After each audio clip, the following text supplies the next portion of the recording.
Y'all, what's going on? Seeing that intro was a little bit depressing, taking me back to a time when the New York Giants were at least interesting to watch. Yesterday, we end up losing to the Las Vegas Raiders 30-6. The season is absolutely in the dumps. I kind of figured that this team would be sitting around 2-6 when we got to the entering week 9 and whatnot, but I did not expect us to go out here and lose a game to the Las Vegas Raiders with interim head coach Antonio Pierce calling the shots over there in Las Vegas. Really interesting loss, man. Never really had a chance in this game at all. The Giants have now only scored 101 points through 9 weeks of football. They end up falling to 2-7. The Raiders were favored by 2.5 in this game. Shout out to everybody who pulled up and rocked with me on the Bleacher Report show yesterday right after the game. That was a good one. A lot of new faces in the building. Big shout out to all the new subscribers that are here today. But this is going to be a bit of a therapy session, man. I see all of y'all was already here bright and early, jumping into the comments section, getting off some questions and whatnot. I'm definitely going to pay attention to the Q&A today, man. That's definitely going to be the vibe. I got about 4 or 5 giant overreactions that we'll end up going over as well. Kind of want to just recap some key moments in this game, especially in the first half of this one. And speaking on Daniel Jones, the news did come out today. The MRI is complete. This dude did tear his ACL, in fact. So coming off of the 2 neck injuries, finally being cleared to play. I believe it was at the end of the first quarter where Daniel Jones was hit by Max Crosby, and the rest is history, and his season is now completely over. I don't even know what we're going to do entering the following season here in 2024 and what Daniel Jones' future with the New York Giants is going to be. But we're going to get to talk about that a lot today, man. We got a ton of topics to go over. So let's get right into it, man. Let's jump into this game and recap this game, the Giants at Raiders one time. Giants are on the board with 11:16 to go here in the third. All right, y'all. So this one, it really got off to a rocky start right off the bat, man. First drive, Giants go 3 and out. They end up trying to line up for it and go for the 4th down conversion on 4th and inches. Brian Dable later said that he was trying to draw them off sides. In fact, we end up getting a false start penalty on the play. Giants end up having to punt. And you could tell from that first drive that Daniel Jones just wasn't quite right. Like, he looked a little shaky, sailed that ball over Saquon Barkley's head. And I was just kind of like, hoping that things would get, clicking a little bit more on the second and third drive. Raiders march right down the field on us. The Giants haven't scored an opening drive in 16 games, by the way. That's the longest active streak in the NFL right now. And the New York Giants are on the wrong end of a lot of these type of statistics this season. It's been extremely frustrating to be a Giants fan and continue to support this team throughout this year, where what can go wrong has gone wrong, especially after all the success we saw last season, the playoffs, the playoff victory, and all that good stuff. The Giants get to their second drive. That one ends in a turnover on downs. And I tweeted this out right away. I'm going to kind of reiterate this point here. The Giants, there are certain things that you can copy from the Philadelphia Eagles, and I think a lot of that comes from the front office, the way that they manage that team, maybe some things that the way that they're coaching that team as well. The tush push is not something that the New York Giants should be copying. I'm starting to get extremely frustrated seeing us line up time in, time out, run that play, and it just does not work. They end up trying to go for that on 4th down. It just doesn't work. A bad spot by the referees, but nonetheless, you didn't get the yards necessary. The Giants end up having to, get a ball away on that one. Third drive of the game, and this is where things got real dicey. Max Crosby gets to Daniel Jones. Crosby became the 13th player in NFL history with 7 or more sacks in each of his first 5 seasons. The guy has been on a tear this season. And Jones comes up limping, and he tells the coaches he's okay, goes back out there for another play, goes to drop back the pass. As soon as he hits that plant foot, it all collapses, knee buckles, falls to the ground. You knew it was over. Then the replay kind of starts showing you some of the details of the play before. And, it kind of reminded me of how I was looking at the Aaron Rodgers play on opening day as well. It was like, didn't look like it was that bad when you saw it live, right? But then when you start seeing these slow motions and you start to see these different angles, you start to see that Daniel Jones planted on that right leg in an awkward way, and it looked like this was going to be a severe injury. He ends up going to the sidelines, gets ruled out for the day. He ended the day 4 of 9 for 25 yards and was sacked 2 times. One of those sacks was just on himself, just falling to the ground when his knee buckled. And, missing the 2 shots to Jalen Hyatt, you could just tell Daniel Jones was out there pressing a little bit. And he was under a lot of pressure, a lot of scrutiny from the fan base. And I think that, he's kind of paying attention to these things. And, it showed in his play. He took those 2 deep shots down the field to Jalen Hyatt. One of them was extremely short. The other one, he tries to overcompensate. And, once Daniel Jones goes out the game, now it's the Tommy DeVito show. And we knew it was over. At that point, we knew it was over. We all saw the Jets game last week. We got to see what Tommy DeVito was capable of. And granted, in this game, he played a little bit better. I'll give him that. You know, I don't got the numbers in front of me, but I think he was like 15 of 21 or something like that. The 2 interceptions were not even that crazy, to be honest. He tried to take a deep shot to Jalen Hyatt as well, ends up coming short on the ball. The other one was to Darius Slayton coming across on like a slant route or something like that. The ball wasn't right on him, but Darius Slayton kind of had his hands in an awkward position as he was trying to catch the ball, you know, and Tommy DeVito ends up throwing 2 interceptions. You get Josh Jacobs in the end zone real quick, back to back. And man, this game is just completely out of reach early in the first half. The Raiders had not scored more than 21 points in a game all season long. They went out here against the New York Giants and they scored 24 points at the half. And this was not going to turn around in some miraculous fashion like the Cardinals game did, where Daniel Jones went out there and played his 2 best quarters of the year. Maybe his only 2 good quarters of the year, to be honest. This one was completely over by the half, and with DeVito at quarterback, you knew it was over. He got a garbage time touchdown late in the fourth quarter or early in the fourth quarter to Wan'Dale Robinson, and the Giants, you know, they go on to a 2-point conversion and run a double reverse pass. And I posted this on my Twitter, too. A lot of people were like, yeah, but we ran that last year, and it worked against the Titans. It looked just as foolish against the Titans. I believe Dan Bellinger had to run it into the end zone because it just wasn't there for him. Raiders go on to win this one 30-6. The Giants were 3 for 12 on third down, just 277 yards total, and Saquon Barkley had 90 of those yards on the ground on 16 rushes. I talked about this a lot on Bleacher Report. We're going to get to this today. We got a couple of giant overreactions. You know, a lot of people were questioning if Brian Dable was, a candidate for being on the hot seat. And I'm going to go ahead and say absolutely not. We're going to talk about it a little bit more here on some of these overreactions. But I do want to start the show off by getting to some of these questions and some of these statements in the chat early and often. I want to make that a theme for this show. I know a lot of y'all had to get up, go to work today. And, you know, it's a miserable day to be a New York Giants fan. And this is not going to just last for a week like the rest of these tough losses have been. This is going to last for the rest of the year. This is going to be one of those things where the back half of this season is going to seem extremely long. And we're going to be waiting to get to draft season and waiting to get to the offseason, see which players we're going to try to bring back, which it doesn't look like too many. They already got rid of Leonard Williams at the trade deadline, got a little bit of value with a 2nd-round draft pick and a 5th-round draft pick for 2025.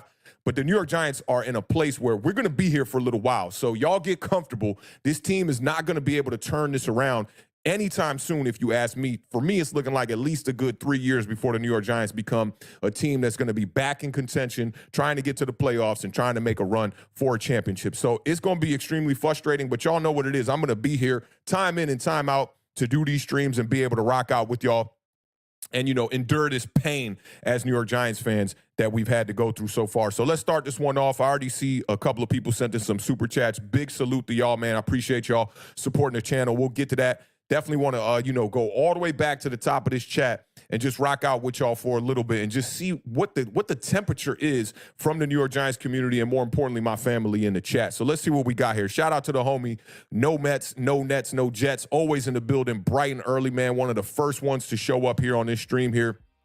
He's speaking in reference to the thumbnail.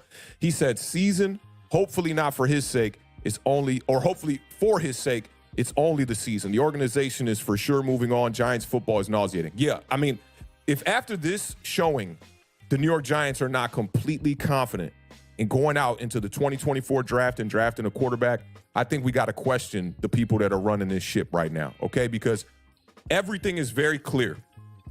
Shout out to the homie Steven Arce, who brought this to my attention in one of the comments a couple of shows back. This is very, very eerily similar to how Carson Wentz's situation went with the Philadelphia Eagles. The Philadelphia Eagles and Howie Roseman were smart enough to go out there and draft a quarterback in Jalen Hurts in the 2nd round after they had signed a big contract with Carson Wentz. Things went south after they had their Super Bowl appearance, and they had to part ways with Carson Wentz, and they had to eat a lot of that contract. I don't know what's going to happen with the New York Giants, how much they're going to eat of this contract, but for me, it's looking like this is definitely a wrap. Shout out to no Mets, no Nets, no Jets in the building, man. Gang is in the building. Y'all know what it is. Michael Knights in the building. We had some good conversation, man, before this game, actually, talking about the quarterback position for the New York Giants, and he says it's definitely over. I know a lot of people were looking at this situation thinking, this was maybe a 9-game audition for Daniel Jones. But I think if you, over the past 4 years, have not come to the determination of who and what kind of quarterback Daniel Jones is, I think that, it's a poor assessment to not understand where he's at. And I know as fans, we got to have hope, right? We got to hope that players can get better. But we don't do this for other players. Nobody's looking at Saquon Barkley, right, and going, oh, man, he's going to just drastically get a lot better. Put that offensive line around him. We're going to get the true Saquon Barkley. Or looking at a guy like Darius Slayton, like, man, once we get the quarterback, Darius Slayton's going to turn into an alpha wide receiver one. We really only do this for the quarterback position. So for me, I'm right there with you, Michael Knight. I think yesterday was the obvious evidence that this is over. And the title says the season is over for Daniel Jones. I do think that we're probably looking at Daniel Jones' tenure as the New York Giants quarterback possibly being over as well. But shout out to Michael Knight in the building. Alvaro O'Ryan is in the building. Big supporter of the channel, man. Appreciate you pulling up on this Monday afternoon, rocking out with me, just trying to get some things resized over here. Alvaro says, sup, guys?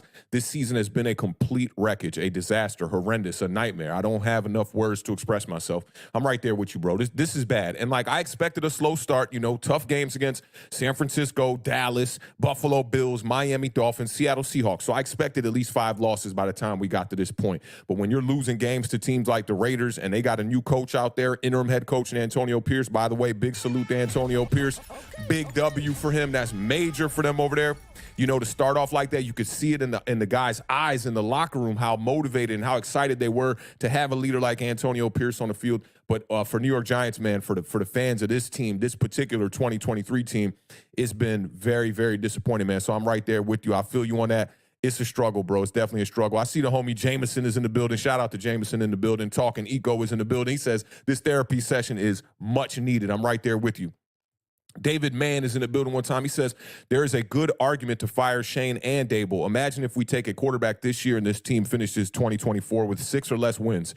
Can't do that 3 years in rookie quarterback, or I guess that's with a rookie quarterback or not. So I will say this, like, a lot of people are saying, you know, Joe Shane, Brian Dable, they kind of are attached to this whole Daniel Jones contract. They're the ones that signed Daniel Jones, right? I've been saying this since the beginning of that contract being signed. I'm not too sure about that. This thing went all the way down to the franchise tag deadline. Daniel Jones' deal miraculously comes in with minutes left on the deadline after making a call to John Mara. I don't know what's going on. I can only speculate, but to me, that just sounds like maybe the general manager wasn't really set on giving this guy a deal. They were trying to solidify a deal with Saquon Barkley by the bye week of the 2022 season, not Daniel Jones. And to me, that just screams that they were trying to get a deal done with Saquon, tag Daniel Jones, and Daniel Jones and his camp weren't really having that. And also the deal with Saquon Barkley not going through kind of put a fork in their road. And now you had to go all the way down to the line where John Mara had to maybe, possibly, I'm not going to say definitively, but possibly step in and figure out a way to get this deal done. And then, you know, they do have a 2-year out on this deal, but nobody could have imagined that this was going to go south this quickly. We're only 9 games into the season, and Daniel Jones' year is over. And now you got to go into next year with a major cap hit. I think it's somewhere around $40 million they'll lose out. And it's obvious that the New York Giants have to draft a quarterback. To speak on the rookie situation, I do think the leash will be a little bit longer if you bring in a rookie quarterback here and you just commit to the rebuild. I've said this a bunch of times on the channel. The biggest red flag for me when Joe Shane came here was he was going to be trying to be competitive while rebuilding. Dave Gettleman came in here and he said that they were going to try to win while rebuilding. To me, those are one and the same. So that was a red flag for me. And now I'm going to at least give these guys a chance to go out there and get their quarterback. If they go into this 2024 draft and they do not draft a quarterback, I'm going to be completely out on the Joe Shane era for sure, 100%. Shout out Rozelle, the great in the building one time. He said, slap that thumb, don't be lurking, and you haven't paid the plug. I like that, man. Salute, man. Appreciate you rocking with us on this Monday afternoon. Let me see. Big Dog Status said he sailed a few. Alvaro O'Ryan says, will this end 2-15? I like that. That's a really good question there. I do think the Giants are going to find a way to win a game or two, but the biggest problem here is this is going to look a lot like 2021. We're looking at quarterbacks coming in here who probably cannot win games. Had Tyrod Taylor still been on the roster and still been healthy, I could look at the back half of the season and say, okay, we're probably going to win maybe 2, maybe 3 games. But when you're dealing with Tommy DeVito, I keep wanting to say Danny DeVito, Tommy DeVito, and guys like Matt Barkley that they're trying to elevate off the practice squad, who Matt Barkley is definitely going to get an opportunity to play this year. it's going to be looking a little bit like 2021 Mike Glenn and Jake Fromm. And we saw that team could barely get past the 50-yard line. So I don't know. I mean, it could be 2-15. I don't think the Giants are going to be able to go, 8 more games and lose all of these games. I don't think that's going to happen, but you never know. I remember when the Carolina Panthers were kind of falling, to the bottoms, and their team was in a rebuild type of situation with the last few years of Cam Newton there. They went like 8-9 straight games without winning a game. You look at the Chicago Bears with Justin Fields last year, they lost like 8 or 9 straight games as well. So definitely possible. And Rozelle the Great kind of agreeing with that. He says, yeah, I don't see more than 2 wins, maybe 3. And I'm right there with you on that. Let me see what else we got here, man. Anybody else got any questions or any statements that they want to talk on here? Talking Eco says only the Eagles can do the tush push because they got proper coaching for it. Yeah, I think it has to do with coaching, has a lot to do with offensive line, personnel, Jason Kelsey, and then don't forget, Jalen Hurts was squatting like 600 pounds when he was like 16 years old. So he's a strong guy, strong base, low to the ground. He's not this big, tall, 6'5" quarterback, long neck, all of that, trying to get low and get beneath these offensive linemen and try to get this yard. So I think they have the perfect pairing to be able to run that play. And that's probably why they created it, to be honest. Let me see. The chat kind of froze up there. Shout out to Seven one time in the building. Appreciate you pulling up, my brother. He says, why even have Jones do the tush push fresh off a neck injury anyway? Great point, man. I can't even add to that. That's just a great point. Salute to you for bringing that to our attention here. My man Adam said he brought back, and I watched that Slide documentary on Netflix the other night. Real dope. Y'all definitely check that out. A lot of good bars from Sylvester Stallone, a lot of good life advice too. But this is one from Rocky IV right here. If he dies, he dies. That's pretty much how Dave was looking at it, and that's not fair to the quarterback. But my thing is also like this. If you're going to be out there, there's a difference between being injured and being hurt. If you're being hurt, you can continue to play. There shouldn't be a restriction on the type of plays that you run, but the guy is coming off a major neck injury, just got cleared, explained that he still had neck pain in his neck. So at the same time, you don't want to be throwing your quarterback out there to get hurt again, and unfortunately, that is what happened on this one. Rozelle talking about the pass in the flat that sailed 10 yards over Saquon's head. Yup. Brian Perez is in the building one time. He said sailed a few balls before the injury. I think he was just shot. Prayers up to number 8. I'm sad for the fans and the team. Yeah, it's tough, man. And I think that this season was already headed in the wrong direction before Daniel Jones got hurt in this game. But this was kind of like the Hail Mary for a lot of fans who thought, hey, if we get back this offensive line healthy, we get back our starting quarterback healthy, maybe we can possibly make a run. And that just wasn't the case. This team looked worse. And I've been telling people, offense and defense are a perfect marriage. One hand washes the other. Did you notice in this Raiders game when the offense was not playing well, the defense was not playing well? They ran up the scoreboard on us, very similar to the Dallas Cowboys game, very similar to the San Francisco 49ers game, very similar to the Seattle Seahawks game, Miami Dolphins game, right? If your offense is not sustaining drives, your defense has to be out there. Even though the defense started off on a bad foot in this game, first drive, Raiders marched down the field. They let Jacoby Myers get the little reverse play or whatever it was to score a touchdown. And it was like right from the onset, this was going to be a game the New York Giants were going to lose. So, season is definitely in the dumps now with no quarterback. That, to me, that's the biggest thing. It's like, y'all know me, I've been critical of Daniel Jones over here, but we have no real quarterback option on the roster now. Without Tyrod Taylor, without Daniel Jones, you're not going to go out here and win many games with, my man Matt Barkley and Tommy DeVito at quarterback. You're just not going to win a lot of games like that. And like I said, this is kind of where I saw us being. I knew we were going to lose 5 of those first 8 games for sure. You look at those teams, 49ers are a Super Bowl contender. You look at the Dallas Cowboys, they are a Super Bowl contender, especially week 1 when they still had Trayvon Diggs out there. You look at the Buffalo Bills. You look at the Miami Dolphins. You look at the Seattle Seahawks. These are all teams that were in the playoffs, playoff contention, right? And yeah, the New York Giants were there as well, but we overachieved a little bit, and last year was a bit of smoke and mirrors. It is what it is. We went out there. I figured we would lose 5 games in the first 8 weeks. This Raiders game had to be a must-win.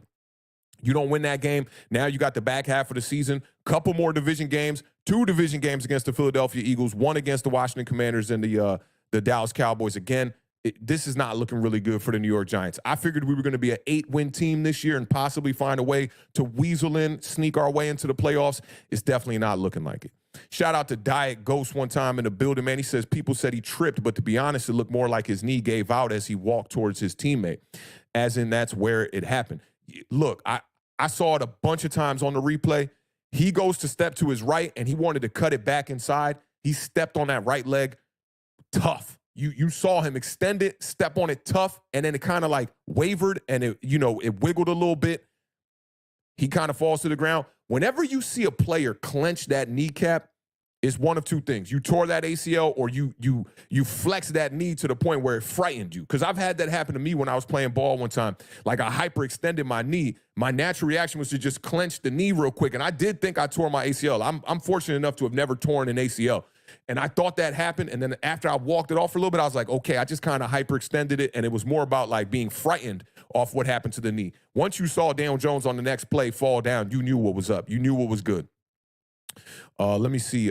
Big Dog Status says that DeVito doesn't have an NFL arm. Yeah, I mean, like when he took that deep shot, man, it looked like he could throw the ball a little bit. But the thing is, and I've been telling my homies this about the quarterback position overall. When we go out here next year and we draft our quarterback, right? We need to go out here and get a guy who has a skill set that is great. We don't need a guy who is average across the board who can do a little bit of running, a little bit of throwing. His accuracy is kind of good. His velocity is okay. His deep ball decent. His arm strength is okay. We need a guy who excels in one of those categories in a major way. When I look at quarterbacks across the league, the great quarterbacks across the league, the elite quarterbacks across the league, outside of a guy like Patrick Mahomes, he has a lot of elite characteristics. He has elite arm talent. He can scramble. He can buy time. He can manipulate the pocket. You look at all the other guys, they have elite traits. Josh Allen is an elite runner, elite arm strength, right? You look at Justin Herbert, arm talent off the charts, probably one of the best throwers of the football in the entire league. When you look at a guy like Lamar Jackson, dynamic, can avoid pressure better than all of them. You look at Jalen Hurts. He can do a lot of things well. He can run the ball very well. Jalen Hurts makes every running back in that backfield better. And now he's starting to show you that he has great velocity on the intermediate throws, can throw the deep ball down the field. Am I tripping, or does Jalen Hurts not throw one of the most prettiest fade balls in the entire league? When people were saying this kid could not throw the ball, they went over there, they kind of fixed his mechanics. He was a raw talent coming out of college, right? They fixed those mechanics, and he's looking like a fantastic quarterback now. Turnovers or not. You can live with turnovers when you got a guy making plays the way that Jalen Hurts makes plays. And you saw he was the difference in that game last night against the Dallas Cowboys, hobbling out there on a hurt knee, still getting it done. That was a really good game to watch, too. I'm going to go back and watch that one again. But all of these quarterbacks have a characteristic that is above average. They don't just do everything well. I think that was the problem with Daniel Jones. In a more like just higher fashion, it's more of a problem for guys like Tommy DeVito. They got nothing going good for them, nothing. And I don't understand how these guys are still in the NFL. I really don't understand. Like when you look at the Raiders and you saw, what's my man from the Patriots that was over there, Brian Hoyer or whatever. Like, how do you still have a job in the NFL when there are plenty of guys out here that are clamoring, begging for a job? Guys like, I've been rooting for this kid for so long coming out of college, coming out of Louisville, Malik Cunningham, right? The Patriots just will not give this kid a shot. Like, why aren't these guys giving other quarterbacks, backup quarterbacks, more opportunities? When it comes to the upper echelon of quarterbacks in the NFL, we know that it's slim pickings. It's slim pickings. You're not going to find elite guys, but the only way to find elite people to do this job is try out different players. I remember a couple of years ago when the Washington Commanders wheeled out old Mark Sanchez out there over a guy like Josh Johnson. And I was at the game. They were playing the New York Giants. Saquon Barkley went out there at 14 carries for like 170 yards on them, like in the first half. And then they finally ditched Mark Sanchez at half, and they went to Josh Johnson, and their offense became to look a little bit more competent. And I'm not saying Josh Johnson is some guy who should be starting in the NFL, but more quarterbacks need to be getting more opportunities. This whole sit back in the pocket and be a pocket passer and do what you're told to do type of quarterback, I'm done with it. You have got to have a guy who can go above and beyond the X's and O's. Coaches are important and coaches matter, but nothing matters more than the players out there on the field. But shout out to Big Dog Status one time. David Mann came back. He said, I'm hoping DJ gets away from this dumpster fire of an organization. At least I'll have someone to root for as this team slowly becomes the Browns. Another 10 years of this, and we are there. Yeah, I mean, look, the last 5 years, 6 years of New York Giants football has been like the Browns. We've been the worst team in the NFL pretty much over the past 5 or 6 seasons. Now, I trust that this organization will not allow this to get to that point. I really do. And I'm not saying I got full trust in John Mara, but I just, with the circumstances of what the New York Giants are facing in a big media market, I just don't think that they're going to allow that to happen. The Browns were in a smaller market, middle of the country type of team. I just, those kind of things happened for so long. They went through like 20 different coaches and quarterbacks over like a 15-year span. It was ugly for them. We better not get to that point. I'm gonna take the push on that, David, right now. But I feel your frustrations for sure. I definitely feel your frustrations. Yeah, Adam Costa said, why the hell are we doing a two-point conversion?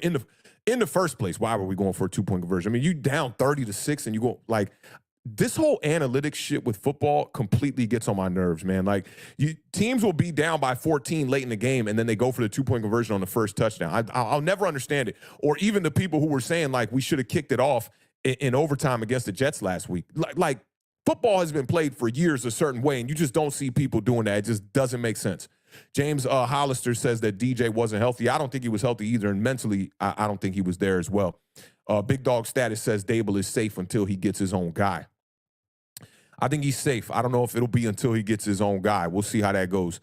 Let me see. Talking Eco says, the human in me is glad DJ is paid. That sets his future up after these injuries. Nevertheless, Dable and Chain are going to get their guy now. Remember, Zach Taylor went 0-16 before he got his quarterback. That's crazy. I didn't know Zach Taylor went 0-16 before he got. Zach Taylor's homie over there with the Cincinnati Bengals, I believe, right? I know they were 2-14 that first year with Burrow. Yeah, you might be right on that. That's wild.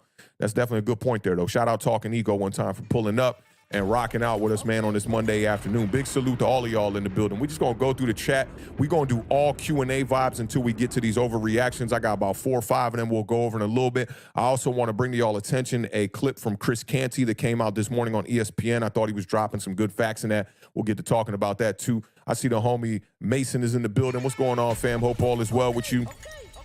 Adam Costas, this is my guy right here, man. Some of the best rants in the world. I still got to send you that rant. It's sitting right here on my hard drive.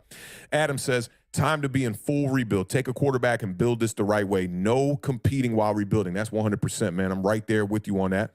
Gareth Hudson in the building says, don't fool yourself. Mara will be picking the next quarterback, and this will happen again. Man, yo, for me and you both, I hope that you are completely incorrect on this. But we've seen this happen over the years. We know how John Mara liked to dip, you know, into the front office moves and whatnot, and that puts us in a really silly situation. I saw somebody talking about how after John Mara came out after the Minnesota Vikings game and talked about, hey, we're headed in the right direction or whatever, how bad this New York Giants team has been. Just 2 victories and now sitting at 2-8 since John Mara said those comments. So you could tell that he wanted some validation for picking his quarterback and sticking it out with him. And I get that. Like, let me give you an example of that. So in the music biz, right, I've done a bunch of stuff with a bunch of artists and put out a bunch of records and whatnot, right? And I've always been a guy that, like, I always wanted to, like, when we were in the studio working on somebody's album, for instance, like when we was working on Chad's French album, right? And they would be like, yo, we need a singer for, like, this section right here, right? I always wanted to be the guy that would go out and find, like, untapped talent and prove to you that they were talent.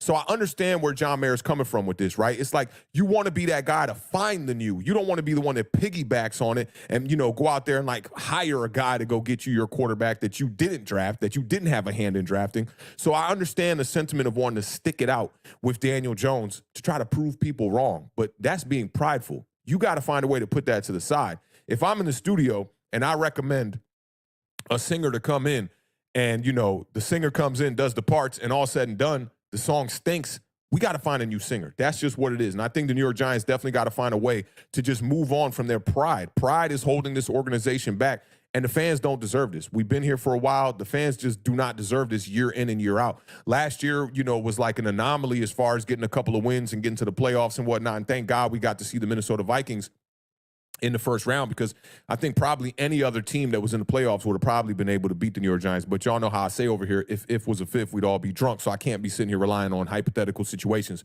What happened is we won a playoff game. But I think that was a bit of smoke, and that also lights a fire underneath this organization to think that they're headed in the right direction when they really weren't. You know, so I'm all for it right now, man. The Giants got to get into this full rebuild, man, and that's going to be the frustrating part. No fan wants to hear we're about to go into a full rebuild and be a bad team for a couple of years. Roselle the Great says, but if Mara keeps telling Joe not to draft this quarterback or that quarterback, what the F is he doing? Is he going to do? Tell John to rightfully shut the F up because he doesn't have an eye for talent at the quarterback position? I mean, look, this is another type of pride right here, right? Because if you got a backbone for your own personal pride and what you have your goals to be as the GM in Joe Shane's position, you can't allow your boss to get in the way of that. I used to work in a recording studio where the boss's ideas and my ideas did not align. And I eventually climbed the ranks in that recording studio before I opened up my own, and I was the chief engineer in that studio. And when we have meetings, I'm the dude that's going against the grain. I'm not going to be afraid to say and speak my mind. And ultimately, I think that's what led me to kind of be out of that job at that studio. It was 2 years overdue, to be honest. But like, if it's going to cost you your job, and you can keep your pride and keep your foundation and your morals, I think that's more important, to be honest. So if Joe Shane got to go in there and tell him, hey, you're doing the wrong thing by bringing in these quarterbacks or signing a quarterback like Daniel Jones, and you need to let me just do what I do, and it's going to cost him his job, then so be it. That's what it should be. Shout out to Brian one time in the building. Appreciate you pulling up. I think I saw Brian. The profile picture looks familiar. I think I saw you chopping it up with me on Twitter, man. Big shout out to Brian one time in the building.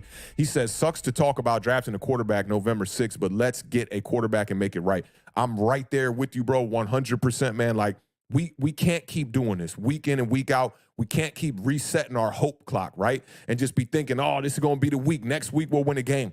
Like, we just lost to the Raiders, and we didn't just lose a close game. We got completely dog-walked by the Las Vegas Raiders with a new head coach out there.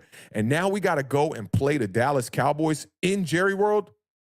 It's looking real dark right now in the New York Giants community. So I'm right there with you, Brian. I appreciate you pulling up, man. Appreciate your presence. Let me go to these super chats one time, and then I'll come back to there so we don't get too far down the line in the topic here. Shout out to my guy, Independent Outsider, one time in the building for the $20 super chat. He says, with the Brian Flores coaching hiring lawsuit along with player rumblings like McKinney, how much of team disconnect could be racial? Solution: Shane can draft any quarterback. Rumors were Mara barred him drafting Anthony Richardson.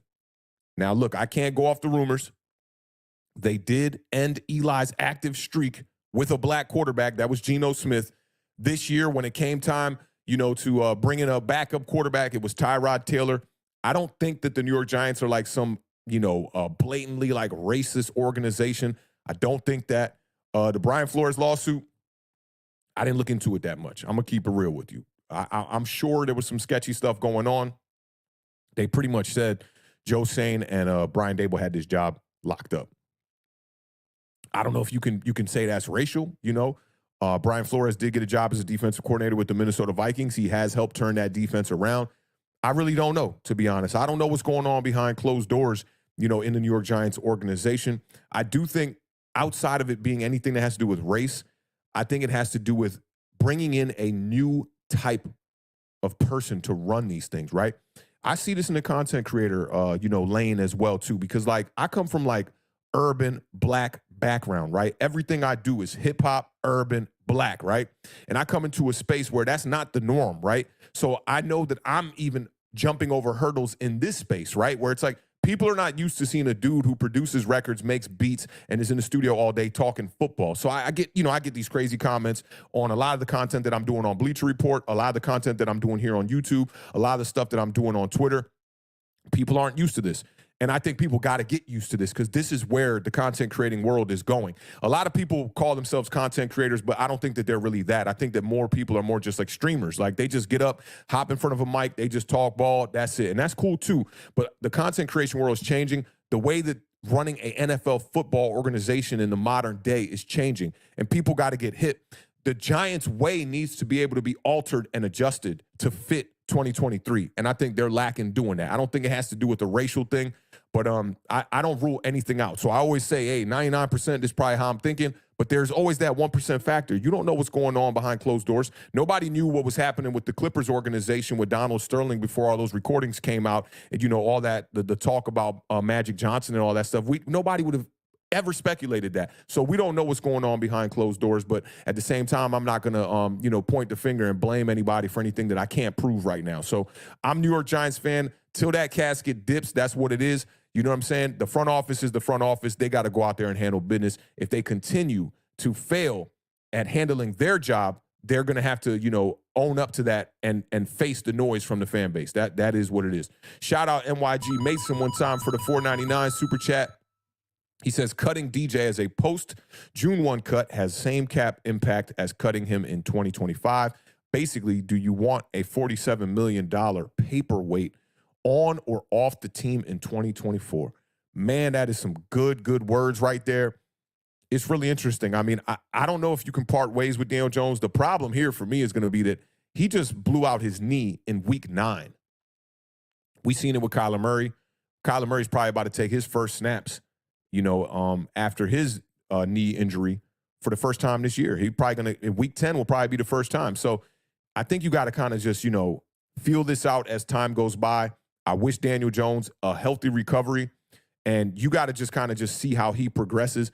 I don't think Daniel Jones is some horrible quarterback. Now, don't forget that Tyrod Taylor is going to be, off the books. His contract ends at the end of this season. If they don't plan on bringing him back, then maybe you draft a quarterback and you look at Daniel Jones possibly as the bridge quarterback. That's a lot of money. And that was why when Daniel Jones signed a contract, I looked at it as a mistake from Joe Schoen, Brian Dable, John Mara, because you gave this guy $80+ million guaranteed with the hopes that he would improve and get better. Most quarterbacks do not get paid off of potential. They get paid off of some potential. But the main factor, the deciding factor, is never potential. Daniel Jones never, ever put anything to paper that said the New York Giants should have went out there and paid him $160 million. That is a fact. If you look at all the other quarterback contracts around the league, none of these guys got paid off potential. Dak Prescott didn't get paid off potential. He got paid off of what he did. Joe Burrow, Justin Herbert, Patrick Mahomes, Lamar Jackson, all these guys got paid off of what they did. They have great resumes, and Daniel Jones does not have that. So to me, it was a mistake. They should have went out there, franchise tagged him, or found a way to sign him to a middling type of quarterback deal, like what they did with Jameis Winston the following year with the New Orleans Saints, where they gave Jameis Winston $40 million a year. We were on with New York Revival at the beginning of the 2022 season with Tiki Barber, and Tiki Barber told me on that stream that Daniel Jones was likely to get a $20 million contract. And then a year later, everybody was clamoring for Daniel Jones to get a $40 million contract. It made no sense to me. I know that the quarterback market went up, but that still makes no sense to me. A guy in Jameis Winston who threw for 33 touchdowns, 30 interceptions, which is crazy. That's an egregious number, right? It's kind of like the Daniel Jones fumbles. But he threw for 5,000 yards. And when he was, not signed for the Tampa Bay Buccaneers, the New Orleans Saints went out there and signed that guy for $5 million. You cannot tell me that Daniel Jones is $35 million better than Jameis Winston. That makes absolutely no sense. But salute to NYG Mason one time for supporting the channel, man. Your presence here on this Monday afternoon is welcome, bro. I appreciate you, fam. My guy, Zeke Anderson, is in the building one time. What's going on, fam? Hope all is well. Good to see you in the building. He says, with advancement in medicine, ACL is a 9-month injury. DJ can be ready by August, September. Will this team get a Minshew or Dobbs, not get a rookie quarterback, and wait to give DJ another chance? Say it ain't so, bro. I'm going to tell you it ain't so. There's no way that the New York Giants are going to go out here and try to sign some bridge. They would have done it right now. Dobbs was out there. You could have went and got that guy before the trade deadline, knowing Daniel Jones was already dealing with the neck injury. There are guys out here that you can sign off the streets right away. You could, if you were competing right now, you could try to bring in a Cam Newton. There are guys out there, okay? There's no way that the Giants are going to go into next year and say we're going to sign Gardner Minshew and try to bring back Daniel Jones and give him another chance. I don't see that. And maybe my opinion will change as more information and more data comes out, but I don't see that happening. As far as advancement in medicine and an ACL injury, being able to be recovered in 9 months, I'd say that's best case scenario. The most recent ones I can think of, Wan'Dale Robinson, Kyler Murray, Odell Beckham, all these guys took extensive time to get back on the field. I just don't see a quarterback like Daniel Jones, who relies on his legs, coming back in 9 months and being ready in August in minicamp and going into September ready for week 1. I just don't see it. We'll see what happens. I'm no doctor. I'm just up here speculating, but I just don't see that. Recent history shows that these guys are not healing as fast as people think. I don't think 9 months is going to be the timeline. I think it'll be a little bit longer than that for a guy like Daniel Jones to get his knee back right. We'll see how things go. Shout out my guy, Brian Perez, in the building one time. He says, thanks for everything, DJ. You did your best over four and a half years. Prayers for surgery and recovery. You'll always have the playoff run. Yeah, I definitely pray for Daniel Jones' recovery. I hate seeing players get injured, man. That's just, it's a terrible thing, especially when you coming back from a neck injury and you just got cleared, right? And now you got to deal with an ACL injury, which is not like an injury that's easy to come back from, especially for a guy who depends on his legs, right? So I definitely pray for Daniel Jones' recovery here. He did his best. It wasn't good enough. And you'll always have the playoff run. I don't know what do people say that about Mark Sanchez, Tim Tebow? You know, it's not a Super Bowl at the end of the day. And it wasn't even a playoff run. It was a playoff win. I don't know, man.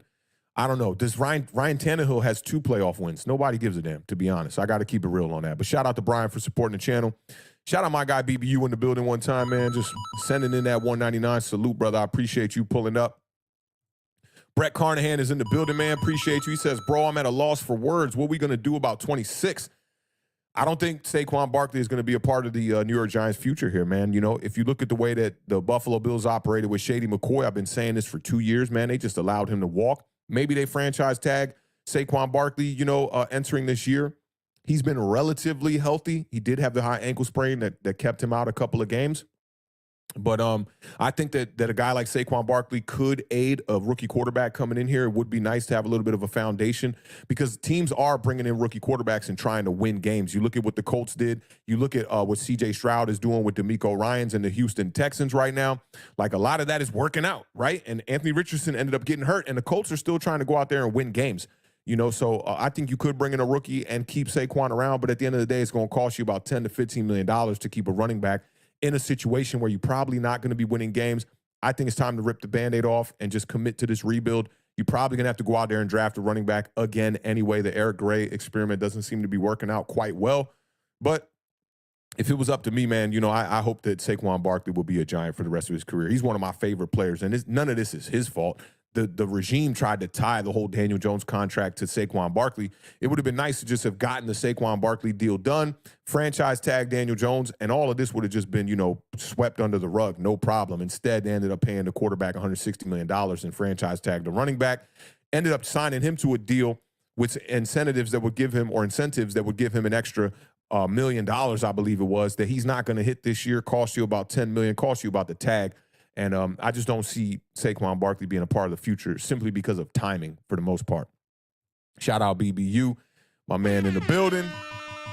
Make sure y'all go follow BBU Giants on Twitter and on Instagram. He's a great follow, man. He got dope graphics on his Instagram page, good breaking news and whatnot. He's a little bit, you know, raw with the style of the way he delivers the content. And if you catch BBU in the spaces, you might catch him kirking. But that's definitely my nephew over there one time, man. Big shout out to BBU in the building. He says, Unk, it's over. And I'm right there with you, man. It's definitely over.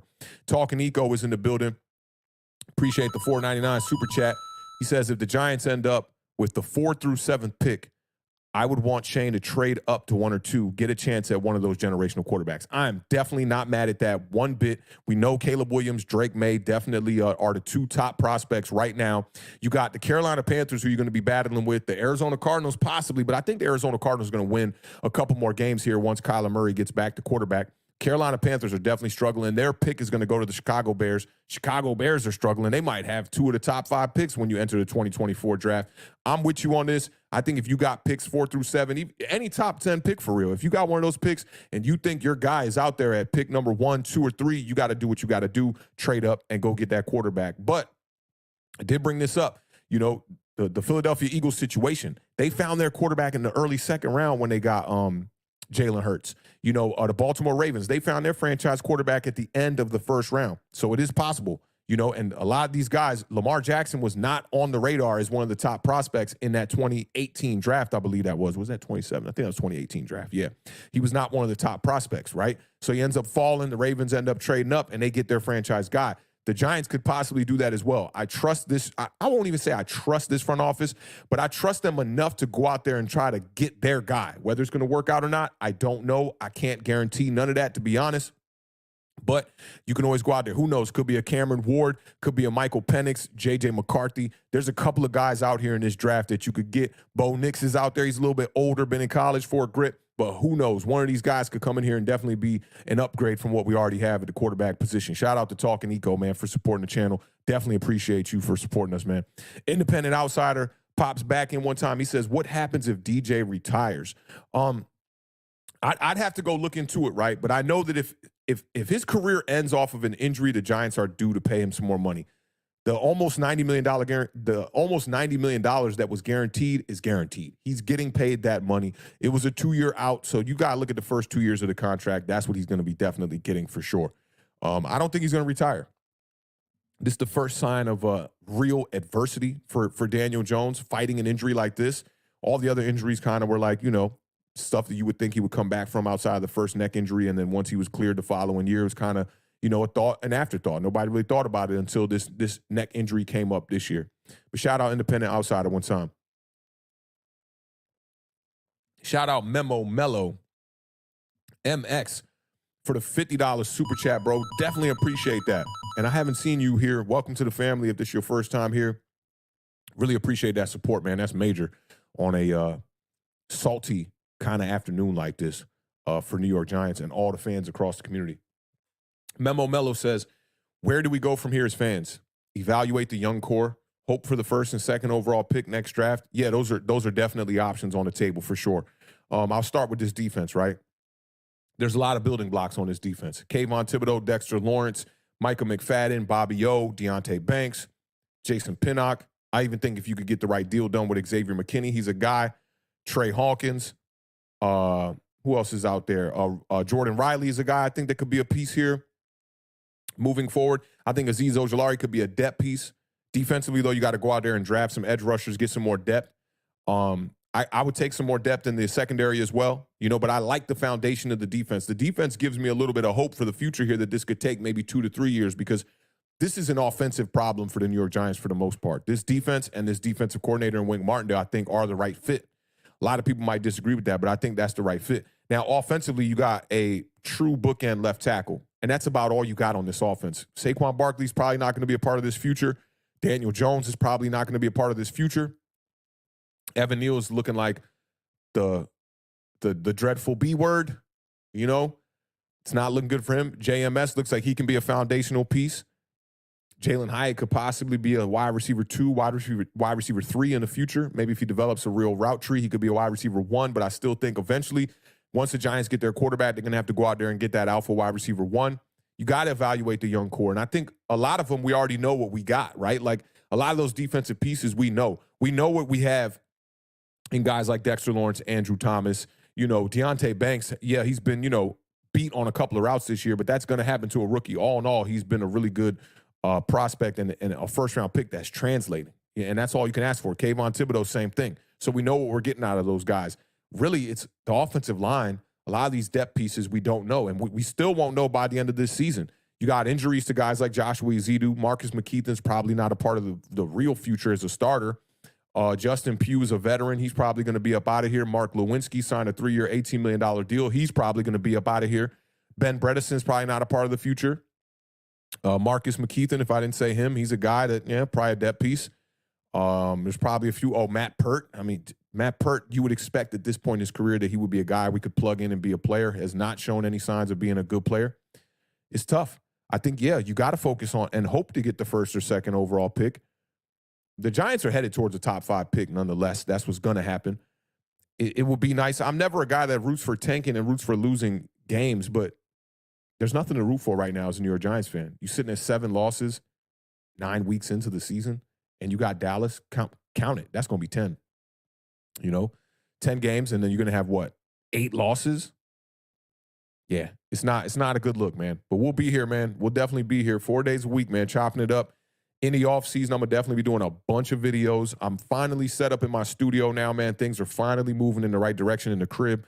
So I'm going to get back to doing some of this pre-recorded stuff. A lot of people pull up to the channel and they think we don't do a lot of content here because they don't click the live tab and they only see the videos tab, where I think my last video was probably like a good 2 or 3 months ago. So we're going to get back on track here, man. But Mello, big shout out to you, man. I appreciate you supporting the channel with that $50 super chat. That definitely means a lot, man, supporting us over here at Awthentik and the Beard, man. I'm a producer, engineer full-time, and outside of that, I'm doing football full-time now. I've been doing 4 days a week on this channel. I've been doing 2 Bleacher Report streams a week for the past 3 weeks. We've been getting to it, man, and welcome to the family. We definitely appreciate you here, bro. Keith Wilson Jr. is in the building one time with the $4.99 super chat. He says, salute.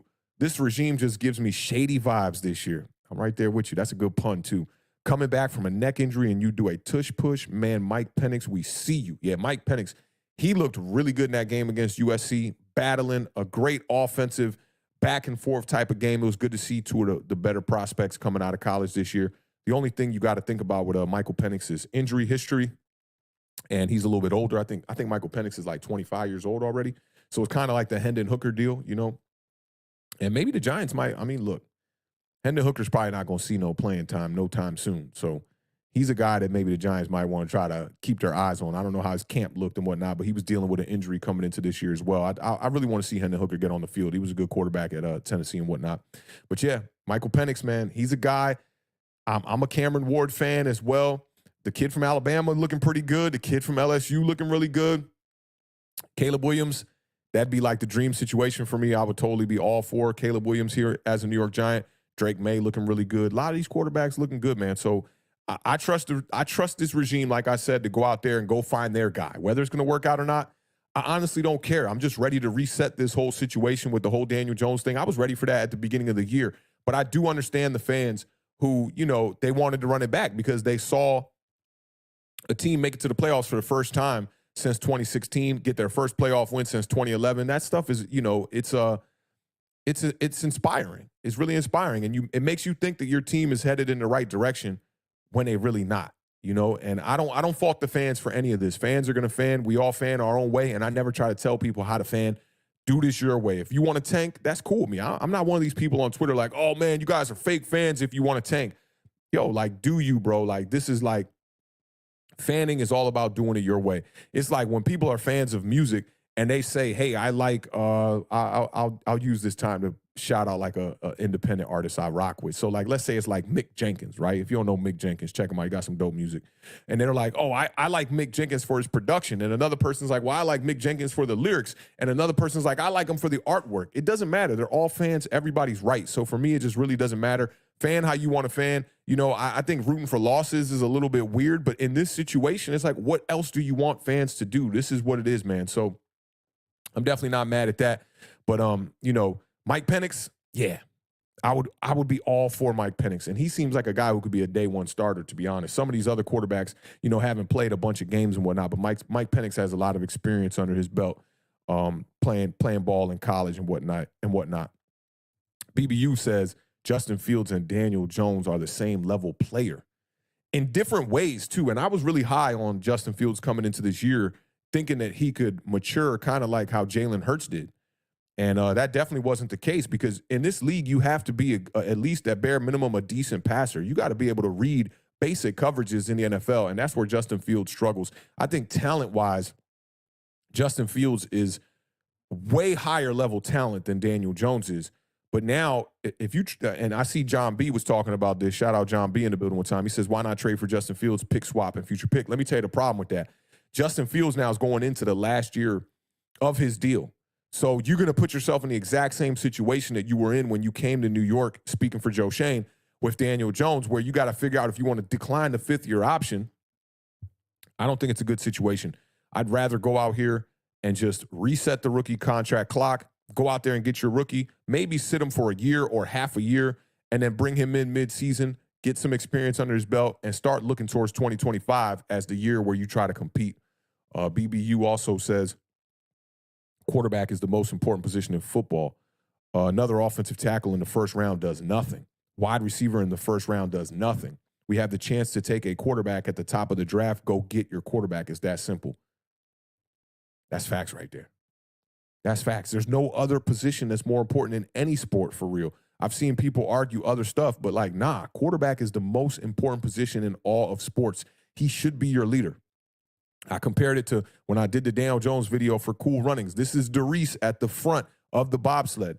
There's nobody that's more important than the driver. The driver, he going to have to stay late. He going to have to be there early. When things get, you know, dicey like the way it's right now, he's going to be the one who has to take the blame, take the fault. He's going to have to be in the crib studying when his teammates are out partying, drinking, hanging out with girls, doing all that stuff. He's got to be the guy. He's got to lead these men to the promised land. Daniel Jones just unfortunately was not that guy. BBU is talking all facts right here. And Big Dog Status corrected me, said Penix is 23. So, yeah, I don't know when he turns 24, but, yeah, a little bit of an older quarterback here. Shout out my man Gregory one time representing them Dallas Cowboys. Bro, I picked y'all last night that touchdown on the goal line to Jake Ferguson where his knee was down, I think was the difference maker. If he gets the touchdown there, I think the Dallas Cowboys go on to win that game. Nonetheless, Philadelphia Eagles played a really good game. That was a good one to watch. Gregory says, Awthentik, if you are talking about a team rebuild, are you talking about blowing up the team, trading Dexter and Saquon Barkley? I'm really not sure who else they could trade. I'm going to say you absolutely are not going to trade Dexter Lawrence right now. Saquon Barkley, trade deadline came and went. So if you're trying to trade Saquon Barkley, you got to get him back on the books for this next year. I don't know what they're going to do with Saquon. I think if you let him walk as a free agent, there are certain stipulations where you could get a compensatory pick, which will be like a third rounder or something like that. I don't think Saquon's a part of the future. As much as I want him to be a part of the future, the timing is just jacked up. You got to think about it, man. Saquon got here like around the time that Odell Beckham's tenure was ending. That's a long time ago, man. 2018 is pre-pandemic. Just think about how long ago that was. Had a great rookie year. His best year in the NFL was probably his rookie year. Comes out 2019, still ran for 1,000 yards. I think he had a high ankle sprain that year in 2019, then blew out his knee in 2020.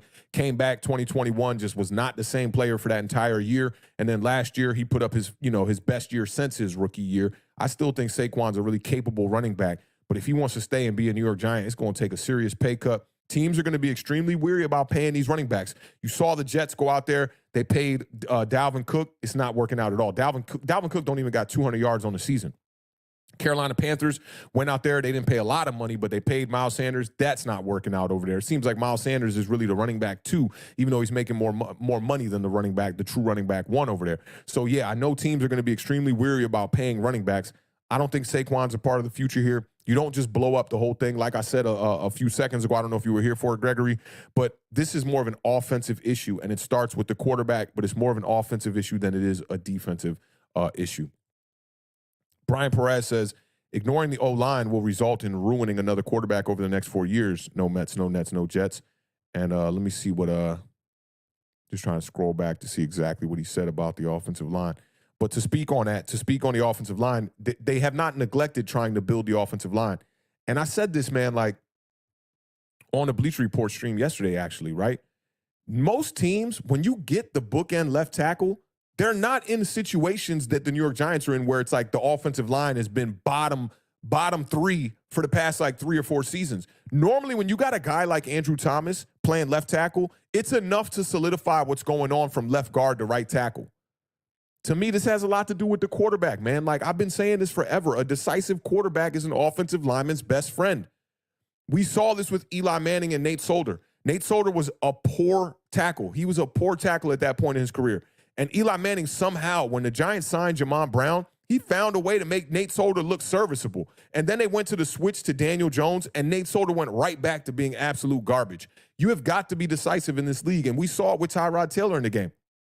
I'm not sitting here telling you that the New York Giants offensive line is like good or anything like that, right? But you saw when Tyrod Taylor came in this game, more decisive, more elusive, better pocket manipulation. And Tyrod Taylor is an absolute backup in the NFL right now. So imagine if you put a true starting quarterback one on this team. He would make this offensive line look better. Man, did y'all see the play from Baker Mayfield right before the Bucs drove down to take the lead late in that game? It came down to a 4th down play for Baker Mayfield. He was just past midfield.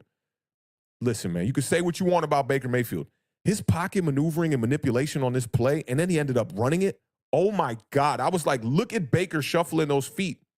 Very decisive. Can manipulate, maneuver the pocket. Daniel Jones struggles in those things. And to me, this is my opinion, he makes the offensive linemen around him worse. Shout out Alfredo Andres in the building one time. He said, Awthentik, what placement is Kayvon in terms of sacks and who's the top 5? I don't got those numbers right in front of me.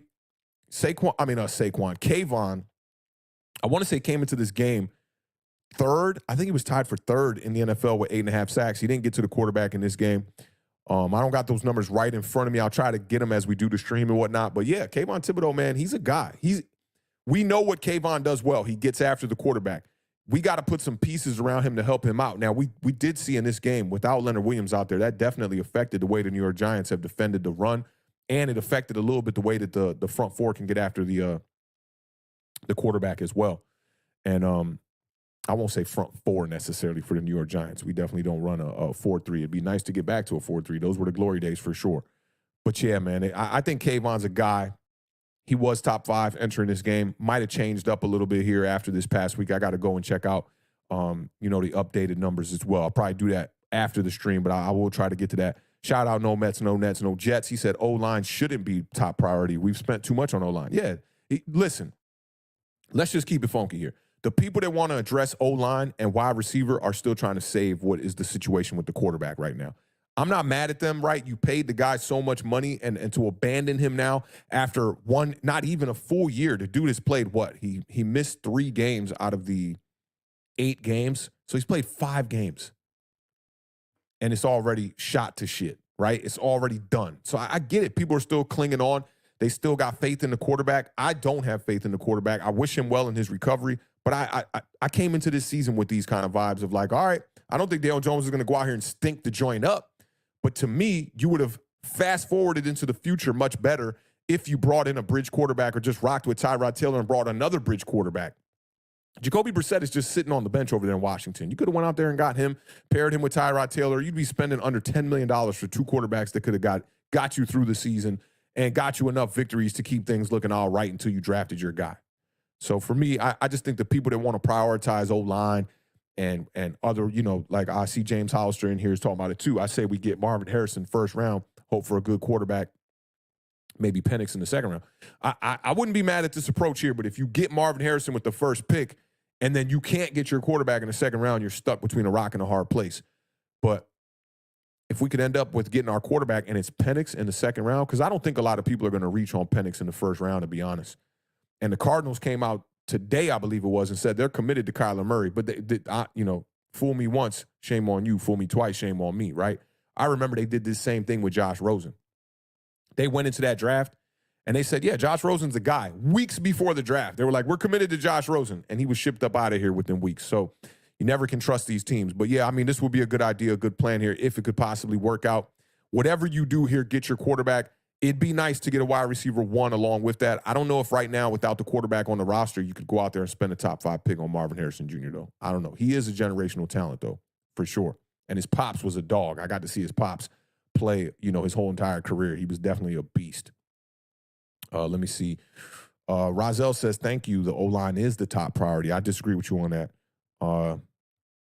No Mets, no Nets, no Jets says the scary thing is about Neal. He was Joe's pick.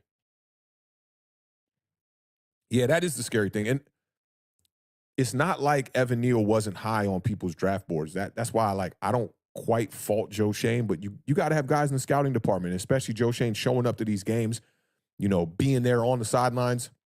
You got to have better assessment of players. There are things that Evan Neal does bad right now that are pretty obvious that I think you should have been able to spot.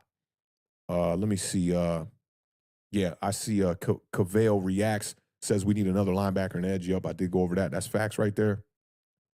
59 Ways to Groove. My G right here one time in the city, man. Salute to you. Appreciate you pulling up. He says 70-plus years, never drafted an African-American quarterback. Looking them right in the face right now. Look at the league. Time to go away from the good old boys club. Get with the times. Yeah, man. I mean, look, man. When you look at other sports and you look at, the ethnicities that dominate those sports, right? Like when you look at baseball and these Dominicanos, right? They know how to play baseball, man, right? And listen, African Americans, for the most part, are gifted, athletic athletes. That's just what it is, right? And this is not to dismiss that you can't get any other race quarterback out there. For sure, you can, right? But when you say get with the times, to me, what it means is you got to get a quarterback that is of the now. We don't need some guy who's going to drop back, try to sit in the pocket all day that you got to build a wall in front of him for him to be able to succeed. You got to get a guy I said this 2 years ago, man. If your quarterback can't buy time, he's not a quarterback. It's just what it is. In today's modern day NFL, the quarterback has got to be able to buy time, make plays with his legs. I saw a play from Lamar Jackson on Sunday where I was just like, yo, how the hell did you get out of that? And he's turning on the wheels looking like Sonic the Hedgehog with players just in the dust right behind him. He's got the whereabout and the vision and the peripheral vision to see that these guys not going to get him. And he's just wheeling up down the sideline, picking up 15 yards. You got to get with the times. 59 Ways to Groove. I could not agree with you anymore.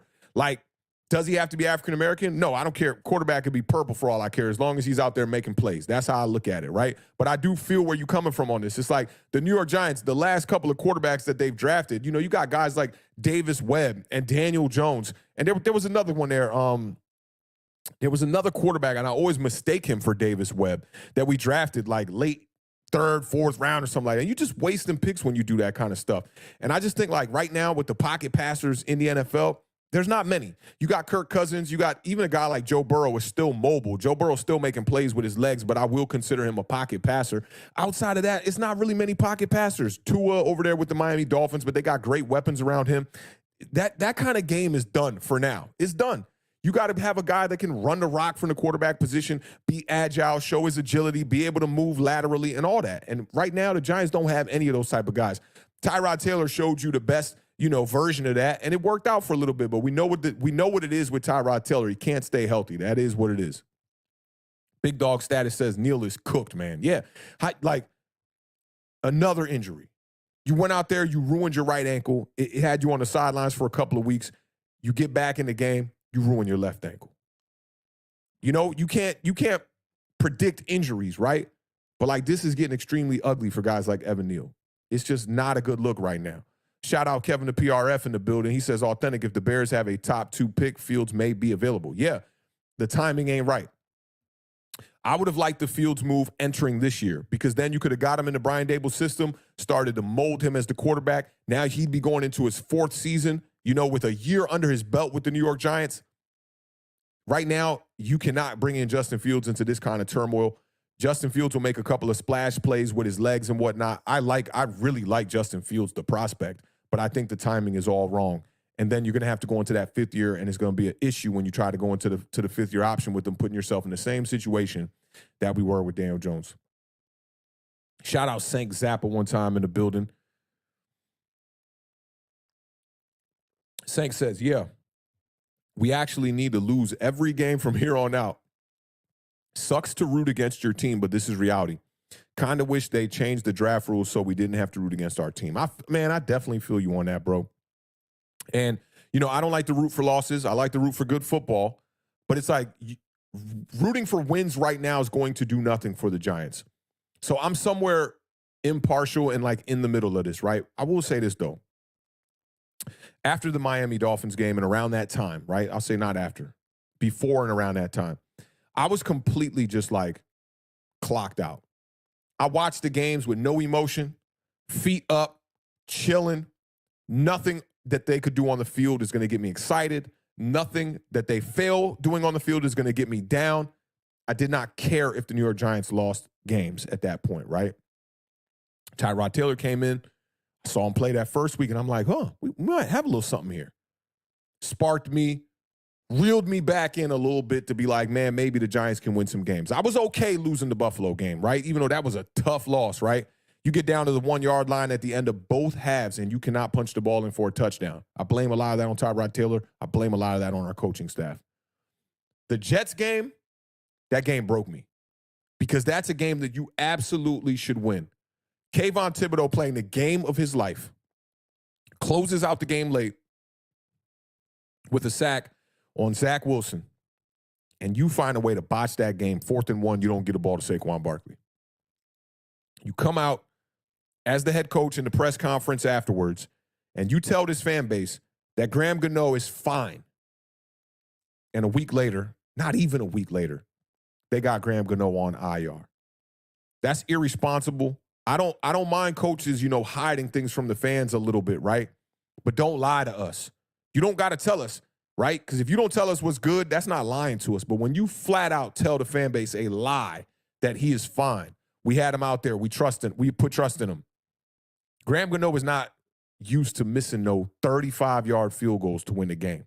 Graham Gano made a 63-yard field goal to beat the Giants when he was a Carolina Panther. That's not him. And I think a lot of the fan base was attacking Graham Gano when they really need to be attacking Brian Dable on that. Brian Dable, I heard somebody say this earlier today, that Brian Dable is acting like he's on medication right now because this don't seem like the same guy. This really does not seem like the same guy. And we'll get to some of these overreactions, but I want to bring focus to y'all in the chat today. I think it's important. I think it's really important for y'all. Corey Pate says, I loved Hendon Hooker. I'd love to see him play. Yeah, me too. And I don't think, barring an injury to Jared Goff, I don't think we're going to see him play. Let me scroll down here and catch up just a little bit. The next quarterback will be relying on that O-line to keep him upright. Yeah, I agree with you on that. That's a fact. We have a decent O-line here. This O-line is not as bad as they look. Like I said, when you got a bookend left tackle in Andrew Thomas, it should not be this difficult to be able to fill the other positions. And now we got a center that we know is a decent center for sure. You know, JMS is a guy that's going to be able to get it done. A little bit of free agent dollars, a little bit of more draft capital, you should be able to go out here and patch up this offensive line easy. And Big Dog Status says it right here. A good quarterback negates a bad O-line. It's facts right there. It's definitely facts. We've seen evidence of this throughout the history of the NFL. We've seen it. Let me see. Shout out to Havoc one time in the building, man. I appreciate you being here, man. I know you be having to miss a lot of these streams and whatnot. We appreciate you being here. He says, I saw some writings from a content creator regarding not needing a good or strong offensive line first. The quarterback. The individual feels the opposite, that a good, great quarterback works through or around it. I agree. I mean, dude, like, look at Joe Burrow. His team had the worst offensive line when they made it to the Super Bowl. He got sacked 9 times in a game in the playoffs where he won the game. I think he was sacked 16 or 17 times in those 2 games.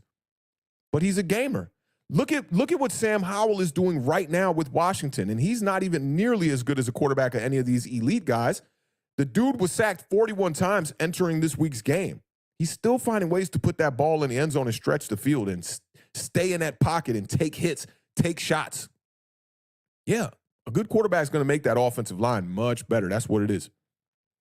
I Am Terrell talks about Michael Penix Jr. tearing his ACL twice already. Yeah, that's a red flag for sure. I'm with you on that. Let me see. Welvin says that Fields sucks. I don't think Fields sucks, but mentally, it's between the ears with Fields. He don't got it mentally right now. Can't read the defense, doesn't trust what he's seeing. And I also don't like Luke Getsy over there as the offensive coordinator for him. Just like, yo, play to your player's strengths. You know what I'm saying? Like, if this dude's a good runner, well, run him. I think that's pretty obvious. And they started off the year 3 straight games. He only had 2 design runs. It's like, what is going on? Let me get to some of these super chats as well, too. Shout out to OG Unit one time in the building for the $2 super chat. He says, is Drake May that dude? Who's your main quarterback choice? Right now, for me, it's Caleb Williams. You know, I think the most evidence is out there on Caleb Williams. A lot of people only looking at him this year are like, oh, all the games I've seen from Caleb Williams, he folds under pressure and yada, yada, yada. Man, that dude is an incredible talent. He can do it all. Big arm, can avoid pressure. He does things in the pocket that you don't see any other quarterback on all levels of football do outside of maybe Patrick Mahomes and maybe a Lamar Jackson. This dude can definitely move. He can make all the throws. I think what they're going to have to teach him in the NFL is just trusting what you're seeing and getting rid of the ball on time. He does kind of try to extend plays a little bit too much. But I like Caleb Williams. Drake May, I've seen a few games, but I want to dig into Drake May's tapes and really study the mechanics more, because to me, he's a quarterback. When he gets to the NFL, he's going to have to rely on mechanics a lot. But right now, my choice would be Caleb Williams. And if we're going to go outside of the first round, my second choices would be Michael Penix Jr. and Cam Ward. Shout out James Hollister one time in the building. For the $5 super chat, he says, we need a quarterback with anticipation and elite placement. Yes. Fields and DJ struggles with NFL leverages and timing, and I'll add concepts. That's a fact right there. CJ Stroud has what DJ and Fields lack. I mean, this is spot on. I'm so glad you brought up CJ Stroud, who, might I add, was sitting on my fantasy bench yesterday with 52 points. I mean, it really killed me. I pulled a stupid bonehead move, tried to ride the hot hand with Will Levis, who threw 4 touchdowns in his debut, and that did not work out. Levis had a decent game, but couldn't put the ball in the end zone. CJ Stroud was all over the place, throwing the ball, looking fantastic. The best performance we've ever seen by a rookie in a single game was CJ Stroud this past weekend. That dude is a guy. And I saw JT O'Sullivan from the quarterback school at the beginning of the year. He was the first one I heard say this, that CJ Stroud's anticipation is some of the best that we're going to see. And he was spot on with that. I've said that Tua is one of the better anticipatory type of throwing quarterbacks in the league, and CJ Stroud might be giving him a run for his money. But James, you said this is it right here.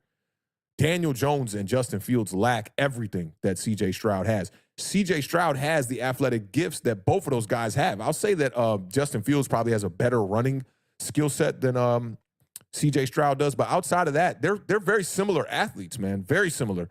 And CJ Stroud, just between the ears, is just a much better quarterback. That's a fact, man. I appreciate you, supporting the channel and bringing this to everybody's attention right here, because this is super important right here of what Daniel Jones and Justin Fields both lack. I kind of, overlooked that with Justin Fields and thought that he was going to make that leap this year, and he surely didn't. Shout out to the homie Door Gunner one time with the double O's. Says, I like what I'm seeing from Sam Howell. Benching Gates and putting Larson back in has made the Commanders' O-line much better. That's a fact. Howell's taking less sacks. Yeah, he only got sacked one time against the Philadelphia Eagles. I can't remember how many times he got sacked this past week. But that was a good victory against the New England Patriots, man. You know, that kid on third down, he was making some throws, man. And I got to see Sam Howell in camp earlier this year, man. And he can really spin the football. He can really throw the football in a major way. He's a tough kid, big, blocky kind of body type, reminds me of Jalen Hurts as far as the body type. Like, if you're going to be running the tush push and you're any other organization besides the Philadelphia Eagles, it might make sense for a guy like that to be doing it. But I like what I'm seeing out of Sam Howell. A lot of people, some of my homie Benny was actually talking to me about this on Twitter and whatnot. And I think a lot of people take what I say about Sam Howell out of context, because the Washington Commanders, they have almost everything, especially before they got rid of Chase Young and Montez Sweat. They have what it takes to make a run. I just think that they made a mistake by starting a young quarterback in Sam Howell this year. You should have just went out there, tried to go get the guy while you're developing Sam Howell, rather than trying to develop him on the job. But Sam Howell has impressed this year. I believe he's third in the NFL in yardage.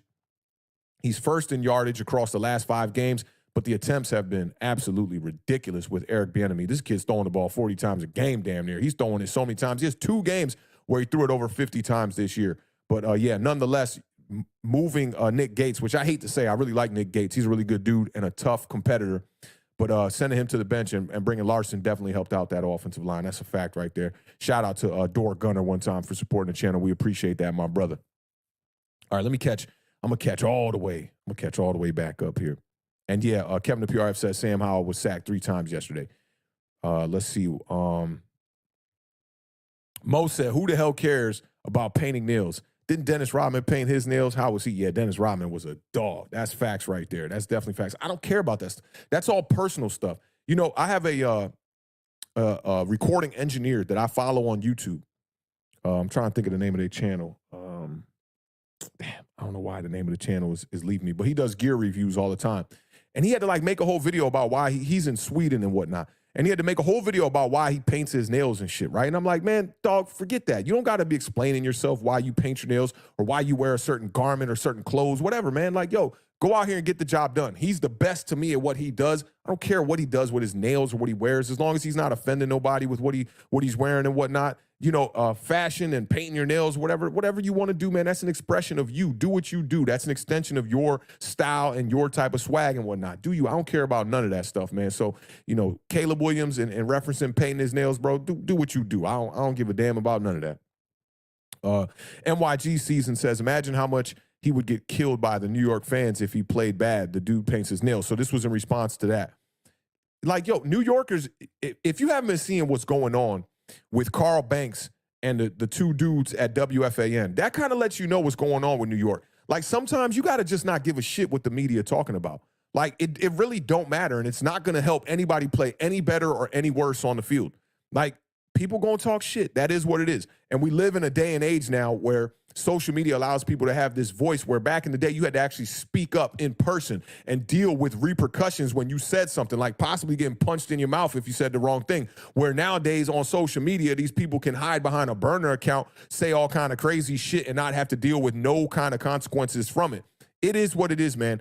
I don't believe in this whole he couldn't play here because of the New York media. I don't believe in that. I really do not believe. You guys think Daniel Jones was cut out to handle New York media? A dude twisting his beard hairs, saying every 10 seconds, talking? That's not it.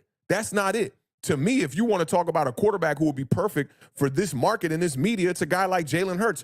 Very stern, stoic, right to the point, telling you what it is, knows how to use his words, good speaker, great leader. Daniel Jones didn't show any of those characteristics. I won't even say he was just fine, but he was all right. It wasn't like what he was doing within the media was affecting the way he was going out there and playing football. So I just disagree with this whole media thing with New Yorkers and, oh, they got to deal with the fan base. Are you on Twitter, yo? Because, like, half of the fan base is absolutely out of their mind. Like, have you seen the stuff that you see on social media on a daily basis? It's crazy. And nowadays, it's not like that same New York media narrative where it's like you got callers calling up WFAN, and that's where you get to hear the fans' voice. The temperature and the tempo of what's going on in the New York fan base is at your disposal on a daily basis on Twitter. And people are talking shit all day long. It does not matter. It really does not matter. It's not going to help or hurt anybody on that football field. That's a fact. Cavell React says the Texans scouting department is smart. I had Tank Dell over Hyatt as well and was praying he would fall to the Giants. Man, Tank Dell is a dog, man. And you know, my fantasy football strategy this year was drafting a bunch of rookies. I drafted Tank Dell. I drafted the kid from the Chargers, Quentin Johnston. I drafted JSN, who's still on my roster. I don't know why. He is just not panned out. And I had, I think I had one more. It wasn't Addison, who's also having a really good year with the Vikings. Damn, there was one more rookie I drafted, and I ended up letting Tank Dell go. And now I got C.J. Stroud off the waivers like about 5 weeks ago. I tried to pair him with Tank Dell off the waivers this week. Somebody already scooped him up and beat me to that.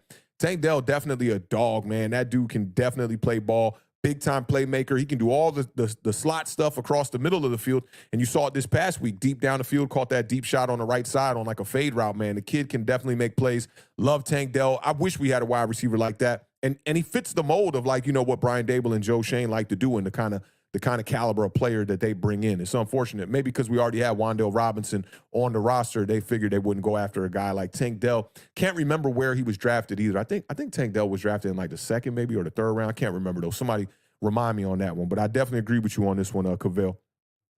Let me see. Let me see what else we got.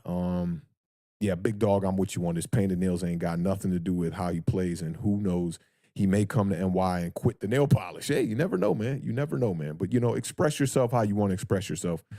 Let me see. Mo is in the building. Big shout out to Mo in the building one time. Hope all is well on this Monday afternoon. Why do teams like the 49ers and Cowboys have effective players year in and year out, but the Giants have a Paris Hilton? Who's this new punt returner?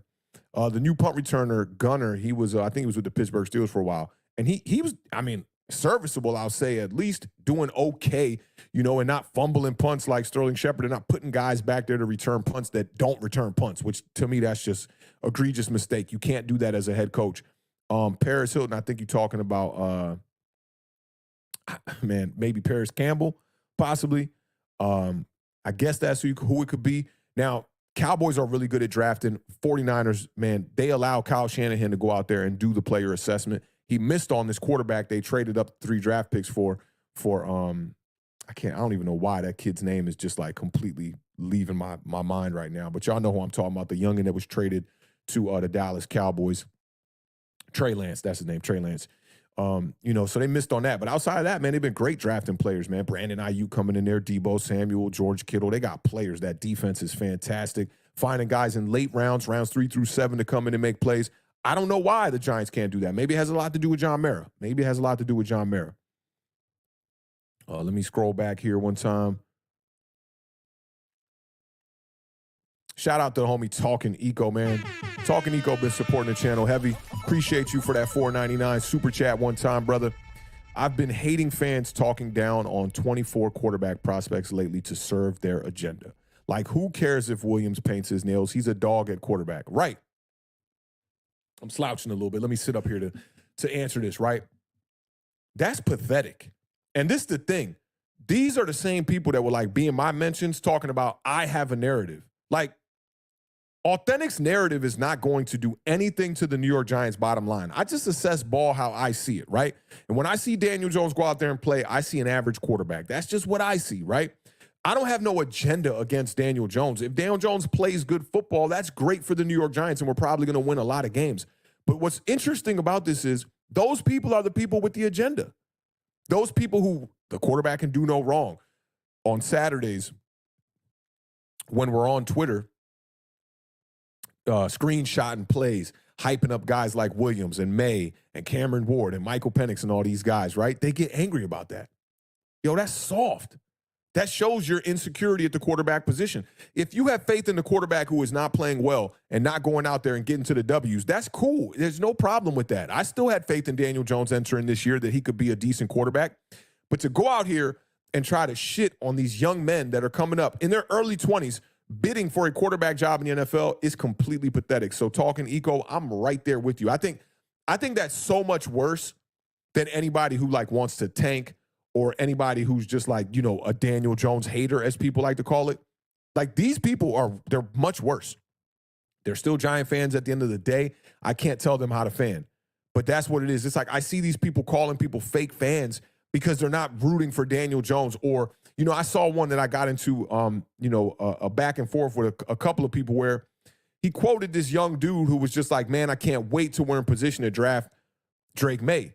And it angers this dude that this young kid wants to see another quarterback here. Like, that should not anger you, because here's the thing. If it was any other position, right, I won't go as egregious and use a guy like Evan Neal as the example, right?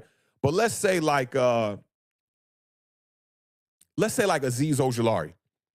If someone's out there and they're like, man, I can't wait till we get, you know, a top pick to be able to draft some more edge rushers and bring in a true edge rusher to play on the opposite of Kayvon Thibodeau. No one has a problem at all. It's straight crickets. But for the quarterback position, they want to coddle that position. They want it to work out so bad that when you talk about another guy coming in, it actually hurts their feelings. And to me, that's just a sign of weakness. But like I said, fan how you want to fan. That's what it is. You know what I'm saying? Fan how you want to fan. I see the homie Thaw 8 Stead is in the building. He says, no, Caleb, he's a wuss. Maybe May is that dude. I don't know, man. Listen, like, was Eli Manning a wuss when he was crying at his locker when they benched him after his streak? I didn't think so. Emotions get to running, man. Was Odell Beckham a wuss when he was on the sidelines with tears in his eyes because the New York Giants weren't fighting for W's? I didn't think so. I don't want to see my players crying all the time. Obviously, Kayvon Thibodeau's another one. In the thrill of victory, he's dropping tears.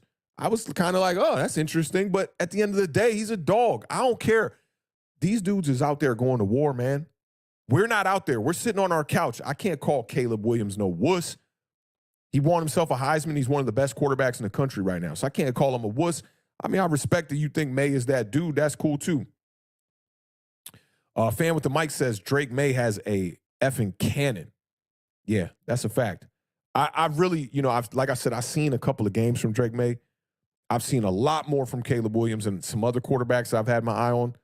I really got to go dig in. And I'll probably do it when the Giants have a bye week. I'm going to treat that as like college week. And for those of y'all that like want to check out prospects and stuff like that from trusted opinions, check out He's a Giant.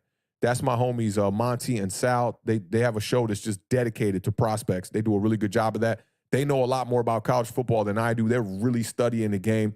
BBU, who's also in the chat, he knows a lot about college ball as well, too, man. I rely on those three people really for a lot of my college football assessment and, you know, just like bringing the content to my eyes and whatnot. So big shout out to all of them, man. They do a great job of that.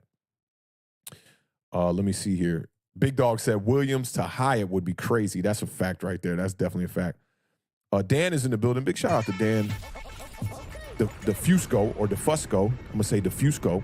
The Maras set that deal, not Shane. Fire Shane and go to who?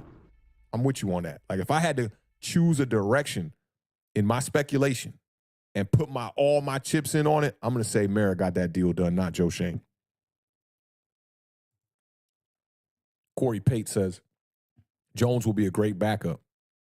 Tyrod Taylor type of player. Yeah, that's a good point there. I mean, the thing about good quarterback play in the NFL is there's only about 12 dudes for real. Outside of that, all these other dudes is average. You look at the situations across the league with the Bucks. You look at the even the Saints now with Derek Carr. You look at there was another team at the time. Oh, Desmond Ridder with the Atlanta Falcons, right? There's at least a team or two in every division that's dealing with average quarterback play right now. And unfortunately for us in the NFC East, it's the New York Giants. Very unfortunate for us. NYG season says, last year's team had confidence and swagger. This year doesn't even look like they want to compete. Yeah, I mean, and you know what I noticed in this Raiders game? Saquon Barkley was on the sidelines after that Daniel Jones injury, trying to rile up the troops and, trying to get people motivated and stay in the game. And they all was just kind of looking at him like, this shit is over, bro. He was trying. I commend Saquon Barkley for trying. But they was looking at him like, this shit's over, bro. Like, this game is done. It's out of reach. And they did play with swagger last year. I think a lot of it had to do with that early start, man. You know how it be, man. If you ever played sports, man, once you win a couple of games, your confidence goes way up, man. And you play with that confidence like, man, we about to go out here and win. I remember my JV year in 9th grade. I went to a school that was being rebuilt, right? And our football team had lost. We had losing seasons for like 36 straight years. We had a new coach, a new school, and new jerseys. I'll never forget this. My school's colors was like the Houston Oilers. We was baby blue and white. And this coach came in, he said, man, screw that shit. We going with black jerseys. And everybody was motivated in the offseason. When we was going through two-a-days, everybody was motivated. And I didn't play starting quarterback that year. I would only come in to throw like the deep ball because the quarterback who played on JV that year, he really didn't have a good deep ball. But he was a better runner than I was, and he was way bigger than me. I was only like 5 foot. I'm 6'1" now. I was like 5'3" in 9th grade. My growth spurt happened in like 11th grade. And they would bring me in for like deep throws and whatnot, right? Of going 36 years of losing, when we won like our first 3 games that year, both teams, the JV and the varsity, was both turned it around. The program was turned around that year. The confidence walking into these games was like, man, we about to win this game. There was no doubt in our mind that we were going to lose. But when you come out the following season now, right, and you lose a couple of games to start the year, and you're not losing these games like close. You getting blown out by the Dallas Cowboys 40-0. You getting blown out by the Cardinals, who are a team that was supposed to be tanking 20-0 at the half. You found a way to rally and get back and win that game. But then you look at the Seahawks game, the 49ers game, the Dolphins game. These are all just blowouts. You start to now step on the field and expect a loss. And you thinking in your mind now, what can I do differently to get out of this? That's why they're not playing with no swagger. This schedule this year was much more difficult. And last year's schedule, we know what it was. If we're going to call any schedule a cupcake schedule, we can say the NFC East had a cupcake schedule last year. That's a fact right there. BBU still in the building. He said, even if they fix the O-line, they still have their answer on Jones, and he's not their franchise quarterback. They're not ignoring the offensive line for the next guy. That's true. Yeah, you can't ignore the offensive line. But you got 2 of the 5 positions solidified already. That's not that much. Teams that are in a rebuild would die for this kind of a situation up front with the offensive line. To have a bookend left tackle, a center that'll only be entering his second year that can be the guy moving forward, and all you got to do is fill up that interior with 2 guards and go get yourself a right tackle. Everybody on the offensive line does not have to be amazing. I think that this Daniel Jones era has confused a lot of people into thinking that. It's confused people into thinking that you need greatness at every position across the offense. No, it is not that. It is not that. You look at the San Francisco 49ers. They got great skill positions, but that offensive line from left to right, you got Trent Williams, left guard to right tackle. Yeah, it's all right. The Los Angeles Chargers, they did a rebuild on their offensive line. They brought back 2 guys who were bench warmers for that team to become starters the following season. They drafted Rashawn Slater, and their offensive line is fine now. They're shored up. That's it. You do not need every one of these positions to be elite. And I think we've been kind of tricked and convinced, not only by just Daniel Jones, but by this front office, more importantly, that's what we need. We gotta get a whole wall in front of Daniel Jones, and he got to be sitting back there like Jalen Hurts waiting for wide receivers to get open down the field. That's not the case, man. And you know how a lot of that happens? When you play a team like Jalen Hurts, you think they're putting 8 men in the box to defend the Philadelphia Eagles offense? Hell no. They're probably rushing 4. They got a good offensive line. When you rush 4, that allows guys like Jalen Hurts to have that time to be able to throw the ball down the field. That is what it is. That is exactly what it is. Let me see what else we got here. Just scrolling back. AJ Bravo says the Giants need to sign 2 guards in the offseason. If they're cheap, I'd be down for it. But I'm not. For me, I don't want to prioritize paying 2 guards in free agency. I don't want to prioritize that. I think that if you can bring back some guys that are serviceable, Like Ben Bredesen is a guy who could come back and play that guard position. I don't know what's going on with Justin Pugh as far as moving forward. I mean, he is old. But, like, to me, guard is not a priority right now in the New York Giants. You got to go out there, find that quarterback first, get his feet wet, figure out if he's the guy in that first year, and then build that team around him. But I'm not mad at this at all, AJ. I think you can go out there and get some guards. To me, it's just not a priority. Mo said last year against the Vikings is meaningless today. That's a fact. Yeah, that doesn't mean it means nothing. You didn't even beat a good ball club. You beat a overachieving Minnesota Vikings team that won 11 games by one score. That it does not make me feel any kind of way. Go back and look at the Daniel Jones tenure throughout his entire career. We've barely beat any good teams. Dak Prescott is 11-0 against the New York Giants since losing 2 times in his rookie year, and I think that was 2016. We don't beat these teams that are good. In the division, in the conference, all we do is beat up on bad teams. Daniel Jones' best games of his career came against the Saints, the Jets, the Detroit Lions in 2019, who were absolutely trash, the Washington Commanders, where he had 5 touchdowns, and a playoff game against the Minnesota Vikings. I'm not clinging on to that. I'm right there with you, Mo. NYG season says a great quarterback field reader just needs an average offensive line. Daniel Jones isn't that. Yeah, I'm with you on that. I'm definitely with you on that. I Am Jarrell says that losing has broken Brian Dable. He seems like a shell of himself. Yeah, he does. I'm just waiting for him to just blow up and just like go crazy in one of these press conferences. Like not quite Joe Judge where it gets you fired, but I have a feeling that he's going to eventually, before this season ends, he's going to blow up and he's going to lose his shit at that podium. David Lopez in the building. Appreciate you pulling up, my guy. Salute. He says, if the Giants wind up with the 5th pick, how much would you be willing to give to trade up so Shane could get his QB? Whatever. It don't matter to me. You could pull a San Francisco 49ers and trade 3 first-rounders. I'm with it. You got to get the quarterback, man. And I think that the Giants have been clinging on to these first-round picks, putting them on a pedestal. And I think we need to take a page out of, Sean McVay and the Rams book, man. Like, they operate, and they're still looking like a pretty decent team because they know how to scout and evaluate players. They find a guy like Puka Nacua who was either undrafted or drafted in like a late round, and the dude comes in and literally plays role of Cooper Kupp for the entire first half of the year. And now you get Cooper Kupp back, and you got threats. You got guys like Tutu Atwell over there. They do not hold on to these first-round picks like they are gold. They find a way to bring in football players in all rounds of the draft and in free agency, and I respect that. I think the New York Giants can have a balance of both of those 2 philosophies. I really do. Let me catch up here. And shout out to the gang, man. Appreciate all of y'all pulling up, rocking out with me on this Monday afternoon, especially after the New York Giants just got beat the way that they did against a team that, to me, was an inferior team, especially when you got your starting quarterback out there, coming back for his first game in 3 weeks. And we're going to be here. We're going to be here for a little bit. We still got these 5 giant overreactions to go over. I definitely just wanted to rap with y'all for a little bit.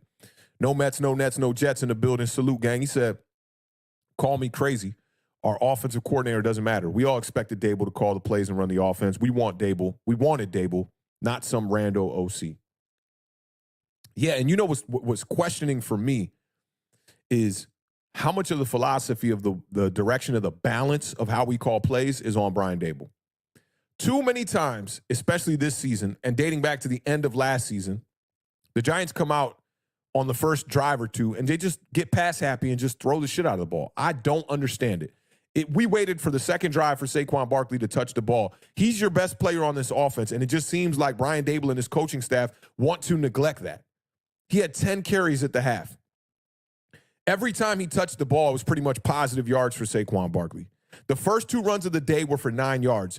He's breaking runs left and right. Even when Tommy DeVito came in the game, Saquon Barkley had that big run up the left side for like almost 20 yards, and then you drop back and throw the ball with Tommy DeVito, and he throws an interception. They are so puzzling that it's a disgrace, man. It's like a kid playing Madden could run an offense better than what we've been seeing from Brian Dable and from Mike Kafka. And I don't mean to say that to shit on them, but it's puzzling. It's really puzzling. Like, I just don't understand where they're going with this philosophy and how much of it is Brian Dable and how much of it is Mike Kafka. Mike Kafka was seen on the cameras during the broadcast definitely calling the plays. And I agree with you, Mets. If Brian Dable is this offensive mastermind that people have been praising him to be, then he should be out there calling the plays. He should be the offensive coordinator moving forward, if you ask me. And I'm not calling for Kafka's job, but Brian Dable, you should be able to run this ship and be the head coach of this organization and also run this offense. I think the best of the best offensive minds are able to do that. The Sean McVays, the Mike McDaniels, they're able to do that. And I think it gives them a better grip on the team.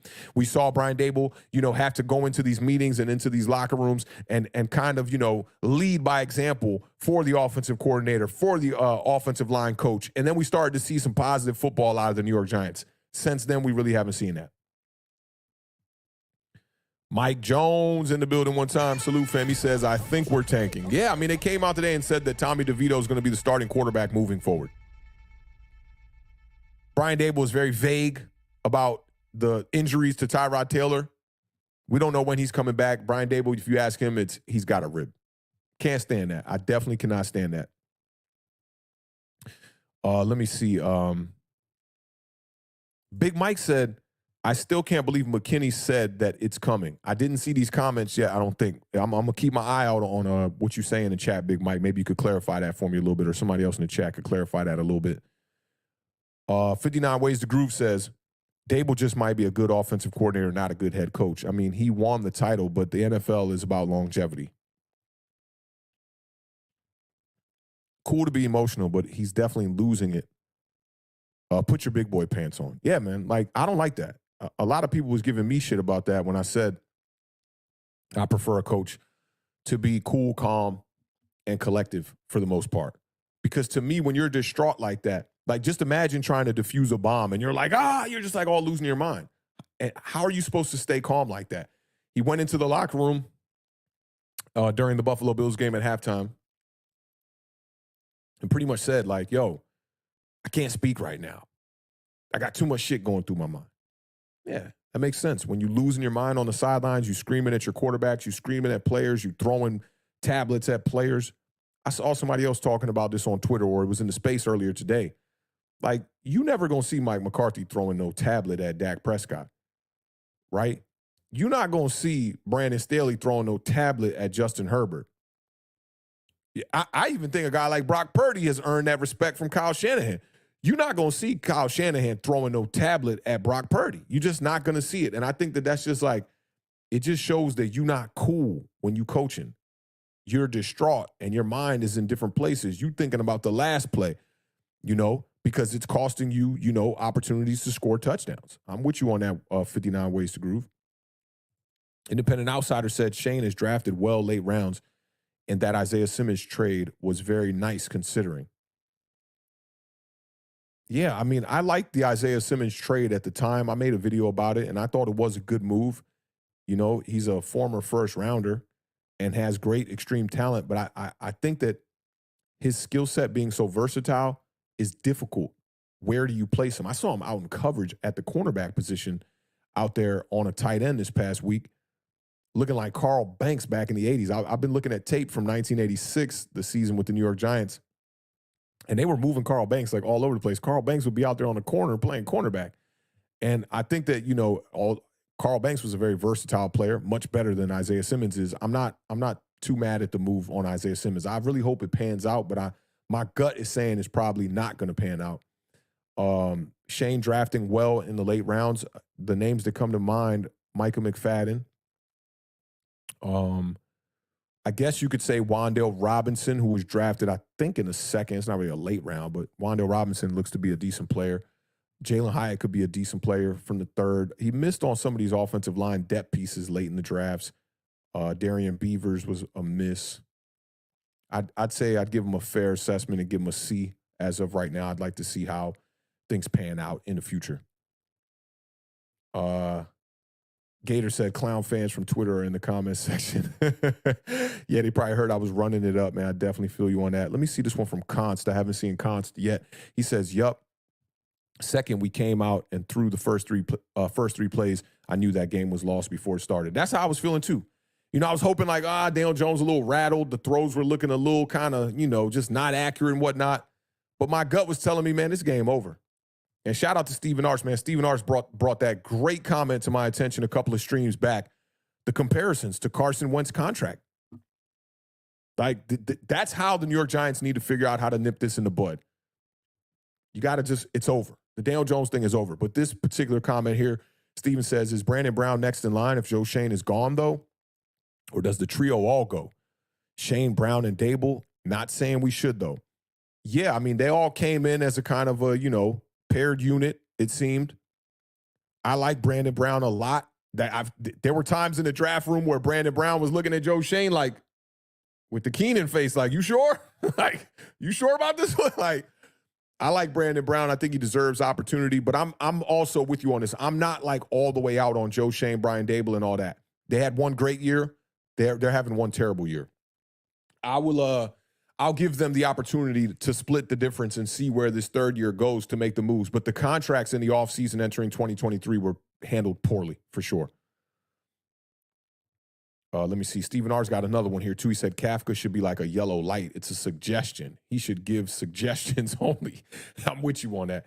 I'm definitely with you on that. That's a fact, man. Because, like, I don't want to, like, down, Mike Kafka and whatnot, but, like, just does not seem he's giving us an advantage in these games.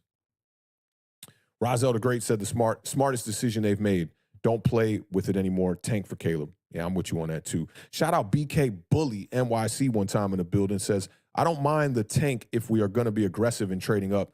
And if we trade up, swing for the fences and take Caleb. I'm right there with you, fam. I'm digging the Do-Rag Gang on that profile pic too, man. That's reminding me of Tyrod Taylor. Salute to you, BK Bully, or BKS Bully NYC in the building one time. We appreciate you, fam. All right, let me see what else we got. We'll get a couple more, and then we'll go off into these giant overreactions. David Lopez in the building. What's going on, David? He said Belichick got his walking papers from Cleveland. Do you think the Browns regret that? Yeah, a little bit. I mean, listen, I was around for those times, and it was ugly for Belichick in Cleveland. The Browns are like semi-headed in the right direction now. They got a really good defense over there this year, and I think they could possibly bid for a playoff spot. But there was years there, that was in the 90s when Bill Belichick was sent packing. They went through like a good 400 quarterbacks since then. It was really bad, so I hope that we don't end up in that situation. I do think the Browns kind of regret it because, yeah, I mean, you saw Bill Belichick go on to win however many Super Bowls with Tom Brady, but I think we're starting to realize now that Tom Brady had a lot to do with Bill Belichick's success. He didn't see this much success before Tom Brady, and he damn sure ain't seen this much success after Tom Brady. I still think that Bill Belichick is a really good coach, knows how to coach, especially from a defensive perspective. Definitely dig what Bill Belichick brings to the table. Lamamba James said the Belichick group is a curse. Yeah. No coaches from that tree have been good. You look at this coach from the Raiders, Josh McDaniels, first coach to be fired from 2 teams before the second season was over. Yeah, definitely not a good look for him. Mike Jones said, to be fair, those guys don't constantly make the same shitty mistakes that DJ and some players make. Yeah, that's real too. Let me see. Lamamba says, we need an experienced head coach, not an OC coordinator. We need a leader of men. Yeah, and for me, I like those characteristics you named, but I need an offensive-minded guy. That's why I would kind of shy away from a Bill Belichick at this point. I need an offensive-minded guy.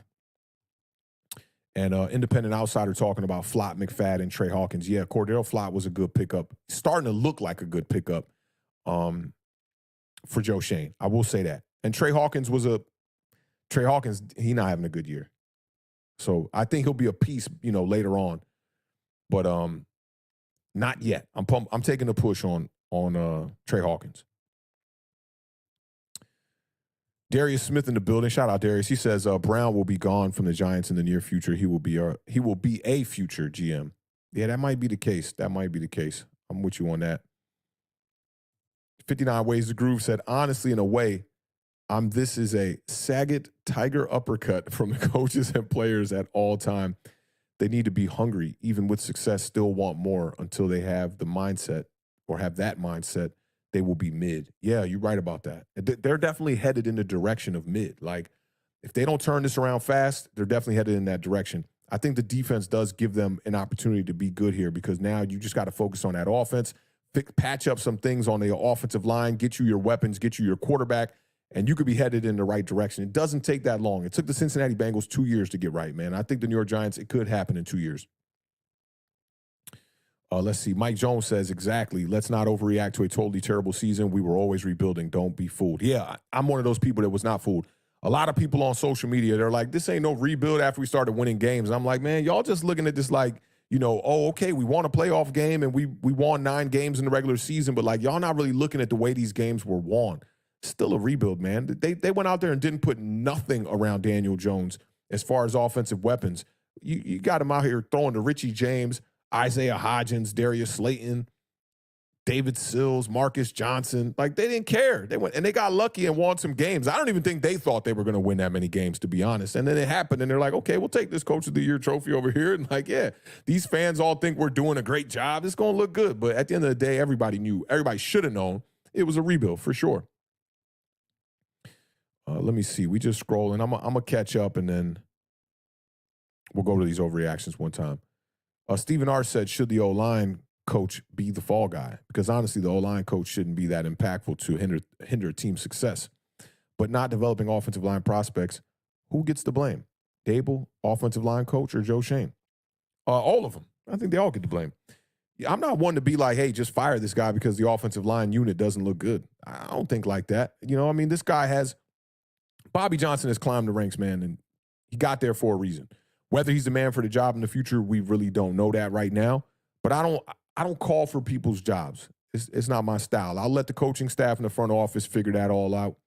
And then, we'll go from there. But, like, the players on the field are the ones that are supposed to be out there making the plays. That's how I look at it. Shout out Arturo Perez in the building one time. He says, what do you think are the top 5 solutions for us to be an elite team? That's a great question, bro. This is a really good question. All right. So, right off the bat, get the quarterback. That's number 1.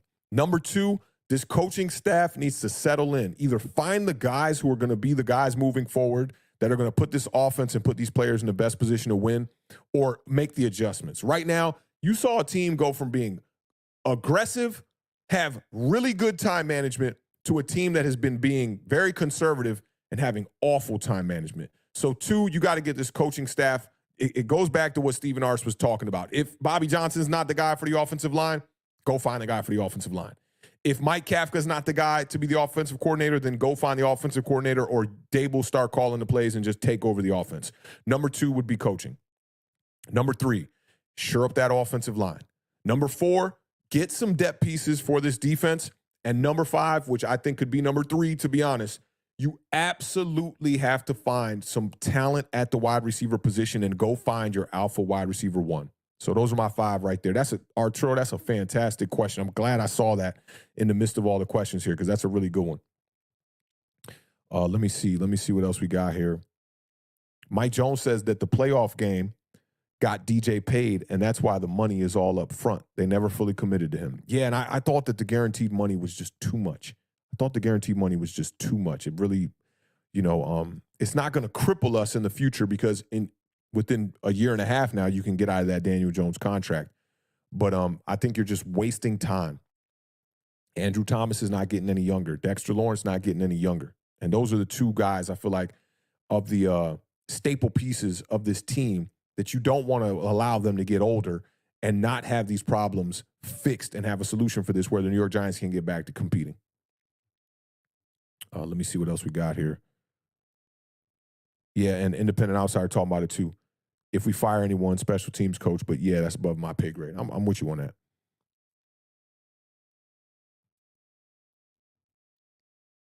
I see Darius and Big Dog are talking about something there. I kind of want to scroll back to it, but I don't want to waste too much time.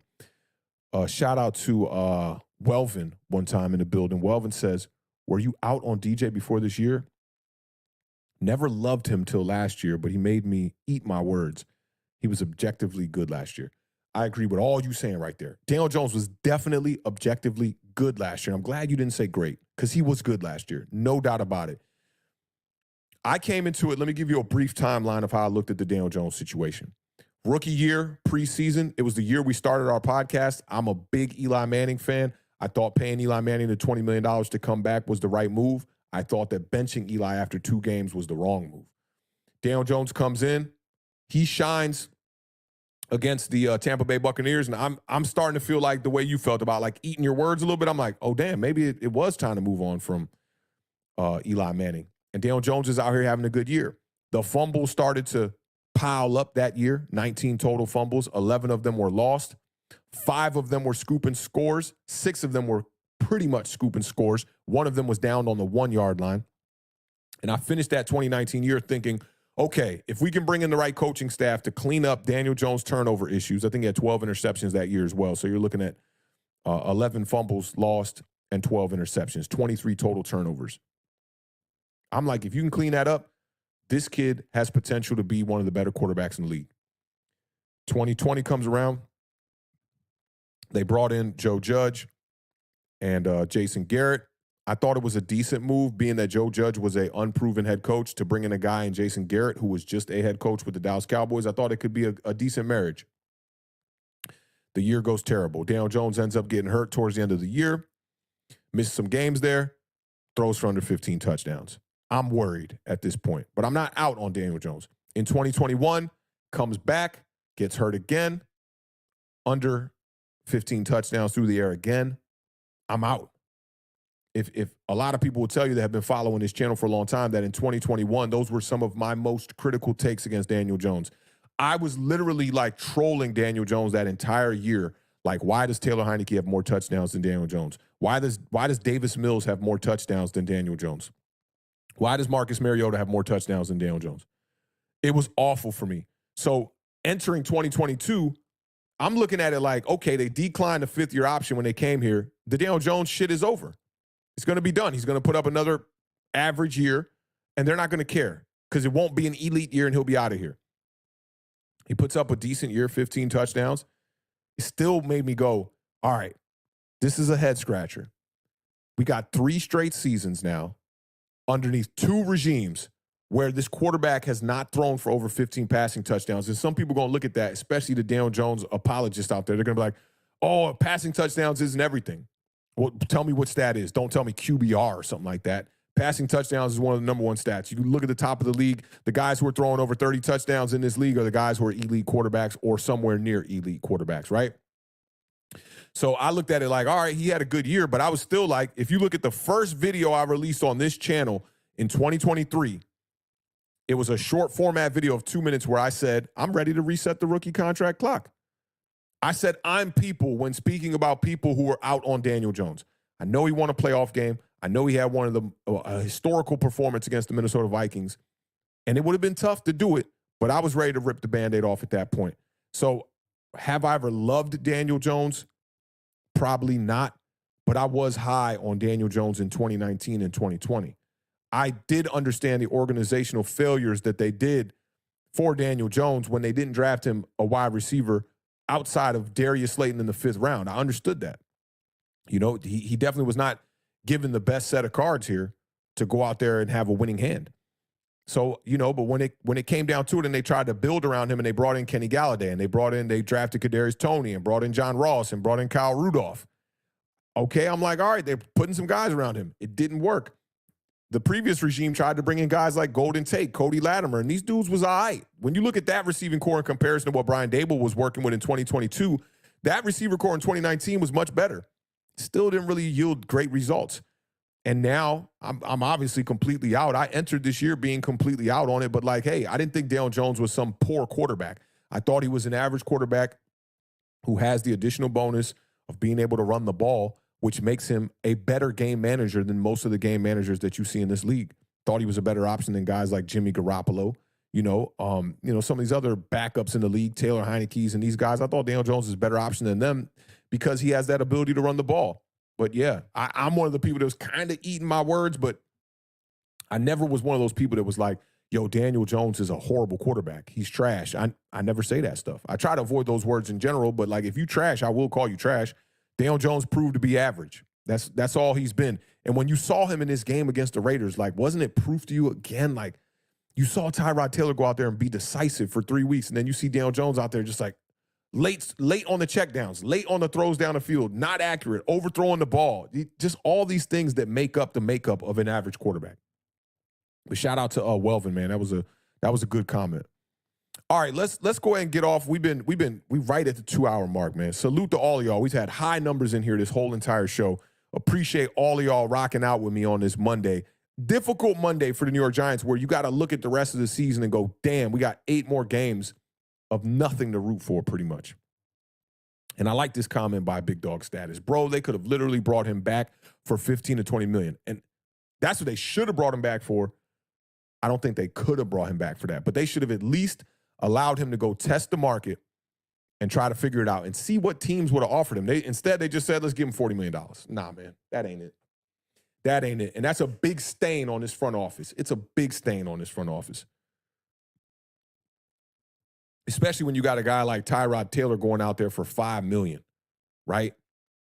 And putting up the same amount, the same type of quarterback play, if not better. It makes me think, and yeah, Daniel Jones is more durable than Tyrod Taylor is. But it just makes me think, like, what would have happened if they just went with Tyrod Taylor the whole time? Like, screw 2022, let the quarterback go, find a way to get him off the roster, and just go with Tyrod Taylor. You decline the 5th-year option anyway. Just go with Tyrod Taylor. They didn't want to have a quarterback controversy entering the year, and I think that had a lot to do with John Mara as well. A lot of good talk in the chat. A lot of good talk in the chat, man. And yeah, no Mets, no Nets, no Jets. I'm right with you, man. I can't believe the season turned out like this either. I expected to lose some games, but I did not expect to lose them like this. And St. Zappa says, and it seems to have pissed off players like Saquon. I think the DJ contract may have upset the locker room. Yeah, people still till this day want to shit on Mike Lombardi for saying, that the Giants are probably going to be dealing with a little bit of the disease of me in the locker room. It wasn't that crazy of a comment. Like, we're seeing it. You see it with Xavier McKinney. You see it with Saquon Barkley. You see it. It's there. And players are not happy. And losing does not help any of that. I see Jameson's back in the building. Shout out J-Mo back in the building. What's going on, brother? All right, y'all. Let's do this now. We've talked a lot. 2 hours. I'm going to give y'all 30 minutes probably of some giant overreactions, man. Y'all know me. Like, a lot of this longer format content does better on the internet when it's like an hour or less. I don't care about that. Y'all know my saying. Shout out to my homie Chaz French one time. Y'all in it for likes. We in it for life, man. I'm in it for more life, more Giants football. I'm here to talk about Giants football. I'm not here to try to run up numbers. Y'all know what it is. Shout out to the fam in the building. So I want to start this one with this clip from Chris Canty. And I just think he's reiterating a lot of points that we've already made on this stream already. But I want to show y'all this clip because I think it's a good minute of some solid takes from Chris Canty, who's a former New York Giant. And Daniel Jones, unfortunate injury. Nobody's rooting for him to get hurt. Torn ACL. Listen, like. I don't want Daniel Jones to be hurt, and we'll see what happens with the MRI today. But his injury, isn't that just pushing the Giants toward what they need to be doing anyway, which is getting ready for the 2024 offseason and the 2024 draft? Ain't that what you should be doing? Listen, they had their director of pro personnel, their assistant general manager, and their general manager in the building at the Coliseum on Saturday night. I think the Giants understand the assignment, too. We talk about the Arizona Cardinals. The Giants ain't fooling themselves. Daniel Jones is not Joe Shane's guy. So Daniel Jones is a good bridge quarterback that got rewarded with great quarterback money. But I don't think the Giants have any illusions on what the future is at the quarterback position. Their franchise guy ain't on the team right now. You hope that Chris Canty is right about the Giants not having any illusion about the quarterback not being on the roster right now. You really hope that Chris Canty is right. I love what he said there. Very direct, very definitive. And I think that, the New York Giants are definitely looking at things in that kind of from those optics, to be honest. You got Joe Shane going out here to games to watch quarterbacks, to watch players. With USC, he got to go out there and see Michael Penix Jr. go up against Caleb Williams. The writing is on the wall. They know what's up. They better know what's up in that locker room now. And honestly, you don't want to see a guy get hurt, but I think Chris Canty made a good point there when he said, this is kind of pushing you in and forcing you to do which you ultimately had to do anyway. You know, it's like when you learning how to swim as a kid, right? Eventually, somebody got to just push your ass into the water, and you got to find a way to tread. And that's exactly what's happening with the New York Giants here with this injury to Daniel Jones. So let's get right off into it. Let's talk about this first Giant overreaction one time. Let me see which ones we got here. I'm going to start with this one because I thought this one was extremely egregious, to be honest. And I saw this one on my social media today, and I was like, holy, people are thinking like this? Daniel Jones, 2024 Comeback Player of the Year, has a nice ring to it. This one is from @NYG_Nation10. If indeed you think that this is a complete overreaction like I do, let me see a O in the chat to represent that. If you agree with this statement on the screen and you looking forward to seeing what Daniel Jones can do coming back in 2024 as the starter at that for the New York Giants, then put a U in the chat to represent that you were taking the under. If you need a little bit more time and you got to take the push one time, you can put the P in the chat to represent that you're going to take the push and you need a couple of more weeks of football to possibly assess where Daniel Jones' 2024 future lies. Let's see what the chat is talking about right here. Shout out my guy Steven Arce. He came in with the O's one time. LaMama James said, oh, hell nah. David Lopez says it's an overreaction, along with D Nice one time in the building. Shout out D Nice in the building. Let me see who else we got up in here. Let me see. Them votes came in extremely quick here. My man Rob is in the building. What's going on, Rob? Hope all is well, man. Make sure y'all go subscribe to Rob and PTA, man. They got a dope channel over there, too, man. Shout out PTA one time, too, man. That's my guy. I'm wishing for a speedy recovery for him, man. Can't wait to see my guy come out on the finishing line on the opposite side of, on the positive side of that, what he's dealing with right now. I don't want to put all his business out there. Y'all know what it is. Gregory taking this one as an overreaction as well. Simeon says overreaction, ridiculous. Yeah, I'm right there with you. No Mets, no Nets, no Jets said, Jesus Christ. I am Jarrell and Jameson also say it's an overreaction. I believe this is Reginite. I'm going to say Reginite taking an overreaction one time. Mel Hayes says he's taking the U on this one. He thinks that he agrees with the statement on the screen. Snack Dadicus is in the building one time. Shout out Snack Dadicus. That's a new name in the building. Welcome to the family, my brother. He says this is an overreaction. Come on now. KC Smooth said, hell no, with a bunch of zeros behind it. You got to know, those are zeros, not O's. I like that. Alpha Barre says, over bus reaction, laughing my ass off. Kansan, shout out Kansan. Been a minute, man. Good to see you in the building. Kansan says, it's the overreaction. He might be comeback player of the year on another team. Yeah, that might be the case. I don't even think that's the case for real, but it's not happening as a New York Giant. SN Rossi in the building says it's an overreaction as well. Big Dog Status said they can't let go with the, he definitely says this is an overreaction. Deedon Shelton, shout out Deedon. What's going on, fam? Hope all is well. Let me see. Rozelle says it's an overreaction as well, only because I can't respond with a hell no. I like that. LaMamba James said the biggest O.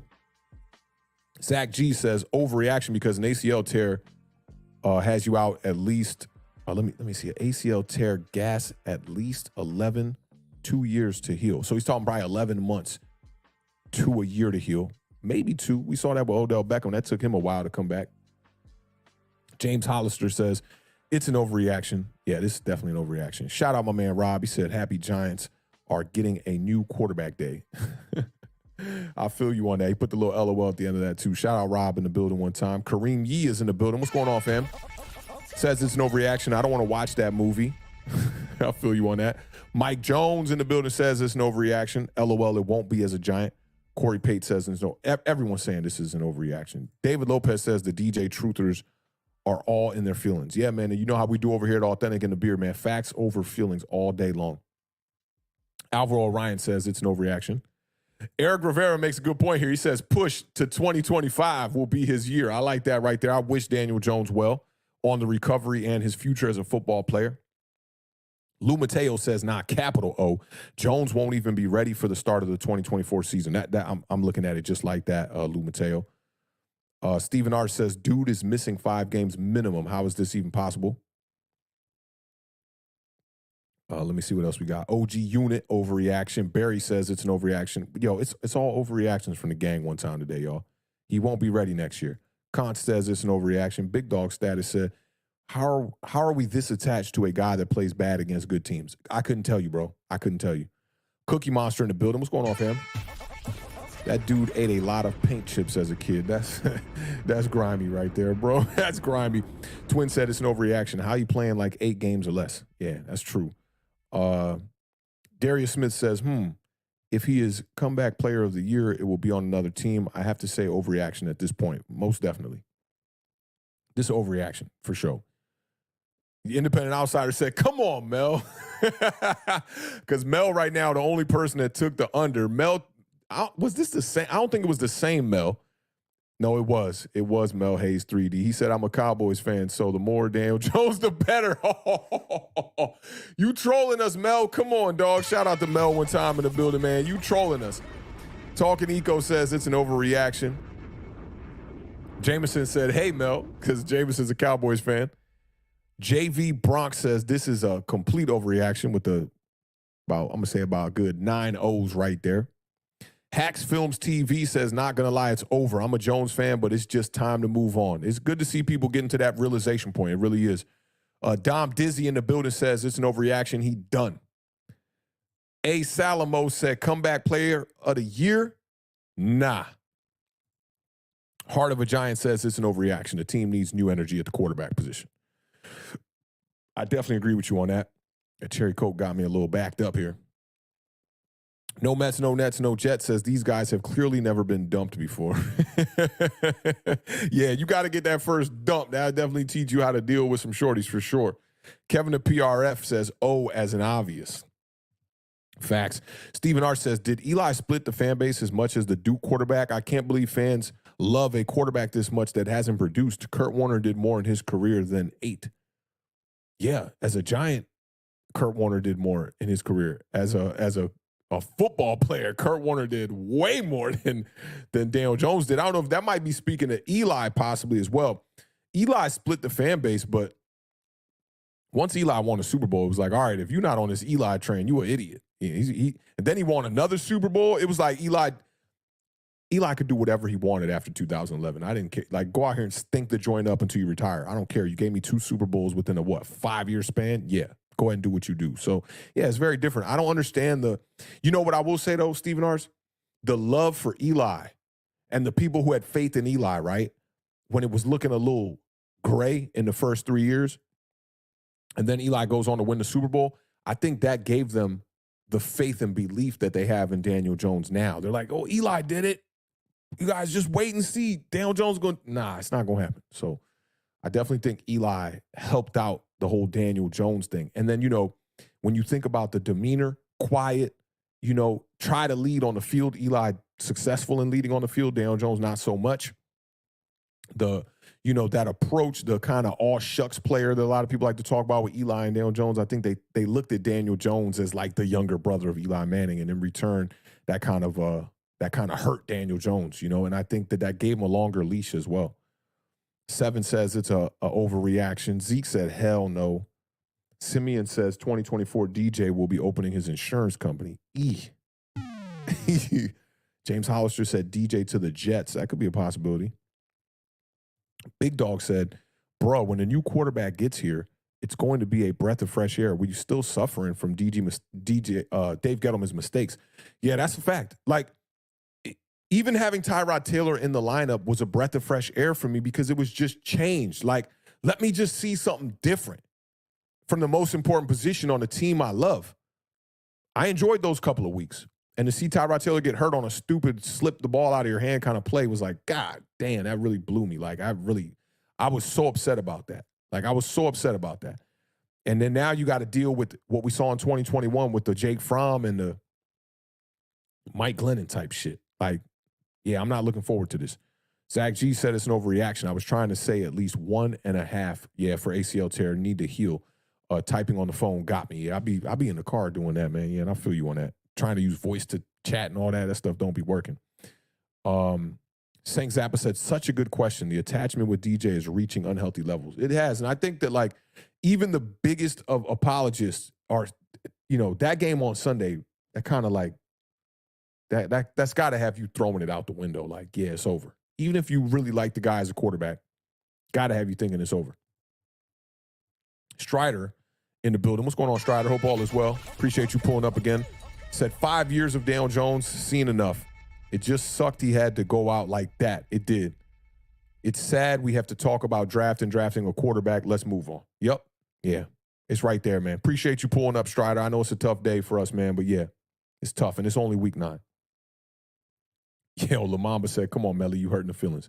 Shout out to OG Unit one time in the building, man, for the $5 super chat.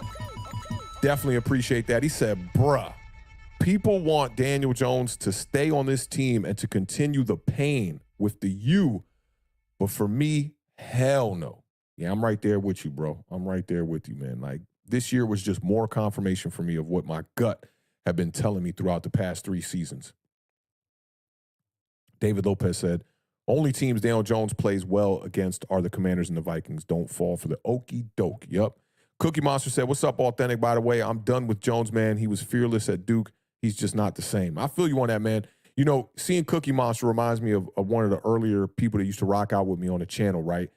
His name is Amazing Guy, and he's always in entertainer streams. And, like, Daniel Jones can do no wrong in this dude's eyes. And 3 weeks ago, I was having pretty much like a mean battle with him in the comments of one of Tanner's streams. And he was just telling me, like, no, they just got to shore up the offensive line. I'm really anxious to see where he stands on this now because he's probably the biggest Daniel Jones, like, supporter I've ever seen. He thought I was harassing him by pretty much telling him, like, yo, this Daniel Jones not the guy, man. Like, I'm not trying to be, an asshole about it, but he's just not the guy. I don't see what you see. Like, I've watched Daniel Jones for 4 seasons now, 4.5 seasons. He is who he is. There's no way around it. He is who he is. But shout out to Cookie Monster one time in the building, man. Good to see you coming to a realization point here, man. Rosell says, yup, Eli was leading the league in interceptions 3 separate times after the first one. I was like, shut the F up after ring 2. Yeah, that point is never brought up again. Yeah, I don't care about it anymore. It's like Eli can do no wrong. They could have let Eli be the starter until he was out there looking like straight pathetic dog shit. I don't care. He won me 2 Super Bowls.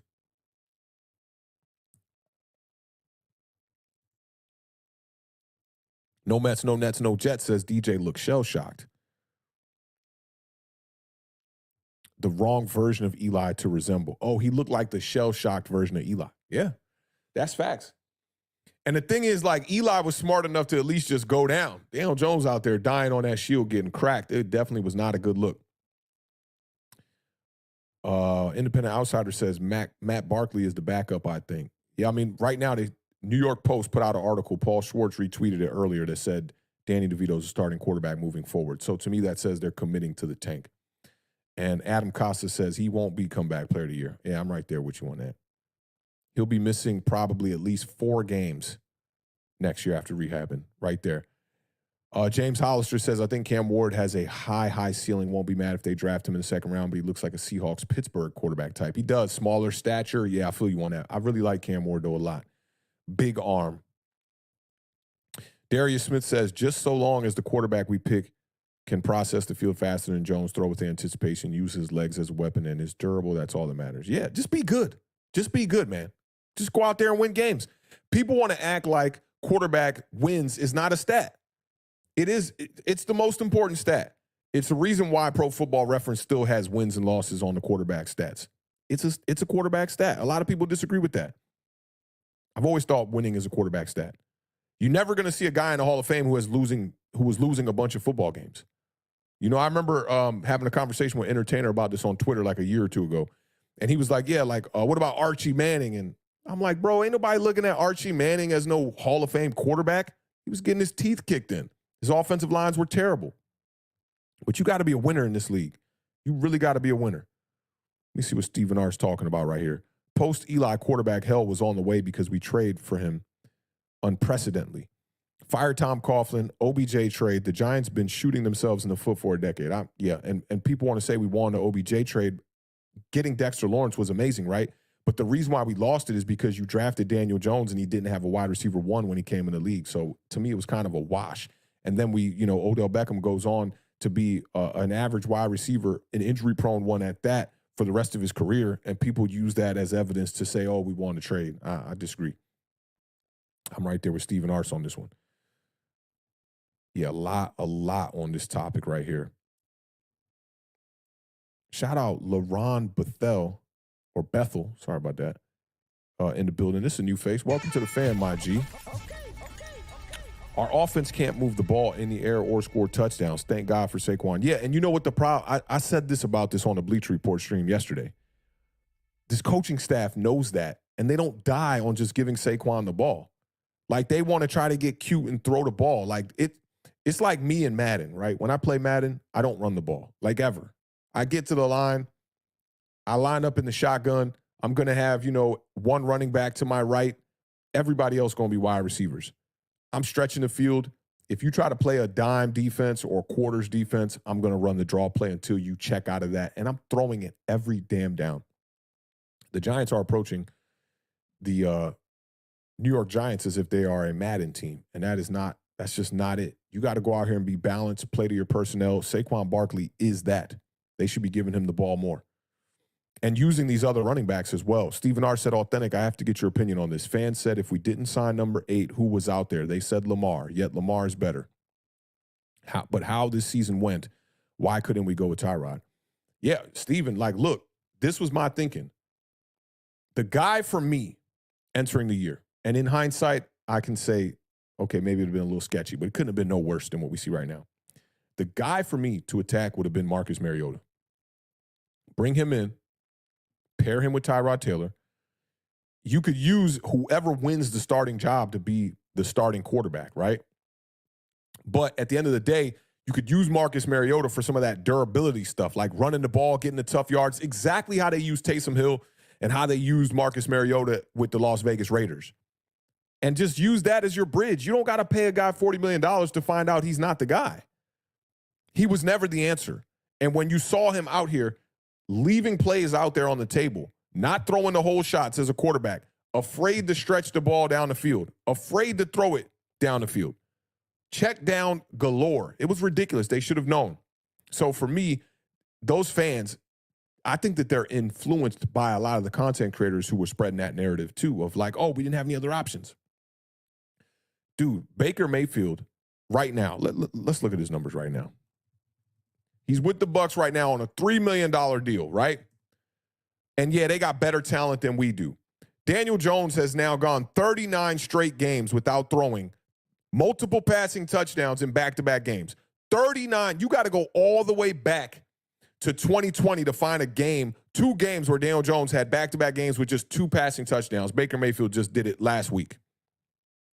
He's got 12 touchdowns and 4 interceptions on the year, and he's thrown for 1,800 yards. His completion percentage is 64.9. His passer rating is 92.7.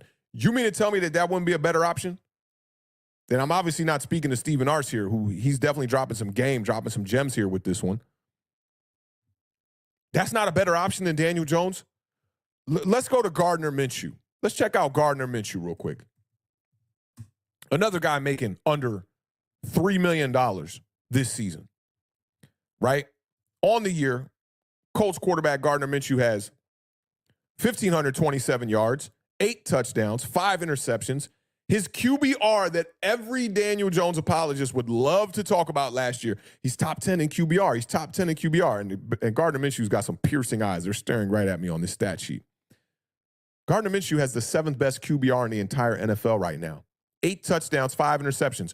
Who's he throwing the ball to? Okay, Michael Pittman Jr. They got the other kid, what's my man's name? He wears number 14, white boy, who's pretty decent. They got him over there. I like the tight end that they had over there in Jelani Woods. I think he's out for the year. Mo Alley Cox was over there. They don't got nothing.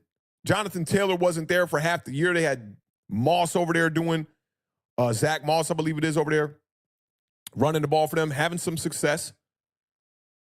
But let's be real. Gardner Minshew at $3 million a year is a better option than Daniel Jones at $40 million a year.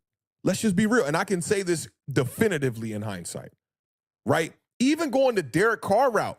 Derek Carr was making like 30-something million. I don't like that as one of my prioritizing options, but it's better than what we got out of Daniel Jones. You know Derek Carr's a veteran, and at least he has a resume. Geno Smith making $28 million a year. That's a better deal than what we're paying Daniel Jones, right? Jacoby Brissett is getting paid backup money to be a backup in Washington right now, sitting on the bench. He was top 10 in QBR last year. He's a better option. There were so many other options. These fans and these other content creators that spread this narrative, they just don't want to. They don't want to admit it. I remember saying this to Kyle Pizzle in a space with him and the Mage, and the Mage was trying to convince me that Lamar Jackson is not that much of a better quarterback than Daniel Jones. He actually was trying to convince me that Daniel Jones' value should be exactly what Lamar Jackson is. Why is it that a guy like Lamar Jackson is demanding $200,000 and Daniel Jones can't demand that? These were some of the tweets that were coming out. And I'm looking at these fools like, are you out of your mind? Like, you could treat this like a movie, right? Let me give you a good example here. So when you take your kids to go see The Matrix, right? The first one. They don't got to have the intellect to understand the depth of the concept of The Matrix to know that that's a great movie. Same thing goes for Lamar Jackson. You don't got to know about pocket presence, manipulation, schemes, X's and O's, none of that shit. If you have eyeballs, you can see that Lamar Jackson is a better football player than Daniel Jones. I was telling these guys in the spaces this. Look, there are options out there, and they clowned it. They laughed at me when I said Marcus Mariota, Jacoby Brissett, Gardner Minshew. You know, Gardner Minshew came into this year, right? I'm going to get the exact numbers. When I was winging it, you know, in the offseason, I would say it was 40-12. But let me get the exact numbers on it.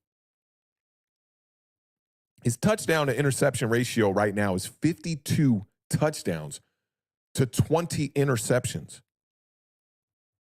The dude was a decent quarterback in Jacksonville. They were just in turmoil. They were ready to rebuild, ready to move on. They brought in a coach that did not like Gardner Minshew, so they sent him packing. Gardner Minshew has always been a guy that I thought deserved a job in the NFL, starting on a lower-tier NFL team. To give him the true opportunity, 52 touchdowns to 20 interceptions, come on, that guy deserves an opportunity. And here we are sitting with Daniel Jones at quarterback, a guy who has more turnovers than touchdowns, and paying that guy $40 million freaking dollars, man.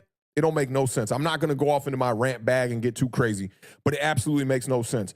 And that these people were sitting up there on their high horse trying to convince me that Daniel Jones, all he needed was an offensive line. Well, Lamar Jackson has never really had like a great offensive line. He hasn't had weapons. They spent like $10 million on his wide receiver core entering this year, before this year.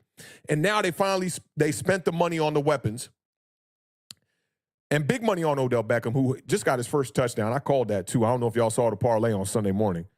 I called that. I said, this is going to be the week Odell get his first touchdown. Birthday week? Oh, yeah. You know, I just moved into the new crib, and I was unpacking. And shout out to my homie, Nick DeWick. He gave me one of my first pieces of memorabilia. He gave me a signed Odell Beckham Jr. jersey in 2019 when I first met him. He was like, I'm going to send you something. He was like, you don't got a lot of memorabilia? I was like, nah, I just got this little plaque right here from the beard and this here. He was like, I'm going to send you this. I'm going to send you something. And I knew it was going to be an Odell Beckham piece of memorabilia. So when I'm moving, I'm unpacking things as that signed Daniel Jones helmet over there stares me in my face.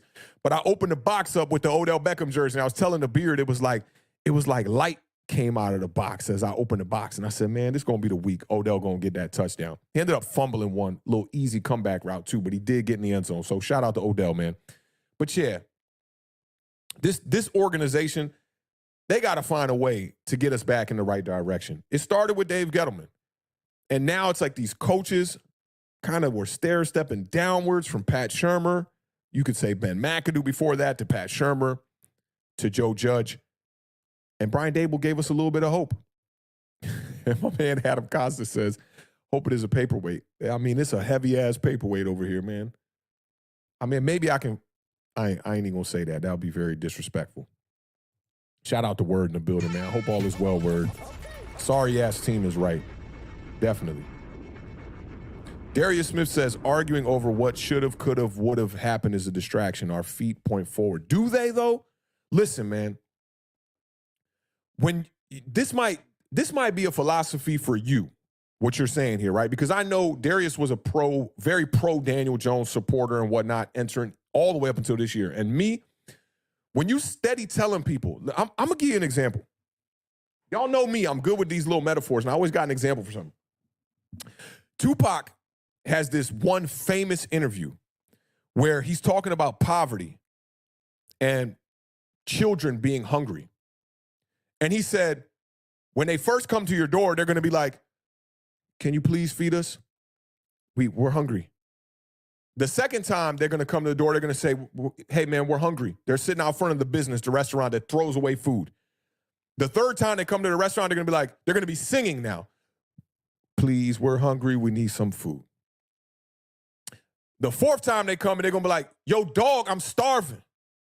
The fifth time they come to that door, they're going to kick down that door. They're going to come through that thing, picking the lock, blasting. Go back and look at that Tupac interview. That's the exact same way I feel about this Daniel Jones thing. There are people like me, like Sal, like Mike, like Mace, like BBU, that we've been saying this for 3 seasons now. So the frustrations have boiled over because we've been telling y'all, and y'all been looking at us like we the foolish ones, right? There's no way we can't look back at the past. To understand where you are going, you have to understand where you have been. The Giants have been in the mud. Oh, man, Adam, I can't forget you. I can't forget you. He said, hello. I got a rant from Adam right here on my hard drive that I clipped it up, and I said, I'm going to keep this as a receipt for when this shit goes completely left, that people will look at Adam's rant and go, damn, he was right. So I can't agree with you, Darius. I cannot agree with you on that like looking back does nothing. To understand where you are going, you have to know where you have been. Shit, I just moved into this house. I just assessed my whole business model from the past 5 years. I've been an independent studio now since 2015. I had to assess everything that I did wrong in the past 10 years almost now. We're looking at 8 years I've been running my own independent business. I have not worked for somebody else in 8 years now. I got to look at what I've done wrong to understand what to do right. I can't just say, oh, forget all that stuff I did wrong in the past where I didn't market properly, where I didn't put out the right promotional material, where I wasn't out here getting to the clients and grinding, being in the scene that doesn't exist, where I wasn't being a front runner for the scene that lacks leaders. I cannot glance over these things and say that they are not important. I cannot do that. That would be a foolish approach. So the past is very important to know where we're going. It's very important. For us to understand where we got to go, we need to understand the mistakes that we have made in the past so that we do not go into the future making those same exact mistakes. We cannot do that. We cannot do that. Not here on Awthentik and the Beard. We cannot do that, bro. I'm sorry. We cannot do that. And shout out to Darius. Y'all know everybody's opinions are welcome here. But I egregiously disagree with that. Like, we have to look at what we did with Saquon Barkley, drafting him number 2 for a quarterback that was aging and showing us all the signs that he was not going to be able to take us to the promised land and trying to put talent around him. We have to look at overextending ourselves in reaching for a quarterback with the 6th pick that had no business being picked there. We have to look at these contracts, trading away Odell Beckham, our best wide receiver, the only true playmaker that the New York Giants have had in the past 15 years. We have to look at these things and understand that moving forward, we better not make those same mistakes. Let's get off into this next Giant overreaction one time.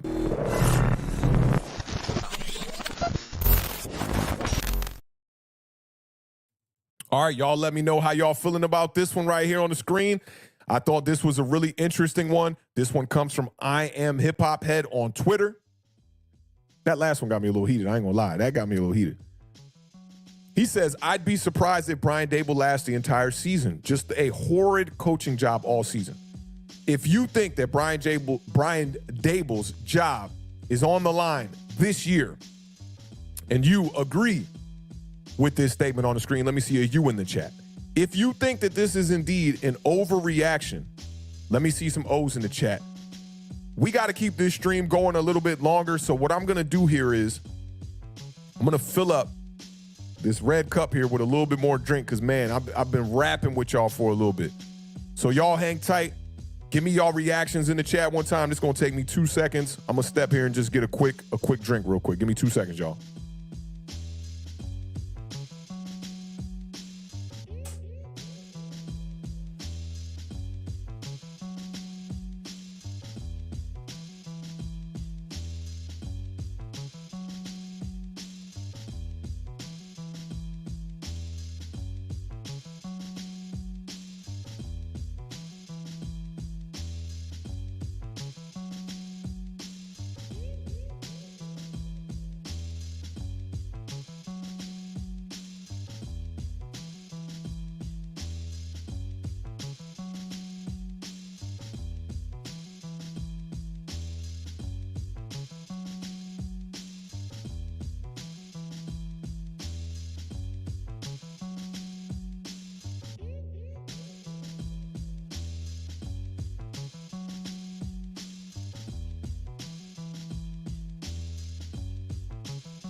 All right, we back in the building, man.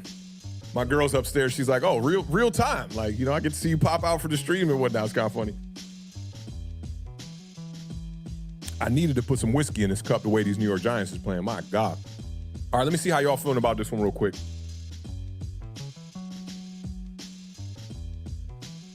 Oh, yeah. Bunch of big O's.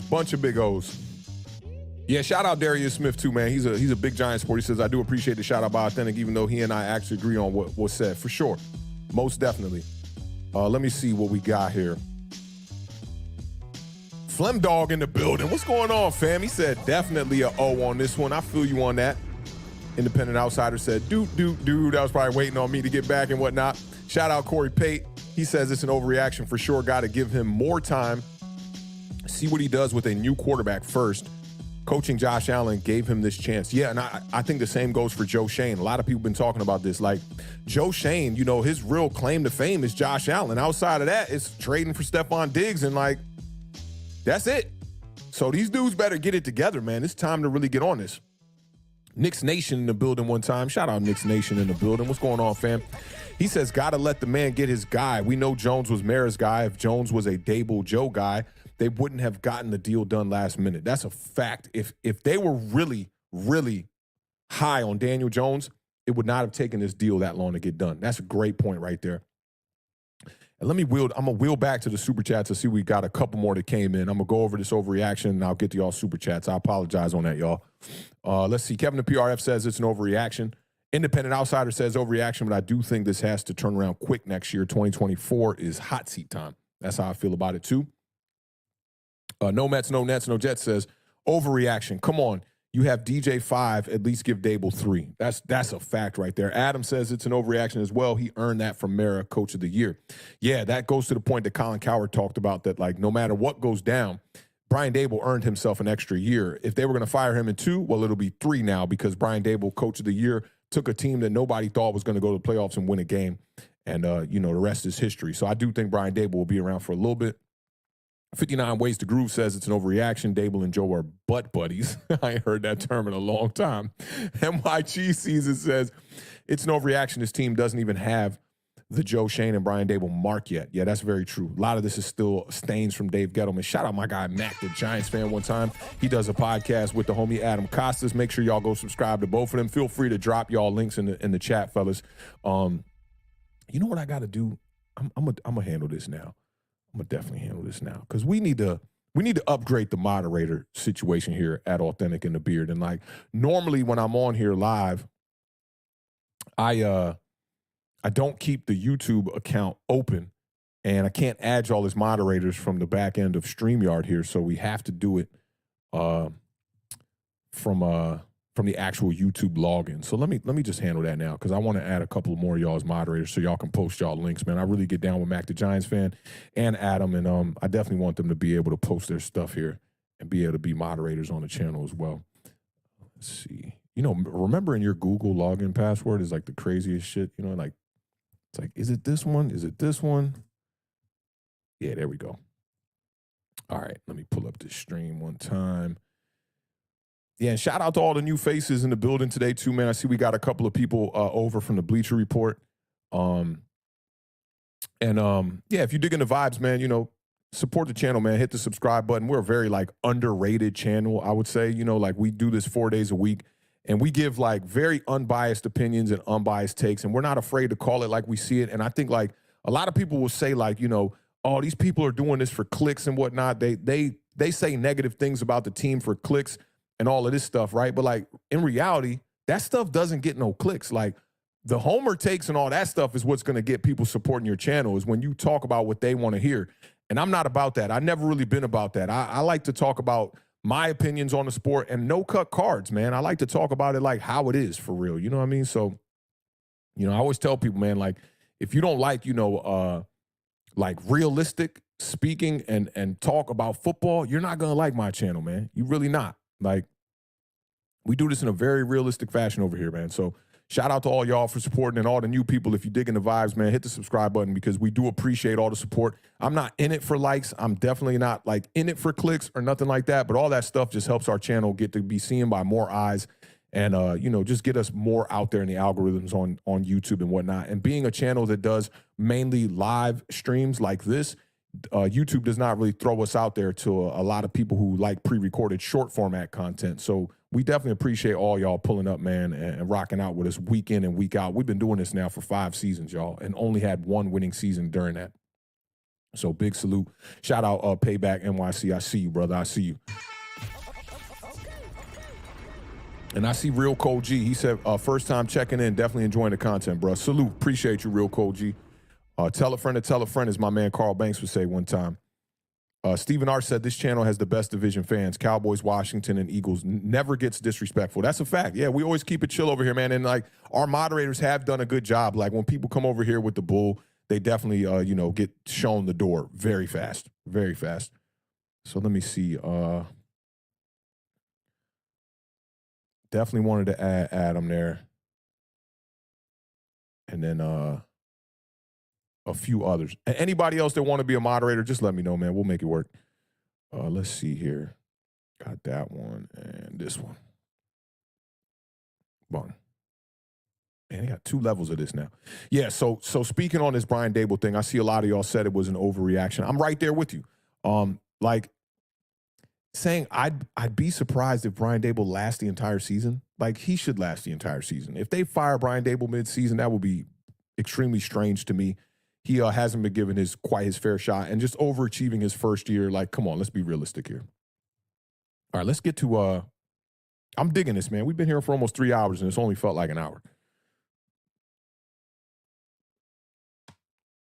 So big shout out to y'all for that, man. Like today I came in with like no notes. Just, I figured, man, we've just focused on the chat, talk ball, brought up a couple of overreactions, clipped up the little Chris Canty clip, and that was about it, man. Like, we don't even got to spend too much time talking on that Raiders game because it was pathetic. It's like right back to week 1, except now we're mid-season, and we know that the Giants have no hope here. It's really depressing to look forward to. I'm just like, what do I do for the rest of the season here? How are we going to – my whole goal here now is like, how do I make things interesting for all the family in the chat when we come here and pull up? Because if y'all have noticed, or if you haven't noticed, a lot of Giants fans in the community have clocked out, man. Like, yo, like, I saw Bobby talking about it on Talking Giants. Like, man, the numbers just went way down after last week.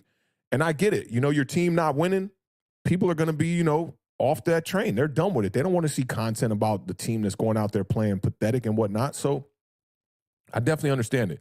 Big shout out to the homie, man, Welvin in the building with the $2 super chat. He says, shout out your channel, man. Found you through the Entertainer. Big salute, man. Yeah, me and the Entertainer have done a bunch of streams together. We did one earlier this year. That was a really a good hit with the family too, man. A lot of people were digging that stream. And I want to get Entertainer back on here. Entertainer been like kind of off Twitter lately, and I kind of troll Entertainer a little bit. We have that kind of a relationship where I could hit Tainer up on the phone right now, and I kind of troll him a little bit because he was extremely high on Daniel Jones, entering the year, and like pretty much had those watch you're going to see kind of vibes. And I was the guy who was like, man, let's go with a bridge quarterback. It's not going to be that much different. You have to think about values in a dollar amount versus the productivity. And I thought that like getting Daniel Jones signed here was not going to be $35 million better than getting a guy who was $5 million here. So me and Tainer, we haven't chopped it up since I think that was like week 2 or week 3 when we talked about it. I did have Bad Dog on the channel recently, and they had Carl Banks on their channel recently. That was super dope, man, to see them. I think that was 2 Tuesdays ago. Really good stream. If you haven't checked that out, that one was on Bad Dog stream. Go check that out, man. They're putting in work. Love what Tainer does over there with the play-by-plays and doing the live streams with the games and whatnot. And it's always good to chop it up with Tainer. I'm hoping to get a chance. I saw that Pizzle was talking about this too, doing a large roundtable. He said this on Bad Dog's channel when they chopped it up recently and squashed their little beef and whatnot. That doing a big roundtable with like Pizzle, Bad Dog, Tainer. I would love to be a part of that and be able to, put my 2 cents on the table as well, because we all have very differing opinions, So shout out to you, man. Glad you found us through Tainer, man. Tainer's one of the people that I was watching back in 2018. Like, man, I would wake up and search Giants news every day, and Tainer would pop up, and he got me through a lot of that bad football, man. Back when he was in the apartment, I'm a day one with Entertainer. I definitely was rocking out with him early on. So big shout out to Tainer, man, and big shout out to Welvin one time for the $2 super chat as well. Shout out to homie No Mets, No Nets, No Jets one time representing that DMV with the 199 super chat. He said, definitely don't cry for Daniel Jones. 80+ million, he'll be okay. Yeah, man, no tears for Daniel Jones, bro. Like, I want him, the one thing that saddens me about Daniel Jones is like, damn, you tore your ACL. That's not fun. That is not fun. So, you know, I don't wish that kind of injury upon nobody. Those aren't easy to come back from. You know, the rehab that goes into that. I remember when Odell Beckham was dealing with the second knee injury when he was with the Browns, and on his OBJ Love website, he had a awesome documentary that documented the whole entire process of his rehab through the knee, man. And like, I don't wish that upon nobody. That's not fun. Like that kind of rehab, you know, I'm one that, like, as you can tell, I don't go to the gym and do shit like that. Like, I've been just like a natural athlete my entire life. And like the only way I can get like any kind of workout is if I'm doing something I enjoy. Like, I can go out and get my, you know, cardio from playing basketball, or like cardio from playing football in like a 2-hand touch league or something like that. But you're not going to see me in the gym just pumping up no weights for no reason. It's just not my swag, man. Like, I'd rather sit in a chair, cook up some beats, and just chill out. You know, I know a lot of these shorties be out here looking for that bedroom body and whatnot. You know, it's 2023. Everybody trying to hit the gym. I've been chilling, man. I like to be in shape. Don't get me wrong. But I have to like trick my mind into like, you know, doing things that work out my body and whatnot. I'm trying to get back to that. But yeah, watching Odell Beckham, man, go through rehab and like having to lift so many weights and test that knee and going to so many doctors and I don't wish that upon nobody. So that's the only part for Daniel Jones that I do feel, you know, I feel for him in that regards. And shout out to the homie, Jim Glat, how do you say this one? Glathar? Maybe Glathar. Glathar? I'm going to go with Glathar. I love trying to enunciate and pronounce these names here, but just sent in the blank $10 super chat, man. That means a lot, bro. Appreciate that. Your presence, man, is super important here for this channel, man, and the super chat definitely goes a long way to support this channel. I definitely appreciate that. And my guy is in the building one time. Tuto is in the building one time, man. Tuto was the #1 New York Giants supporter in the whole damn community, man. This dude is always throwing out super chats on everybody's channel. Big shout out to you, man. I'll give you one of those one time, man. Massive salutes and respects to the big boss, Awthentik, and all diehard Giants fans in America. Greetings from our entire club in Italy. He plays rugby for those of y'all that don't know. And he says, and we say, forget about it. Yeah, we trying to forget about this damn season, Tuto. Let me tell you this, Tuto. So I see Tuto across the New York Giants fear, right? And he's always on everybody's channel. And he refers to a lot of us content creators with that same name, the big boss. I need a specific name for me, Tuto. I don't want to see me being called the big boss and then 10, 15 other content creators being called the big boss too, right? So I need a specific name. Maybe like you call me the Authentic One or whatever you want to come up with that you could, you know, put a little twist on this for me right here, all right? So I like the big boss thing, but there's too many big bosses here, and I'm not really a big guy anyway. So I am a boss, though. I will say that. I'm definitely a boss. But let's see if we can put a little authentic originality on it the next time. Tuto been supporting my channel since, man, Tuto might be one of the first people to throw a super chat at Awthentik in the Beard in general. I know Nick the Wick was early on, and a few others were early on as well too, man. But shout out to Tuto, man. Look at Tuto in the profile pic, man. You know, I was talking about not hitting the weight room. Well, Tuto's definitely not taking that kind of advice. Big shout out to Tuto one time, man. Appreciate you pulling up, rocking out with us, man. And your presence is definitely welcome here. All right, so let's see what we got here. I see Thunder 404 in the building. This looks like a good one. Let me see. Thunder 404 says, look at Zach Taylor fans. Look at Zach Taylor. Fans were calling for his job. Then next year, what happened? He went to the Super Bowl. Yeah, that's a fact, man. That's a fact, man. And somebody brought this up earlier talking about Zach Taylor, that he started off 0-16 or something like that. You know, and then you get your quarterback, Joe Burrow, comes in. That team went from 2-14 to contending for a Super Bowl. So I hope that the Bengals can possibly find their way to winning a Super Bowl. I think the Bengals are still a franchise that has not ever won a Super Bowl. I believe that's the truth. So, yeah, I hope they find their way into a Super Bowl one time. SHU Carter in the building. I like that. I like that. He said, more like the authenticator. I like stamp of approval from your boy Awthentik, man. I appreciate y'all, man. Appreciate y'all rocking out with us on this Monday afternoon, man. It's been a tough day. We're going to chop it up, talk a little bit more football. I got some couple more overreactions to go over and whatnot. And, then I'll get y'all up out of here. Let's say, we do a clean, we'll try to do a clean 3 hours. And Thunder 404 added to it. He said, I kind of highlighted the wrong one there. He said, and Burrow tore his knee up the year before. The point is, don't give up on Dable after 2 years. We can't keep doing this with these coaches. Yeah, that's a fact, man. You fired Ben McAdoo after 2 years. You fired Pat Shurmur after 2 years. You fired Joe Judge and Jason Garrett after 2 years. We can't do the same thing with Brian Dable. That's just definitely not the vibes. And Jim, shout out to Jim. I want to highlight this because Jim sent in that super chat as well. He said, part of the problem is that Jones attended the Manning Quarterback Academy, and I think that weighed heavily in Gettleman's decision to draft Jones. Yeah, they're looking at, like Eli's, predecessor and whatnot. And that definitely helped. What was that? Coach Cutcliffe over there, grooming these quarterbacks. I definitely think that's a thing. And shout out Kansan. Yeah, I'm with you on this, Kansan. Kansan said, Thunder 404, love the Triple X Tentacion profile picture. That's a fact, man. It took me a while to come around on Triple X music. And when I did, man, Triple X embodied like human nature. I really miss that dude. Man. May he rest in peace, yo. All right, let's get off into this next.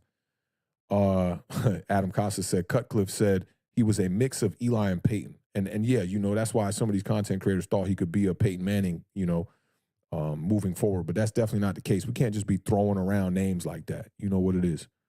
Yeah, shout out Kansan one time. That's real. All right, let's get to this next giant overreaction I got. I'll give y'all 2 more, maybe 3 more. We'll see how it goes.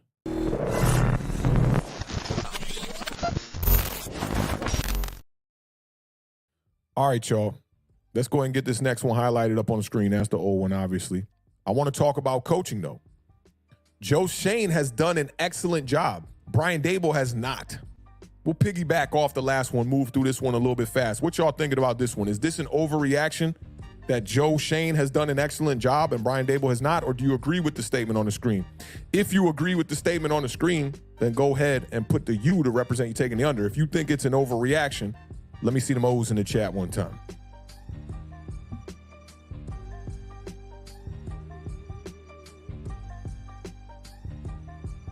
Ooh. Yeah. Can't forget about the push one time. If you need to push, you need some more time to assess Joe Schoen. Go ahead and put the P in the chat like Adam Costas did. That was a smart move right there. Stephen Arts following suit. Big Dog Status says it's an overreaction. Independent Outsider agrees with the statement on the screen. Joe Schoen has done an excellent job. Brian Dable has not. I got to know if I'm saying this right here, but SN Rossi, Snarossi, I could be saying that completely wrong, but shout out to the homie, Rossi. I'm just going to go Rossi in the building one time. He said it's an overreaction. It's probably the opposite. I like that. Stephen Bloom says it's an overreaction as well. Corey Pate, smart guy, taking a push one time. We'll see how these draft picks turn out. A little too early. I feel you on that. Kansan's taking the push. Got to give Joe 4 years. Yep, I like that. Knicks Nation's taking it as an overreaction. It's way too early to tell if Joe is cooking or not. Next year, we going to see, though. Yeah, I feel you on that. D. Torres 128 in the building says it's an overreaction. Mac the Giants fan says it's an overreaction. Shane has made some questionable moves. That's true as well. I was waiting for somebody to speak on the Joe Schoen part, too. I like that. Omega is taking the under on this one. He agrees with the statement on the screen. Alfredo Andres says it's an overreaction. Independent Outsider says Dable looks like he's losing the team. SHU Carter says push, question mark. Yeah, I like that. Definitely taking the push on that one. Darius Smith taking the push. LaMama James taking the push. James Hollister with the overreaction with the 0. They look like first timers. Virgins, right? I feel you on that. No Mets, no Nets, no Jets says it's an overreaction. Both are on the clock for positive results. Dable got some positive results last season. Yeah, that's real right there. Cookie Monster says it's an overreaction. Cavale React says it's an excellent job is a stretch. Yeah, saying that Shane has done an excellent job is definitely a stretch. I think that's a little bit of a reach one time. Alvaro says it's an overreaction. You can see that a lot of the problems are execution. You see Dable yelling at his players. That's a fact. Kareem Yee says he's taking the push. I'm not impressed with the draft pick so far. I'm with you on that too. Like, the draft has not been like horrible or bad or nothing like that, but I'm not really that impressed either. Snack Dadicus says it's an overreaction. I'd argue Joe Shane is more to blame. I would argue that too. That's a good point as well. Flem Dog in the building. What's going on, fam? He said their success is tied at the hip, in my opinion. I'm with you on that. Matt is in the building. Shout out, Matt. He says he's doing a good job. Excellent is a stretch. Definitely better than his predecessors. Yeah, that's real on that. Let me see. My man, the Beard, is still in the chat one time representing those Washington Commanders. Just got a victory this past week. All to my, disliking. I did not want to see them beat the Patriots, especially after the Beard said he wants nothing to do with Bill Belichick. But shout out to the Beard in the building one time. They got a big win. He says it's an overreaction on Shane and a push on Dable. Jeremy says it's an overreaction. And Thunder 404 says Kafka and Bobby Johnson need to go along with the special teams coach. People have to realize Gettleman left the Giants cap-strapped. Shane did the best with what he had. Yeah, that's real. The only big blemish that I feel like is on Joe Shane is the signing of the contract of Daniel Jones. That's it. Otherwise, I 100% agree with Thunder 404 on this. Shout out my guy, Tuto, in the building one time.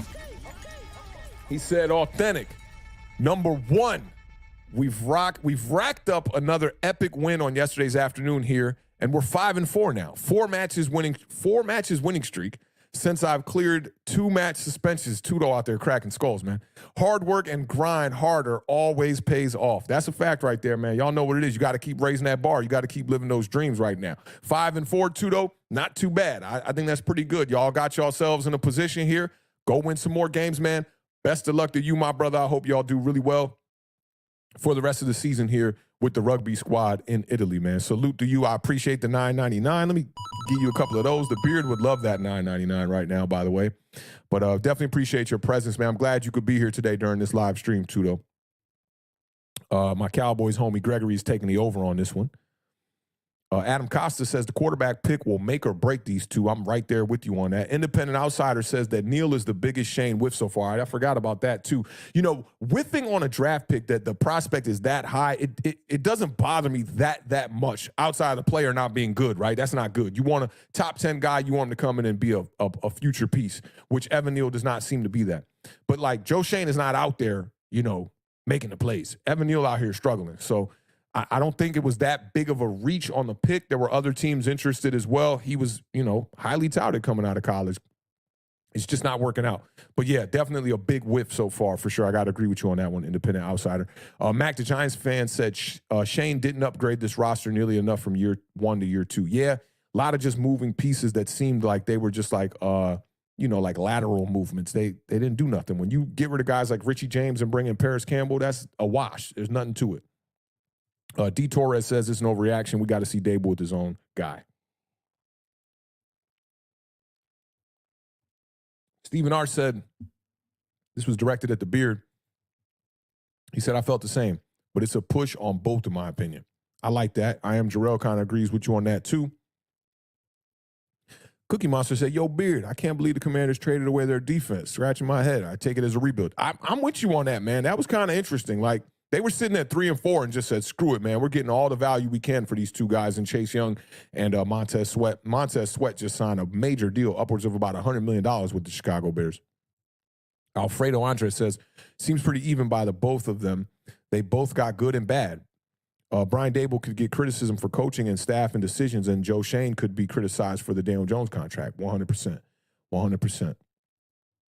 So most people are in agreement on this one. Thunder 404 said the only questionable move was the DJ contract. He made the right decision on Saquon. Yeah, I like that too. That's a good point. SHU Carter said, I think they are doing great vision-wise, but the games and the way they have gotten thrashed have broken the team since week 1. Yeah, man, like the vision was there. I still question the quarterback contract, right? But they gave themselves a 2-year out, protected themselves to still be able to build this team up and not allow this quarterback contract to cripple them. And the way that they just been losing, it has been really bad. It's been very, just like a letdown, man. It's really been a letdown to not be in these games and be getting blown out. Like, okay, you get blown out by the Dallas Cowboys, right? And you could get blown out by the Miami Dolphins. or the San Francisco 49ers. But when you get blown out against the Las Vegas Raiders, my guy, when they just got Antonio Pierce coaching his first game, I can't go for that. I really can't go for that. Thunder 404 says, are you more impressed with Drake May or disappointed in Caleb Williams? So I want to go in and really, I don't like to speak on quarterbacks too much until, I really look at the tape, in depth. I've seen Caleb Williams, 2 years of it. The dude is a dog for sure. He has regressed this past year. Shout out to the beard. It kind of started against Notre Dame this year when, playing against the upper tier, he hasn't showed up. Statistics all plummet against the better teams. Drake May looks like he could be a guy, but I want to make sure that Drake May is not that kind of quarterback like a Daniel Jones. I really want to dig into that tape and make sure that he has an asset that is great that I like, along with all the other skill sets that he has in his game. So I'm going to be, like I told everybody earlier, I think this was before you got here, during the Giants bye week, I'm going to go on a heavy dive and just be studying all these quarterbacks. I did that the year in 2019 when Dwayne Haskins and Daniel Jones were coming out, and I just studied all those quarterbacks during that time. And, we were wrong on a couple of those, too. I thought Daniel Jones was a better quarterback than Dwayne Haskins at the time. But I don't know. Dwayne Haskins, if he, rest in peace, if he would have had a little bit more opportunity, I think there was immaturity issues with him, obviously. But if he would have had another opportunity with the Pittsburgh Steelers, who knows, man? Maybe he could have got things in the right direction. I feel like his floor was not as bad as Daniel Jones' floor was. He had, the one interception type of game. He was that kind of quarterback, but at the same time, I thought he showed, some resilience, and he showed a decent skill set that we never got a chance, unfortunately, to see it blossom. Let me see where else we got. Alfredo Andres says, you think out of the past 3 coaches and Dable, who's done better? I got to go Pat Shurmur. So past 3, including Dable. So that goes back. Maybe I'm not going Pat Shurmur. I'd probably go Ben McAdoo. Because McAdoo in 2016, he had this team in the right direction. And then in 2017, when they got all those injuries with Odell Beckham, Brandon Marshall, Dwayne Harris ended up getting hurt, Sterling Shepard ended up getting hurt, all in one game in week 5, it went to shits. And then he lost the locker room, and then it was, okay, the Eli thing, and then they fired him. But remember, McAdoo wanted to go out here and get Patrick Mahomes. So I'll go Ben McAdoo, and then I'll go a tie between Pat Shurmur and Brian Dable, because Brian Dable did have a lot of success last season. I think the reason why I put Pat Shurmur up there is because he was the one guy that really figured out a way to get good productivity out of Daniel Jones and have some big games for Daniel Jones, whereas the rest of these dudes have not figured that out. The Joe Judge era definitely at the bottom for me for all of those. That's a really good question, though. I like that. NYG season says, I see this as the same way as the Lakers did with Westbrook. They saw a high talent and upside, then learned, let's see if it's true. Yeah, that's true. I like that right there. It's a good comparison as well, too. Adam Costa says, May is way better than DJ. And I don't doubt that. But, for me, it's about the type of skill set, right? And we talked about this a little bit earlier, Adam. I don't want to bring in a guy that is just he excels at drop back passing only. And Drake May has shown that he got some wheels and whatnot, and he can do things to extend plays and do all of that, right? But I just got to go make sure. A lot of people, you see this on Twitter a lot, and I'm not afraid to say this. If I don't know about something, fully, I'm not going to give you some full-out opinion on it and look ignorant. Because if you notice, most of the most ignorant takes and comments that you hear about a guy like Caleb Williams are people that don't know anything about Caleb Williams, right? They're the people who are talking about the finger painting. They're the people who are talking about, oh, every time I see him play, he doesn't look that great. And then you ask them, well, when have you seen him play? And they're like, oh, I watched his last 2 games. You cannot make an assessment on a quarterback from 2 games. And that's kind of where I'm at with Drake May. Every week on Saturdays, I've not been able to focus in on his games with this move, happening and whatnot. And then also just I lean towards a couple of other quarterbacks. I'm always looking at Michael Penix, always looking at Cameron Ward, always looking at Caleb Williams. Now I need to do myself the justice and do that for Drake May. Go back, look at a bunch of his games, and start to focus on him moving forward a little bit more to see if he can indeed be the better prospect than a Caleb Williams. But yeah, people on Twitter, they just they don't want to just admit they don't know something about the situation. It's okay. Ask questions. Go to these guys who are professionals and ask them what they think about it, and then go study the tape. People on these social media platforms like to clown people who look at tape. It's bro, how else am I going to inform myself about a player's skill set and what they can bring to the table if I'm not looking at the tape? you guys watch football on Sundays. You see the way the camera is. It's panned in on pretty much the trenches and whatnot. You see the quarterback throw the ball down the field. We can't even see what the secondary is doing. It's why I'm a huge fan of Amazon Prime's Prime Vision. They're pretty much giving us all 22 access live. And they have all these little perks and all these little things that show you the routes being ran on the screen. They're showing you players that can, be a threat as a blitz. You get to see everything down the field. It's a beautiful way to watch football. I think Fox and CBS also need to look at what Amazon is doing and bring those things to the table. It's 2023. When we talk about the Sables and Steve Sable and NFL Films and how they were on the cutting edge, revolutionary edge of what filmmaking was for the NFL in the 60s and in the 70s, to see the broadcast now in 2023 be similar to what was going on back then is a disservice to the game. But that's facts, though. I'll take your word on it, Adam, that May is way better than DJ, too. And from what I've seen, that's what it looks like. I don't like to, put a quarterback from college over a guy in the NFL because you never really know. A prospect could come into the NFL and things just be moving too fast and they fall flat. We've seen that with plenty of guys. But I'm going to do myself the service and not be ignorant on the, the topic at hand. I'm going to look at the Drake May tape to the core. That's the goal here.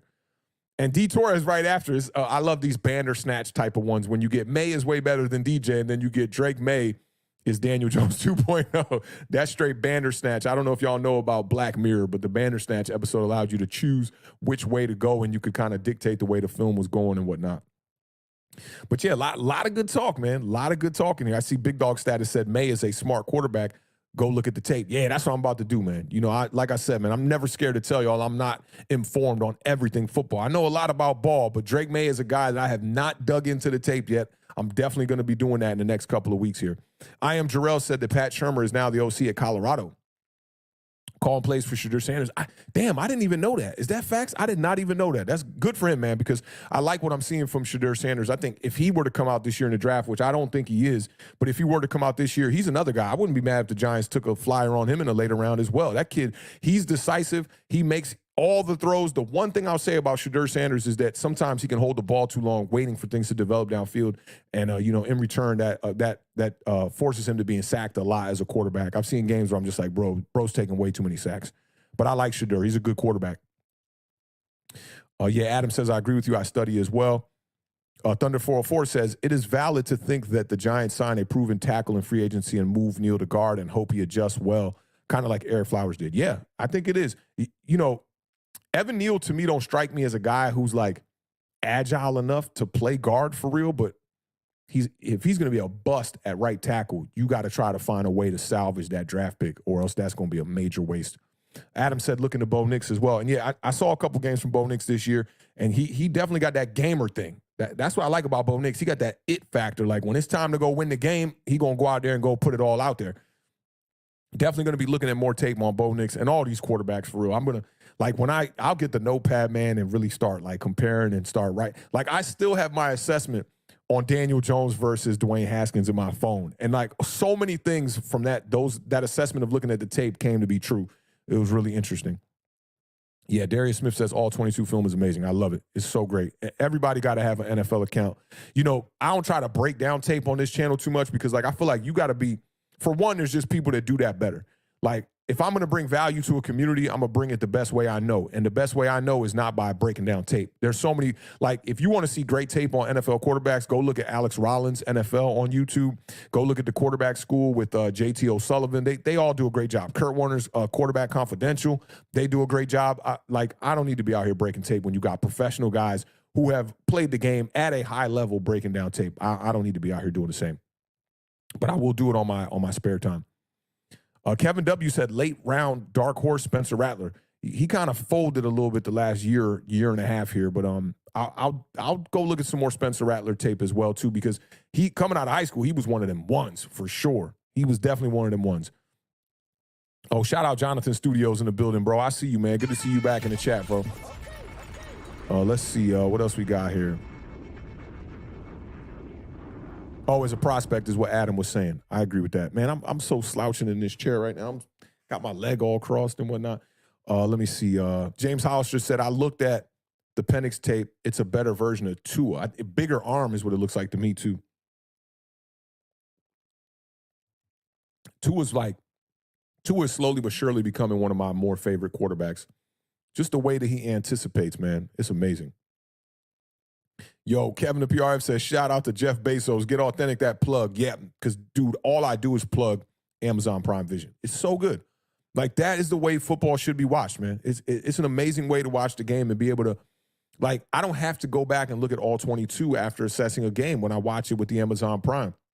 And then I'll have my laptop showing the TV broadcast on the side. So, like, I'll see the play on Amazon Prime first with all the diagrams drawn out, all 22 camera angles and whatnot. And then I look back at the broadcast and I'll get the analyst, audio from the TV broadcast as well. Because sometimes they say some really good stuff. Some of these guys aren't that great, but I do like a lot of the guys doing the broadcast. People throw a lot of shade towards Joe Buck, Troy Aikman, Tony Romo, all them dudes. But sometimes they say some good stuff.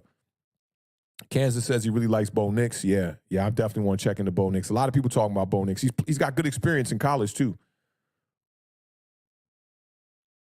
Stephen R. said, Bo Nix, I read his scouting report, says he has issues with pre-snap identification. That's a red flag. And reading defenses, that sounds like number 8. So I don't know. To me, I'll pass. If it isn't the top 2, J.J. McCarthy is the only option. J.J. McCarthy is a baller as well, too. Mel Hayes says Spencer Rattler will run your franchise into the ground. I like that right there. Let me see. Jordan Travis, mid to late rounds. That's another good one right there. I like that as well. My dark horse late round guy is Joe Milton. Joe Milton's from Tennessee, I believe. And I watched a couple of his games early on. He definitely has like that. He's got like that Jalen Hurts thing, like where he's very athletic, can make the throws, kind of looks like a fake ass Anthony Richardson a little bit to me, but like, yeah, I think he has a skill set to be a really good NFL quarterback. This class is so packed, man. Like I'm so happy to see that when we need a quarterback, there are a lot of quarterbacks out there. Let me see what else. I see somebody responded to a Tyrod comment. I don't see that, but shout out to BKNYC85 in the building. What's going on, fam? SOS Archive, man. What's going on, fam? Hope all is well on this Monday afternoon. He sent in the $4.99 super chat. He said, realistically, with the top 5 pick, it's Caleb, May, or JJ. Maybe. I don't see any of the other guys with the tools going in that area. I feel you on that. I mean, you want to, yeah, it's about where those guys get drafted. Like, those 3, to me, could be in the top 5. Any other quarterback, you can go get them in a later round. Now, don't forget, I talked about this a little earlier, too. Lamar Jackson, drafted late in the first round. I think it was like pick 30 or something like that. You got Jalen Hurts, second rounder. So you could get your guy in the first or the second round, especially in a deep draft class like this. But just don't go out there reaching, trying to get you a guy who really isn't worth the first round pick, especially a top 5 pick, when you could probably get them in the second round. I've seen a lot of people say, well, what if May and Caleb Williams are off the table and you got Michael Penix Jr. there and you got a top 5 pick? Do you waste it on Michael Penix? I don't know about that. It all depends on where these guys are going to be predicted to fall, when it comes draft season. We'll see how that goes. But I definitely agree with you on this SOS, and we appreciate the $4.99 super chat, man. It goes a long, long way to support this channel. Let me see, just scrolling back. Cavell says, no, I don't like Bo Nix at all. Adam Costas, AR-15. Bo Nix literally has nothing. He truly excels he's mid at everything. And I am trying to avoid that, but I'm going to do my own assessment on Bo Nix when I go look at some more of this tape and whatnot. Because I don't want a quarterback that's average at everything. I don't want that. That's like what we're dealing with right now with Tommy DeVito coming in as a backup. He doesn't do any one thing really well. Ooh, this is going right here. James Hollister said, I think the Giants should do a Washington and draft 2 quarterbacks, Penix and Ward, or Great. Yeah, this is kind of speaking towards what they did with the RG3 draft in Washington when they drafted Kirk Cousins in the 4th round, which, like, at the time, I really paid it no mind. But when you really think about it, it's such a head scratcher to go. You trade away so much draft capital to bring in RG3, and then 4th round, you go another quarterback? Yo, that takes guts right there. That takes straight up guts, man. Let me see. Strider said he would try to be a mod. Yeah, we'll do that, man. That's nothing, bro. That's nothing, bro. All right, let's get to that.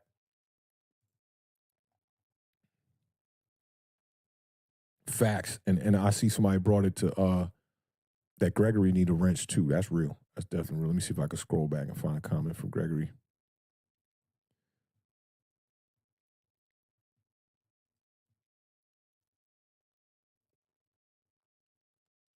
There you go. All right, bear with me, y'all. Sorry about that. Okay. All right, so I'm gonna get y'all out of here shortly, man. It's been a good day, man. Like, you know, this is how you kind of bounce back, revive off, you know, a terrible loss to the Raiders and whatnot. You talk about it, man. You talk about how awful we've been, and you figure out a way to move forward. Let me see. Yeah, I got you, bro. I got you. Got you. I hate how YouTube defaults to that top chat thing. I don't even know how they determine what is top chat. Don't make no sense.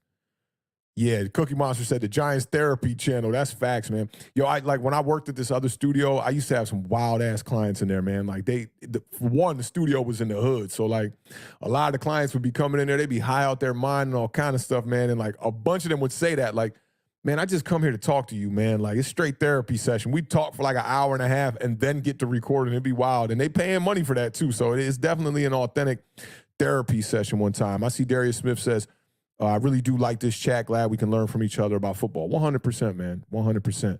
You know it, Gregory. I appreciate you being here, man. Gregory here every damn stream too, man. I'm sorry your Cowboys couldn't get that W.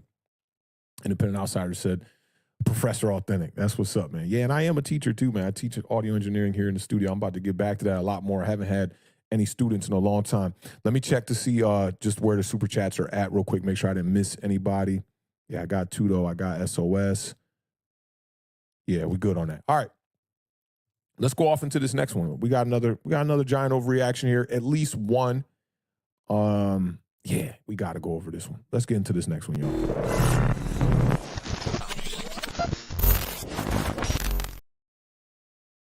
This one's about Saquon. I saw this one going around. This one's from Ryan Dunleavy, beat reporter for the New York Giants. He said, it doesn't seem to matter who is at quarterback, a problem in its own right. Giants' best offense is to hand off to Saquon 30 times. What y'all think about this, chat? Is this an overreaction? Or do you think that Ryan Dunleavy has some truth to this right here and you agree with this statement? Or I guess I'll give you an option to take the push on this one, even though I really don't want to. I'll let you take the push. If you want to take the push, put a P in the chat. If you think it's an overreaction, put an O in the chat. And if you agree with the statement on the screen, put a U in the chat to represent the under. Let me see how y'all feeling about this one. This is one of my favorite beats in the batch.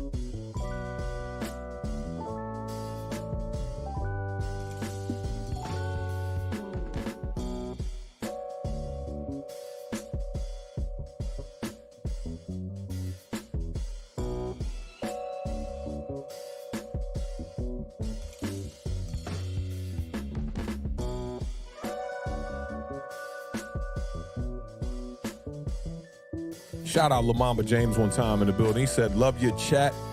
Authentic, don't know what I'll do without my therapist. Going back to work, feel better, man. Yeah, enjoy the day at work, my G. Go get to that paper, man. Get to that bread. I heard Joe Button say a real dope quote the other day that I want to share with y'all. He said, there's a big difference in getting to the bag and having regular streams of income. Y'all get to that money, man. It's very important, man. Get to that money. Handle y'all business, man. We appreciate you being in the building, LaMamba James. Word up. So most of the people in the chat are going with the under. I see Valentino says it's an overreaction. Rozelle the Great with the under. Darius with the under. SOS with the under. Mel Hayes 3D said, Authentic, I run a live event audio company. What type of board are you using? I'm not really using a board. I use a controller in here. I use a QCOM Pro X with a couple of extenders on it just to control.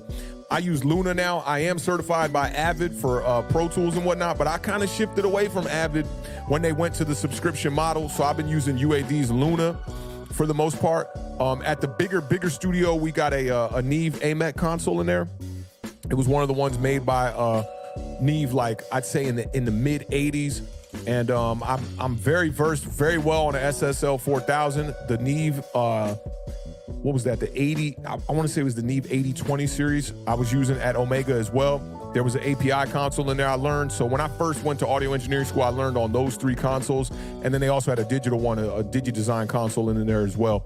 But yeah, I work mostly in the box. I got a Manly core here. I got a Neve 1073 preamp, a couple other little goodies in here, but nothing too crazy. Most of my work gets done in the box these days, man. And I've been like either working off a laptop or working here off my my Mac Pro Tower here. And that's about it, man. But yeah, salute to the audio gang. Y'all know what it is, man. SHU Carter coming in with the under one time. Rozelle says he's taking the under, straight facts. Under from Alfredo, under from Gregory. Independent Outsider says it's an overreaction. All defenses will do is start to stack the box again. I don't think that's necessarily a recipe to stop Saquon Barkley, to be real, but I feel you. Kansan says he's taking the under.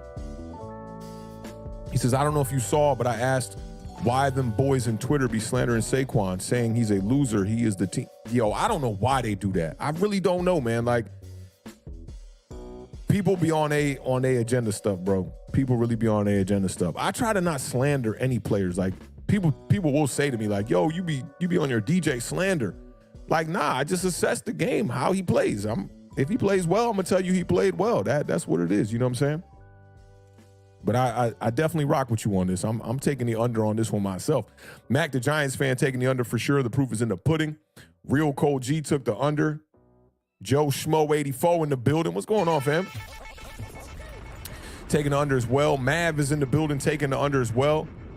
Independent Outsider said we need a balanced offense. We do need a balanced offense, but I just think up to this point, the game plan should be to run it through Saquon Barkley. Like, he's been the identity of the New York Giants, and they kind of trying to just shy away from that. But I feel you on that. We ultimately need an offense that's balanced. I think it's going to start with getting the right quarterback for sure. I am Jarrell taking the under, along with Lamamba, Mel, Snack, D. Torres, Thunder 404, been in the building, been active today. He said he's our entire offense when he's healthy. That's a fact. D. Torres said RTDB. Y'all know what it is, man. Run the damn ball. Stephen R. said he taking the under, but we really need to get to a place where Saquon isn't the entire offense, to be honest. That's a fact. I'm with you on that. SOS Archive said Saquon has always been our best. Defenses sell out to stop him. Yep, that's real right there. Jonathan Studios took the under. Best receiver is Waller. Authenticated. I like that.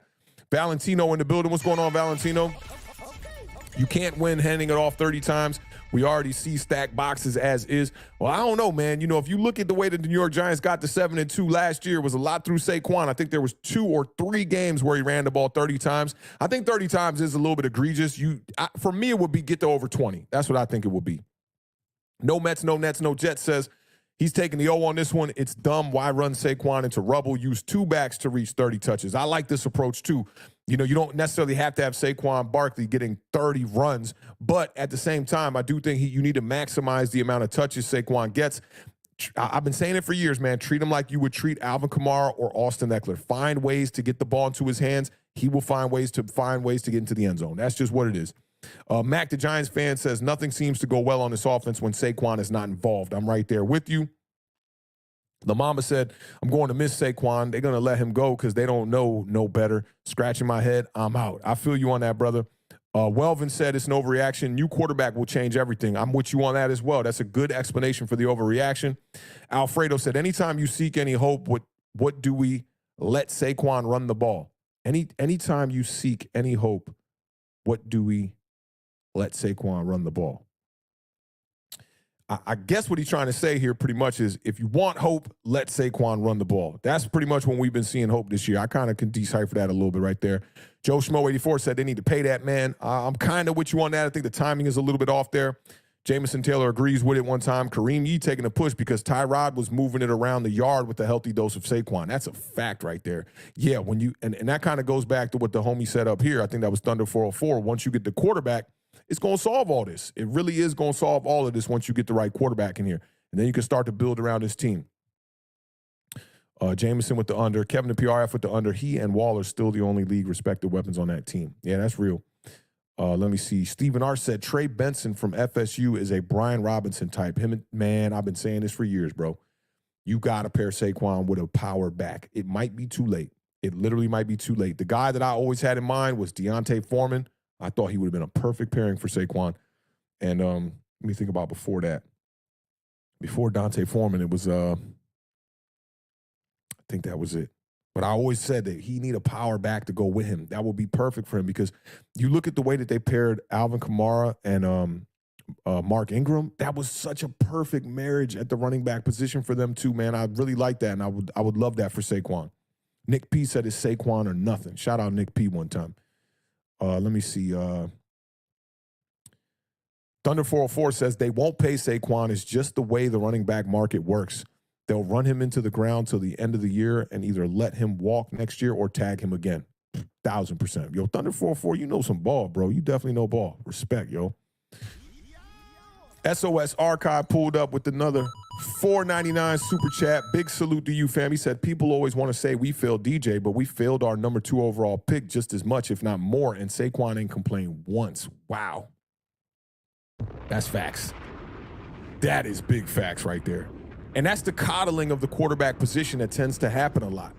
People always want to talk about what's been wrong around Daniel Jones, and they go to that offensive line first, but they won't give Saquon Barkley that same benefit of the doubt that this offensive line is up there blocking for him too, or not blocking for him, whatever you want to call it.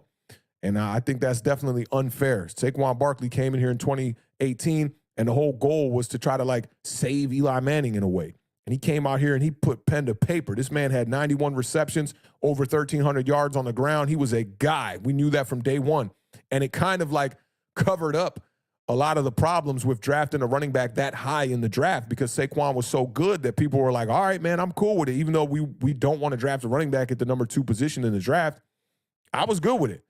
But now you looking at it like this organization has not only failed the quarterback, they failed their running back too as well. Flemdog said, yo, we still got to link up for our session. That's facts right there, bro. Yeah, I definitely forgot about that. That was a while ago. Yeah, we got to do that. And I'm in a new studio now, man. Like, things looking great. You got the number, fam. Hit me up, man. You know what it is. Big Dog Status taking the under along with Tudo. Big Dog said, I'm late. Darius said, all football does start with the running game. Yup, I'm with you on that. And the quarterback for sure. Independent Outsider said, of course Mel would take the under. Yeah, Mel been out here trolling us, man. I feel you, man. Shout out to Mel one time in the building, man. Appreciate y'all. Oh, this is going from Stephen Arch, too. Said, we hold on to that Cardinals game, but don't realize that he isn't consistent enough. We hold on to one-time performances. That's what it is. Yeah, yo, it's why, like, nobody talked about that statistic that I brought up. That's not like some statistic that was like leaked by the NFL or like, you know, beat reporters talking about it. And here's the thing. A lot of people don't want to share that statistic because it shows the inconsistencies of Daniel Jones. 39 straight games. You have not had 2 regular season performances back-to-back where you had multiple passing touchdowns. That's just going one game, 2 passing touchdowns. The next game, 2 passing touchdowns. That has not happened in 39 straight regular season starts for Daniel Jones. What's the knock been on Daniel Jones this whole entire time on this channel is consistency. And it's good to see people like Stephen Arce, you know, really, really taking heed to that and recognizing that. We see eye to eye on that for sure, man. And again, thank you for that comment, man, with the Carson Wentz thing. Like, you had me digging into that for like 3 days before I even came back and responded. I was like, yo, this is a great comment. This is a great comment right here. Let me see. Independent Outsider said 20 is fair. I'd take the U at 20. Yeah, I'm right there with you on that. Gregory said at this point, you have to do everything you can to protect the quarterback. I feel you on that. Ooh, Stephen R. said pairing him with Ramondre Stevenson. I like that too. That's a good one. I remember when they brought in Shane Vereen. I'm like, nah, man, this ain't it. This ain't it, bro. Like, we got to get him with a power back here for sure. Let me see what else we got. Jonathan Studios said, yeah, man, I remember when Awthentik was saying bring in Adrian Peterson to help Saquon. Yes, man. And here's the crazy part. When I was saying that, Washington went out there and they got him and brought him in, and he had a great year that year. Adrian Peterson, till this day, he was just on RG3's podcast, I believe it was, which is one of the ones. And he said he could still play. Man, I'd take a flyer on Adrian Peterson. Before this year, I would have. Maybe not next year. No Mets, no Nets, no Jets says, I mean, Saquon definitely complained, but I get the point. SB was failed too. Yeah, I don't think he complained in like any egregious way. Neither did Daniel Jones really. Like, Daniel Jones was never like, they're not putting players around me. Where are my weapons? You know, neither one of them really complained like to a degree where, you know, you got to like bring some attention to it. I feel you on Jared's in the building. What's going on, fam? He said, yeah, if Giants don't intend on paying Barkley, they need to do him a solid and let him move on. And I think they should have did that this past year if that was the case. Darius Smith said, Saquon is still the guy. Joe Schmo said, it always is. Tiki and Dane and Bradshaw with Jacobs. Yeah, and then you had Ward one time with them where they had thunder, lightning, and whatever, wind, water, fire. This was the Captain Planet and the Planeteers at one point, man. Like, I was definitely digging those running back by committees with one guy leading the show. Brandon Jacobs is my girl's favorite player. The way that he ran, that style, punish you. You know, and if Saquon had a running back that could punish linebackers and then Saquon came in the game, oh, my God, it would have just helped out his whole entire career. OG Unit took the under. He agrees with the statement on the screen. Let me see. Thunder 404 said, I agree. The exact reason DJ got paid was due to his performance in the wild card against the Vikings last year. That's big facts. Yep.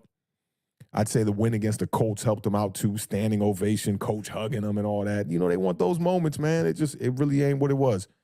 Valentino said a lot of fans got emotionally attached to Jones, including me, and it kind of made me only see the good in his game when he is very inconsistent. This a fantastic point, yo. Let me tell y'all something about this. For anybody out there, right, who watches boxing, when you watch two fighters, you have to go against your grain to look at the fight from the guy's perspective that you're not rooting for, to really understand how these judges are going to be judging the fight. If you look at a boxing match, right, and you got, let's say it's, I can remember this with the Beard, if the Beard is still in the chat, when, I was going to say Conor McGregor, but it wasn't Conor McGregor. It was the other dude, Ricky Hatton. When Ricky Hatton fought Floyd Mayweather, I could tell that the Beard was watching the fight with me, right? And he was watching it from Ricky Hatton's perspective. Like, he's kind of in it, man. He's right there when he was really getting his ass kicked. It's so difficult in boxing to do that. And then in football, we tend to do that. It's like, we want to see this guy do good, and we're only looking at it from the perspective of what is going well with him. And when things go wrong, we look to deflect and all that. I think it's human nature, and I don't fault nobody for doing that. I appreciate you, Valentino, for bringing up that point. That's a really good point right there. Matt says that Saquon will be back. The running back market next year is deeper than it was this year. That would be cool. That would be cool. I ain't gonna lie. Like, I'm never gonna be mad if Saquon Barkley is on my football team. It ain't my money, right? It ain't my money. So at the end of the day, if Saquon's on my team, I ain't mad at that. He's a good player. Handle it. But it's not looking like he'll be here in the future. Stephen R. said AP mentoring Saquon. Would have been a beautiful thing. Remember when they played against each other? Did the jersey swap and all that, man? AP had some good words for him, man. That would have been a great pairing right there. It's timing. Being a GM in the NFL and a head coach, timing is so important. It's so important. Shout out my homie one time, man. Tommy Football is in the building. Tommy Football got the best accent in the whole Giants community, man. I'm telling you, shout out Tommy one time. He said, people don't want to say it because it sounds harsh. You never want to see anybody get injured, but what happened last night is going to be the biggest blessing in disguise this franchise has ever seen. You said it, not me, Tommy. I know you a little bit. I'm very straightforward too, but you be more blunt about it, and we could say maybe a little bit harsh.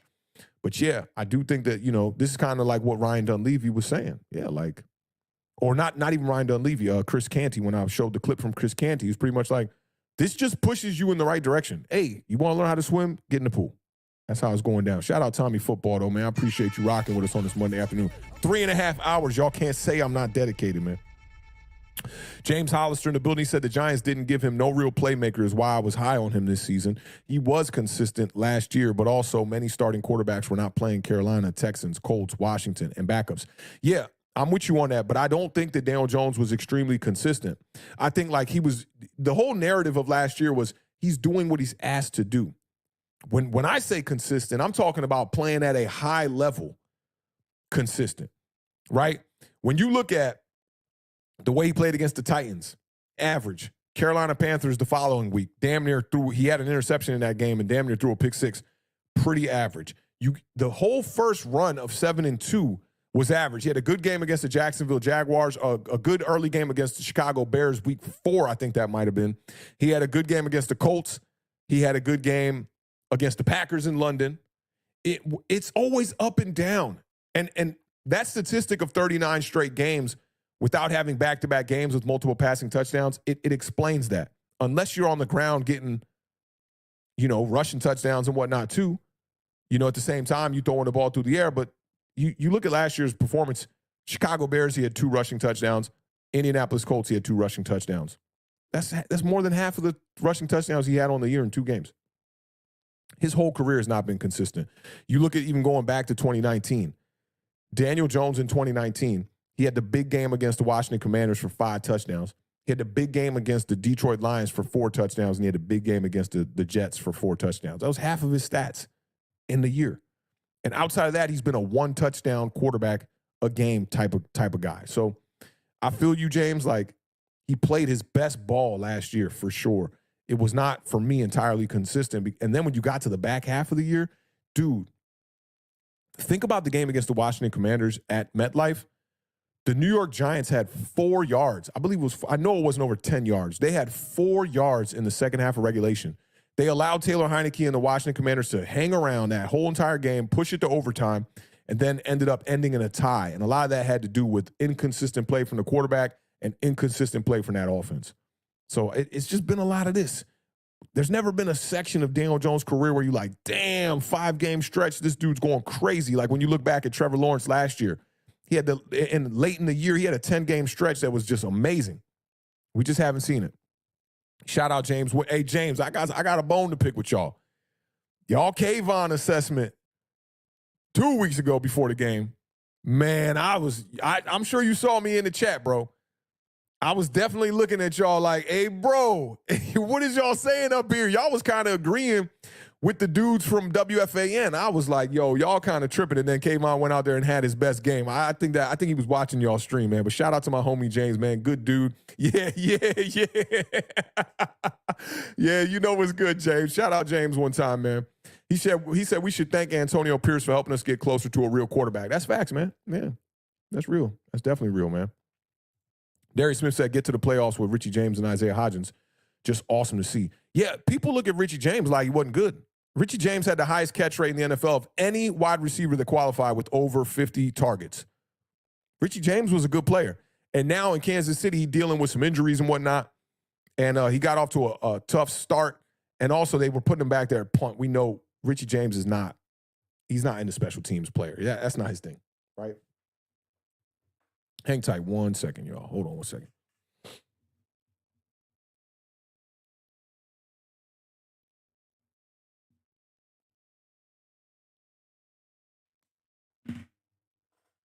Yeah, man. So we know Richie James, not a great wide receiver, but at the same time, Richie James was pretty decent. And Isaiah Hodgins, he played some good ball last year, man. You know, but coming into this year, people looking at him like, okay, Isaiah, you might want to get back on that practice squad type of vibes. Let me see. Yes, I'm with you on this. He said, I hated that people would talk shit about Richie. Yeah, Richie was good, man. He had a couple of big drops and big moments, but he only had 3 drops on the entire year. And I just thought that he was like on a team that lacked anything as far as weaponry in the pass catching department. He was that guy, man. He was like Daniel Jones' security blanket for the year. I dug what Richie James brought to the table. I really did. Let me see. Yeah, and SOS says Richie sold us versus Seattle, but he caught all the clutch passes last year. Yep, he sold us versus Seattle. 2 fumbles on special teams. Don't have him back there returning punts. And Darius said, yeah, Richie was a chain mover. He really was. I liked Richie James in the slot. I was going to say maybe more effective than Wan'Dale Robinson, but nah, I like Wan'Dale a little bit more shifty when he get the ball and can get a little bit more yak in that department for sure. So, but I like them both. I think you could have kept Richie James on this roster. Like, he was a guy. And he said, sorry, moving the chains guy. Yeah, I feel you on that. Definitely. All right, I got one more overreaction, then we get up out of here, man, and y'all can enjoy the rest of y'all Monday. We've been man, that's what I'm talking about, dog. We 3:38 mark right now. We might damn near hit the 4-hour mark. Shout out to the replay gang that's going to be watching this later on today, man, and rocking out with your boy Awthentik, man. This has been a good vibe. I'm glad I got to come up here, let out some of my frustrations and help y'all with y'all frustrations and, you know, just rub shoulders with y'all on this football stuff, man. It's been a lot of good talk. A lot of y'all in the chat are bringing some great stuff to the table. And I just got one more giant overreaction, and we'll get y'all up out of here. I think this one's kind of obvious, too.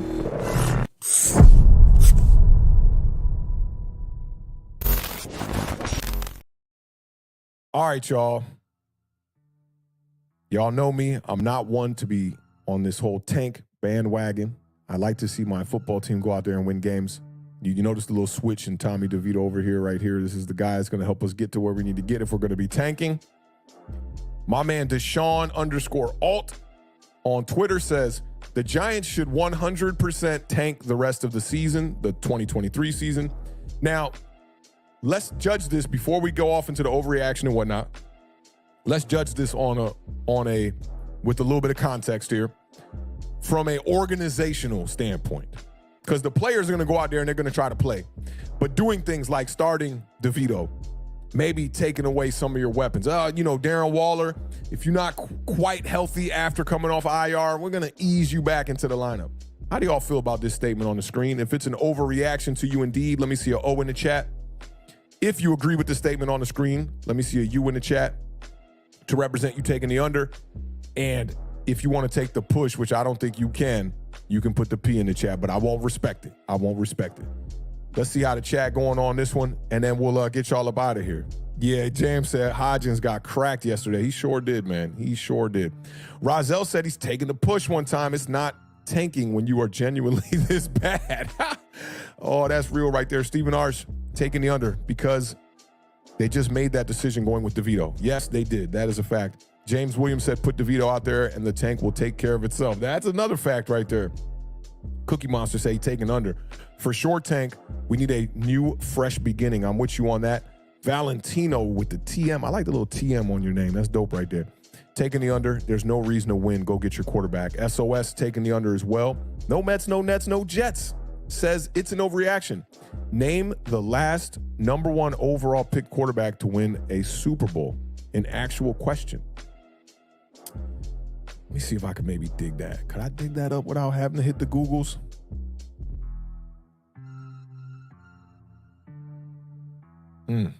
That's a good question.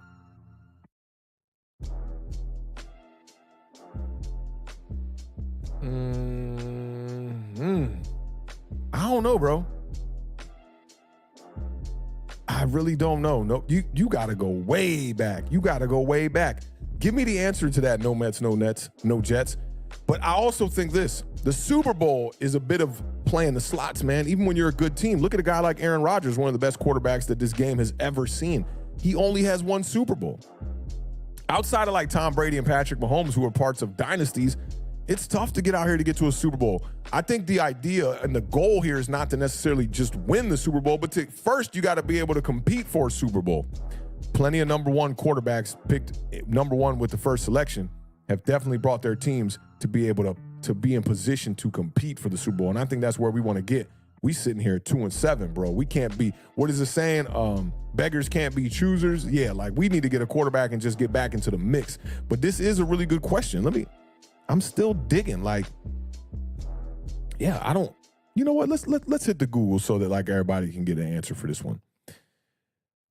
Number 1 selection, Super Bowl winner. Let's see if that gets us to where we need to be. Let's go. QB drafted number 1 overall. I don't know how I couldn't think of that. It's my man. How could I not think of that? Yo, let me see if the chat got this before. Yeah, it's definitely Eli. He's the last one. I always forget about that because of that draft day trade. But yeah, that's who it is. It's Eli. He's the last one in 2011 to win a Super Bowl. So there you go. Good question, though, Mets. I like that. That was a little bit of a trick question. Shout out to the chat because a lot of y'all, I see y'all. John Elway, yeah. John Elway might be one. Peyton Manning was selected number 1 overall. Yeah, man, let's show Eli some love, y'all. Let's show Eli some love. Let's go. Let's show Archie Manning some love for getting to it, getting to some action and putting these 2 kids in the world. I Am Jarrell said he taking the under. You don't have to tank when you suck for real. Yeah, that's real. It's a big wash, my man Joe Schmo said. Peyton won his last Super Bowl after Eli, so it is Peyton. Yeah, because he did win one with the Denver Broncos. Yep, that's a fact right there. Appreciate that correction. Eli, the Manning's getting big love, big love. Stafford was the number 1 pick? Was Stafford the number 1 pick?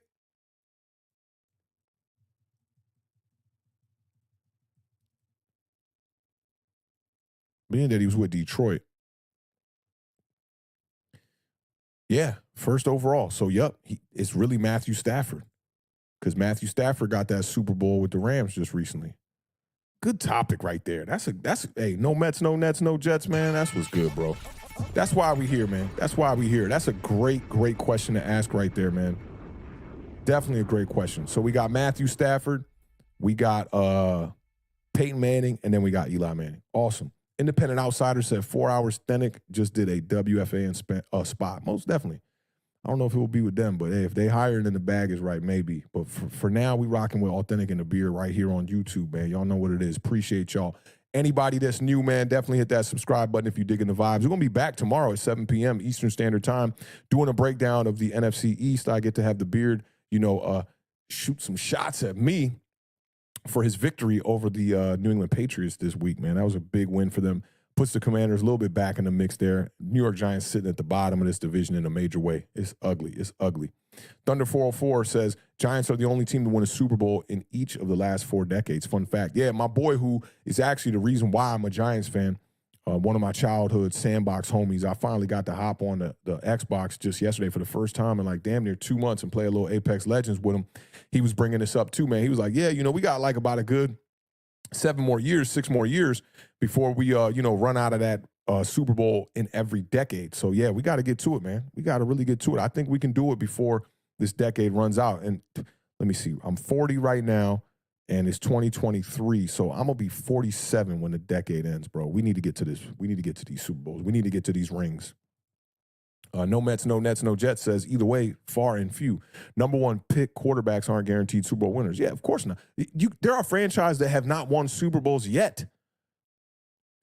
So like, yeah, but the goal is to compete, man. And I think I've made a bunch of comparisons about this. Like, just because you have a quarterback on the roster, right, and you fear that the number one guy is not going to get you, there's no reason to not try to replace him. First-round quarterbacks cost you about $20 million for 4 years, man. We paying double that price for 1 year for Daniel Jones. Absolutely cannot be dealing with that. Adam Costas doubled down. He said, tank. I definitely feel you on that. Darius Smith said, thanks again for this Awthentik. Love this show. I appreciate you pulling up, man. We rocking out here, man. 4 hours. The number's been high all show, which is awesome. And if there's people here and we could talk football, we're going to talk football. So big salute to y'all. We're going to hit that 4 hour mark. We got to. We definitely got to. Let me see. Who's the quarterback that wins it for us this decade? Yeah, I'm going to go Caleb Williams right now. That's where I'm going with it. I feel you on that. Independent Outsider said, play to your ability. Win what you can. Shane will cook whatever he gets. Okay, I like that. Jetpack Jeff is in the building. Ain't seen you in a minute, brother. What's good, man? Hope all is well on this Monday afternoon. Tough Giants loss this week, man. We've been rapping for a minute here, man. Gregory said, great show, Awthentik. Everyone have a good one. Gregory's out. Peace, brother. Hope all is well with you, man. Enjoy the rest of your Monday afternoon. Thank you for coming through.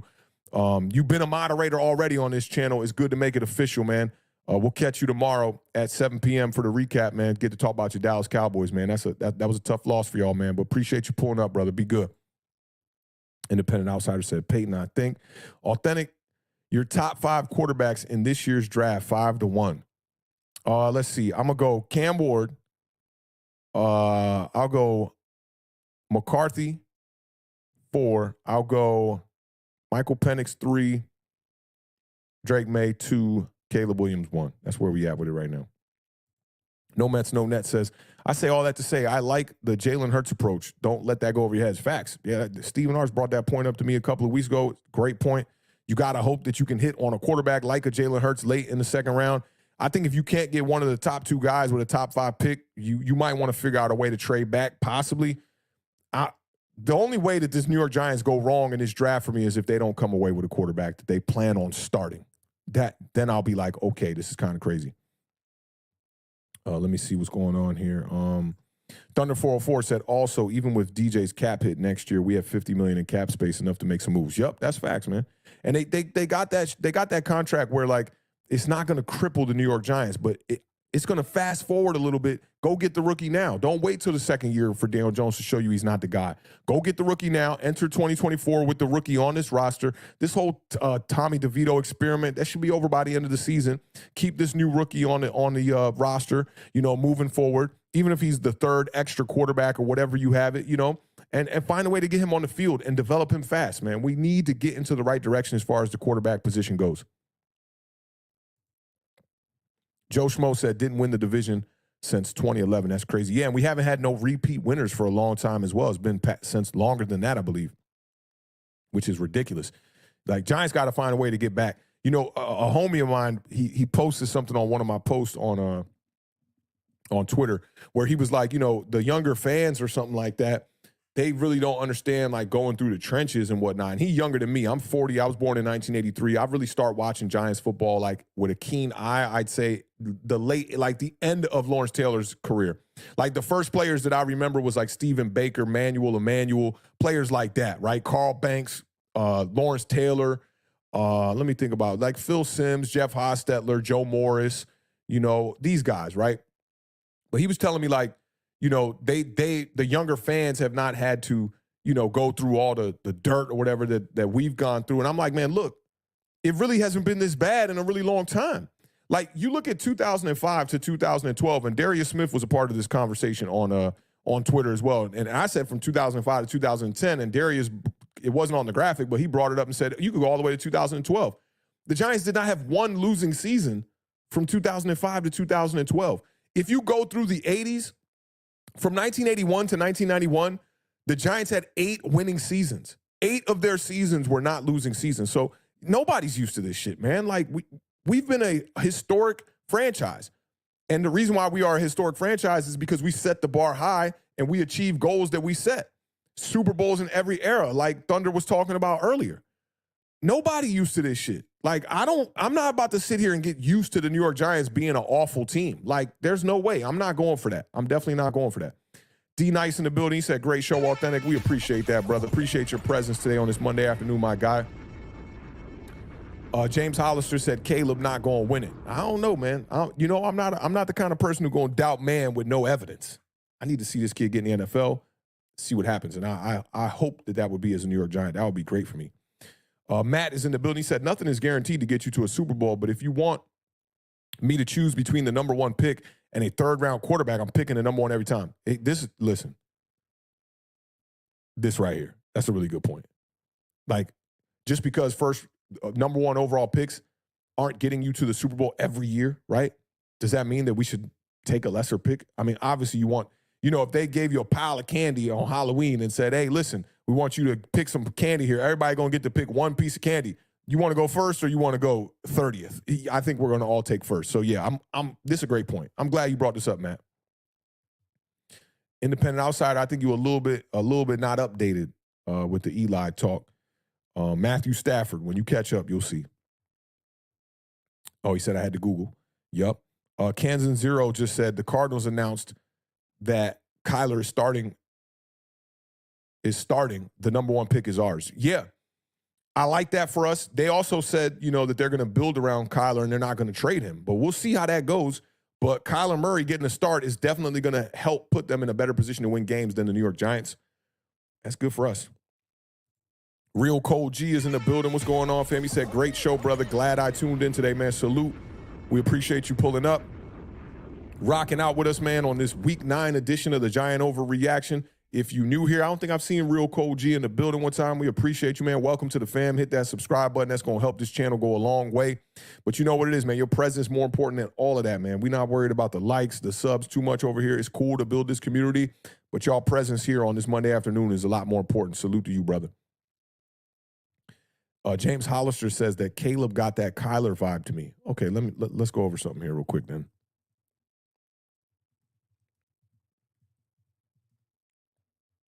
I love this conversation because people act like Kyler Murray ain't good. Mr. Kyler Murray, okay? He does have a losing record so far, 25-31 as a starter. He's got a 2-to-1 touchdown to interception ratio, 84 touchdowns, 41 interceptions. Let's go to his career here because these years were really, really good. So, 2019, he comes out, plays 16 games, throws for 3,700 yards, 20 touchdowns, 12 interceptions.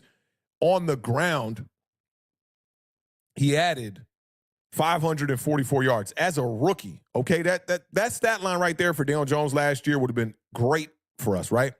Comes back as a sophomore, and to me, this was the year that defined Kyler Murray, and I was like, oh, he's a good quarterback. He almost threw for 4,000 yards. He had 3,971 yards through the air. Then he had 26 touchdowns, 12 interceptions. The thing about Kyler Murray, too, when it comes to taking care of the ball, you know exactly what you're going to get. In all 4 years, he's been 12 or under in the interception department. This last year, he threw for 7 in 2022, but he only played in 11 games. But 3,971 yards, 26 touchdowns. He led his team to an 8-8 record. His completion percentage jumped up to 67%. And on the ground, he rushed for 819 yards and had 11 rushing touchdowns. That's it. I'm okay with that at quarterback, bro. I'm really okay with that at quarterback. Like, I'm so good with that. Like, people think Kyler Murray's some bum or something like that. He's a baller, man, and I'm really hoping that Kyler can get it back in the right direction. Tearing the knee was not a good thing. He is limited as a passer because of his height, but Caleb Williams has a little bit more height than a guy like Kyler Murray. Caleb Williams is 6'1". Kyler Murray, man, that dude looked like he like 5'7" on the field for real. Cookie Monster said, I don't want Shedeur. Too flashy, and people will gun for him because of his watch antics. I don't care about the watch antics too much. I don't care about people gunning for him. I'm okay with that. To be a great player, you have to have confidence. Like, I like that. I like there to me is no such thing as too flashy. And you got to think, look at who his father is, man. His father was in the videos doing the whole too legit to quit. You know, he had his own rap songs. Like, this dude was out there. Primetime was a flashy dude, but he backed it up on the field. Primetime was the one that said, look good, play good, right? So I'm okay with the flashy stuff, but if you are a player who's not producing on the field and you're being flashy, then it's going to become a problem. I don't think he's too flashy. I like his quarterback skill set. Very decisive, gets rid of the ball, throws with anticipation. Like I said earlier, man, sometimes he just holds on to the ball a little bit too long, waiting to try to make the right play and whatnot. And I think a lot of that has to do with his teams being in a position where they're always behind on the scoreboard, too. I think that definitely hurts him. Let me see. Independent Outsider put a list to a link of the quarterbacks who are the number one picks. I'm going to definitely check that out later. Can I get that open? Yeah, I'm going to definitely check that out later. Tommy Football said, great show, mate. You're killing it. Appreciate you, Tommy. I appreciate it. Tommy, you've been rocking with me, man, for the last couple of weeks especially, man. I appreciate you pulling up, man.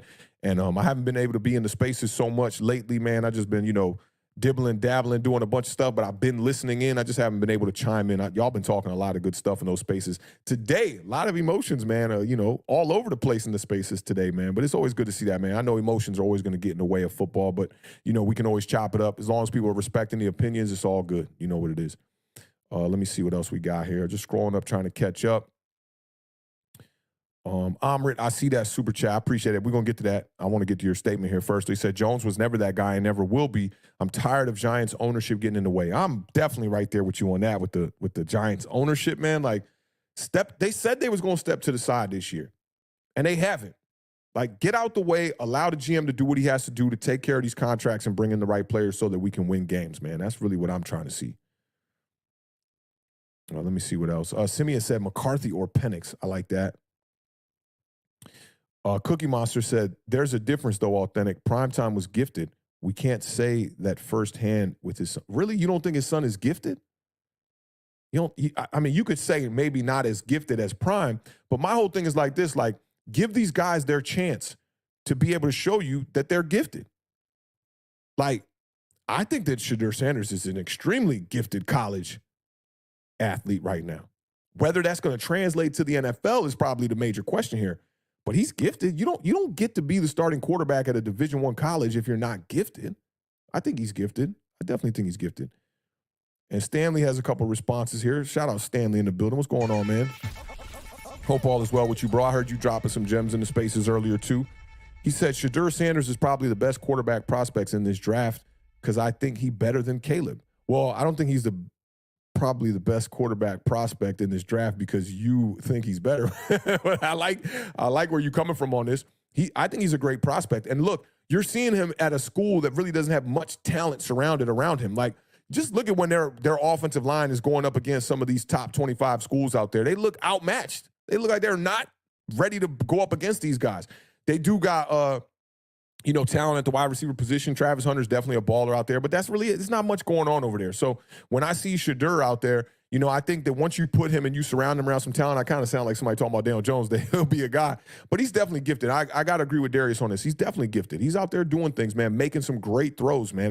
Go to my page and search Shadur Sanders and go to the video tab. I post a lot of his clips, man. That kid can ball out. Stephen R. said, what team does the Giants a favor by trading number 1 to us because teams will know we need a quarterback? What package can we give up? Really, I think the Carolina Panthers, that pick is going to be the one that might get in the way, which is the Chicago Bears pick.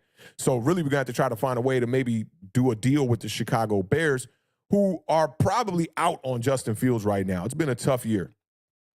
But yeah, man, when it comes to what you would trade for somebody to get a pick, I don't even like getting off into that, man, because you just never know, man. Like, Amari Cooper went for a 6th-round pick, right?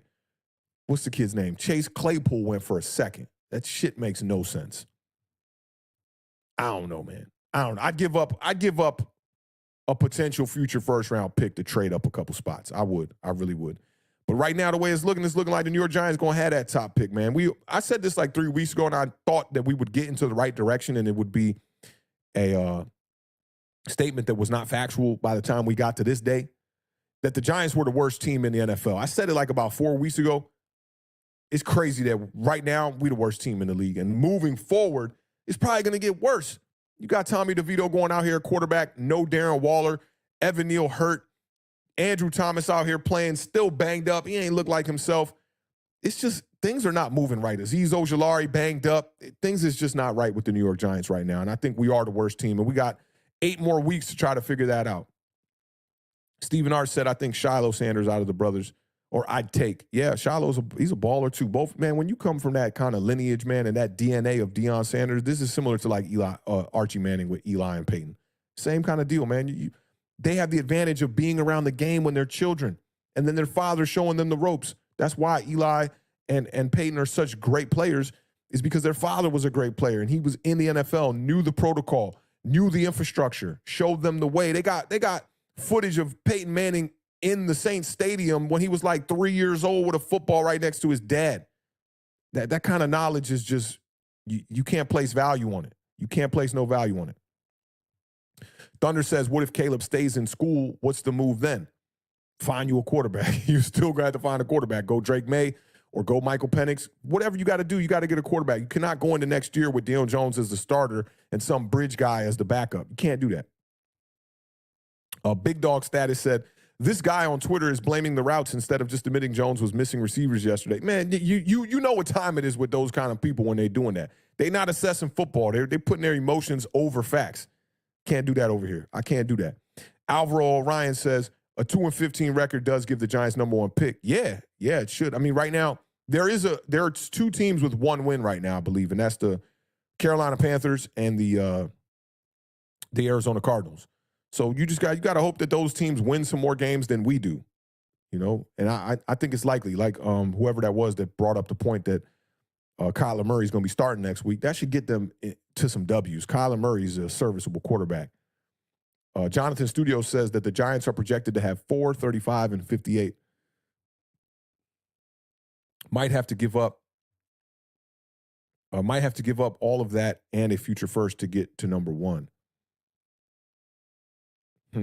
I don't know. We'll see. We do got the extra 2nd-round pick this year. That helps out as well. I don't know if the 35 is the 2nd-round pick you're talking about. That could be the case. You might have to give up some of this for sure. And I trust it, man. Look at how the Buffalo Bills went out there and they got Josh Allen. They went out there and they had to trade multiple picks. They traded picks from the year previous to that. There's a great interview with the GM from the Buffalo Bills that's online that I always, I go back and I watch it, where he talked about how he had to start making that process the year before of how to go out there and draft Josh Allen. So, yeah, I trust him. Go out there, spend what you got to spend. I don't get off too much into like, hey, the value is going to be this. It's going to take 2 firsts. And I don't get off into that because I'm never correct on that. So you never really know how those things are going to go. And for me, it's just go get the quarterback. Just go get him. Valentino said, you think any team would take on DJ's contract like the Falcons? I don't. It would take for the Giants to take a major hit, kind of like they did with Leonard Williams on his past contract. Like the Seattle Seahawks just got Leonard Williams for $600K. And the New York Giants are on the hook for $9.4 million of his $10 million that he was due this year. It's going to take something like that. Giants going to have to take a big hit on it. You know, look at the way the Philadelphia Eagles did it with Carson Wentz. They had to take a hit on it. And by the time Carson Wentz ended up being a quarterback for the Washington Commanders, it was a zero dead cap hit. They got him pretty much for $28 million straight up that year. And then they had the option to either cut him or bring him back the next year for the same exact money. And I think that ended up working out for them, even though Carson Wentz didn't end up working out. You end up just spending $28 million to see if he's the guy, and he wasn't. But that's a good point. I like that. Let me see. Stanley says that why J.J. McCarthy being overlooked, because I see a good NFL prospect. I do too. McCarthy and Drake May are two quarterbacks I want to go in. I got to catch up on my He's a Giant podcast as well with my homie Sal and Monty. I definitely want to see what they talking about with these prospects as well. I just want to do more research on this before I come to a conclusion. I didn't expect to be talking about getting our quarterback at week 9. I really didn't, man. So I've been watching college ball this year, but when I dig and dive into these quarterbacks, I want to see the mechanics. I want to see the arm talent. I want to see the running ability. I want to see the escapability. I want to see the pocket maneuvering, the pocket manipulation. I want to see all of that. I want to see the leadership. I want to see how they speak in interviews. All that stuff is important. Haven't gotten around to doing that yet, and I'm definitely going to get around to doing that here in the next couple of weeks. Darius Smith says, me too, with catching up. Awthentik, Sal, and Monty are amazing. Yeah, man. I don't know how Sal has time to even do this. Like, this dude is Doogie Howser during the day doing his doctor stuff, and then at night he's scouting every position. On He's a Giant, they've gone over every position group so far. I don't think they've gotten the quarterbacks yet. I'm definitely looking forward to that episode of their show. But guys like them, guys like Nick Foletto and Dan Schneider, these guys, man, they on it. And I love how they bring a perspective of scouting meets the tape. So they're giving you the proof, and then they're allowing you to make your own opinion. So big shout out to these guys in the Giants community putting in that work, man. Big salute to them. All right, let me get to some of these last super chats. We over that 4-hour mark, man. Salute to the gang. Y'all know what it is, man. I appreciate all of y'all. For the ones that was here from the beginning of this stream all the way to this 4-hour and 5-minute mark, and if you a Replay Gang member, put a bicep in the chat if you made it all the way to this point in the show right here. I get a lot of people, like, I remember when I had Bad Dog on the show, there was people in the comments like, 2 hours, man? What the hell? I can't sit here for 2 hours. Well, don't sit here for 2 hours then. I'm going to give you the content the way I know how to give you the content. It's raw, unbiased opinions. And hey, if we're going to be here for 4 hours with over 100 people in the building, that's what we're going to do. That's what we're going to do. So salute to you if you made it to this point. Biceps in the chat. Biceps in the comment section if you part of that Replay Gang one time. All right, so let's get to these last super chats, and then we'll get y'all up out of here. Mike G came in with the $10 super chat, man. Big salute to Mike G one time. He says, I know Andrew Thomas is good, but concerned about his injury history. I've been hearing people talking about that too. He's had issues with his ankle and hammy, didn't he? Yeah, he had the ankle was the first year, which is why I think he really wasn't that great of a player his rookie year. And then once he got, the ankle healthy, he became, an elite left tackle. So I'm a little bit concerned about the injuries as well. He's a bigger guy. You still got to give him his shot. I think going into next year, he'll be fine. If we get a third year where Andrew Thomas is dealing with an injury, maybe we make it a thing. But salute to you for the $10 super chat, Mike G. Appreciate your presence, brother. Appreciate you rocking out with us. I hope you're still here right now. You sent in that super chat at 4:51, a little bit a while ago, almost 20 minutes ago now. But big shout out to you, man. I definitely appreciate that. Shout out to Amrit one time in the building for the $9.99 super chat with 99 still in the chat. Big salute to you, bro. He didn't have to say nothing. I talked about one of his comments. Appreciate you supporting the channel, my guy. And let me see. Mike G came in with another one. Shout out Mike G for the $5 super chat. Mike G said Patriots-Giants game going to be the bowl for May or Caleb? Possibly, man. That's definitely a possibility. Other teams have their quarterback, I think, or you think Pat's good with Mac Jones? Nah, the Pats got to move on from Mac Jones. And it's unfortunate against the Commanders, man. That throw was a good throw to Juju Smith-Schuster. I do think that they missed a holding penalty on the DB that was in coverage there. He had his arms wrapped around homie's waist like he was dancing with him. And, they just missed the call. Tough, drop for Juju Smith-Schuster to pop up and then turn into an interception for Mac Jones. I do think you got to be a little bit more careful with the ball in that situation. It was a bit of a tight window throw, but I'm sure Mac Jones did not think that pass was going to get intercepted. But I do think that the Patriots are going to be, in the run for a quarterback here to at least draft one. I mean, you got to at least draft one. Even if you think Mac Jones can be the guy to start the year next year.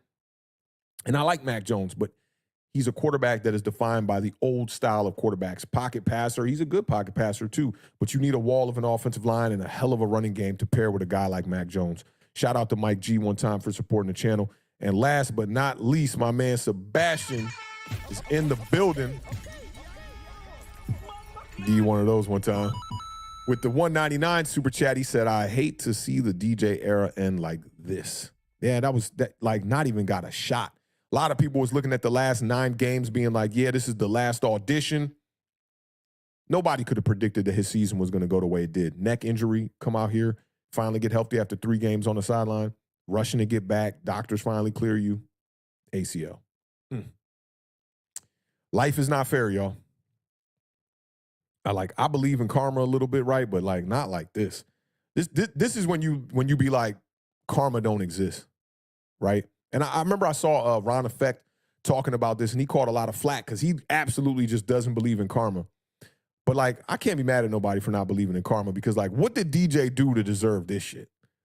Like the dude went out there, gave his all to this organization, scrutiny from day one, people losing their minds over this draft pick. GM after GM now, coach after coach, and a lot of this not being his fault. He didn't draft himself with the 6th position in the draft in the 2019 draft. Like, this is tough. I ain't gonna lie. Like, I was hoping that he could come back, salvage the season, and get us back in the right direction as far as like, maybe get us to 7 or 8 wins. I think 8 wins could get you in the playoffs in the NFC this year, to be honest. And to see him go out there that early in the first half of that game against the Raiders and only put up 25 yards before he's ultimately ruled out with a knee injury.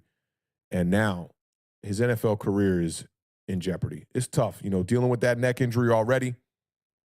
I don't know where Daniel Jones goes from here, man. I really don't. We've seen guys abruptly retire, Andrew Luck being one of them, Barry Sanders being another, but those guys their foundation was built on greatness. It's been a tough career for Daniel Jones. For the person, I feel bad. I really do. I'm like, damn, man, like this how it went down? Never thought it was going to go down like this. That's tough, man.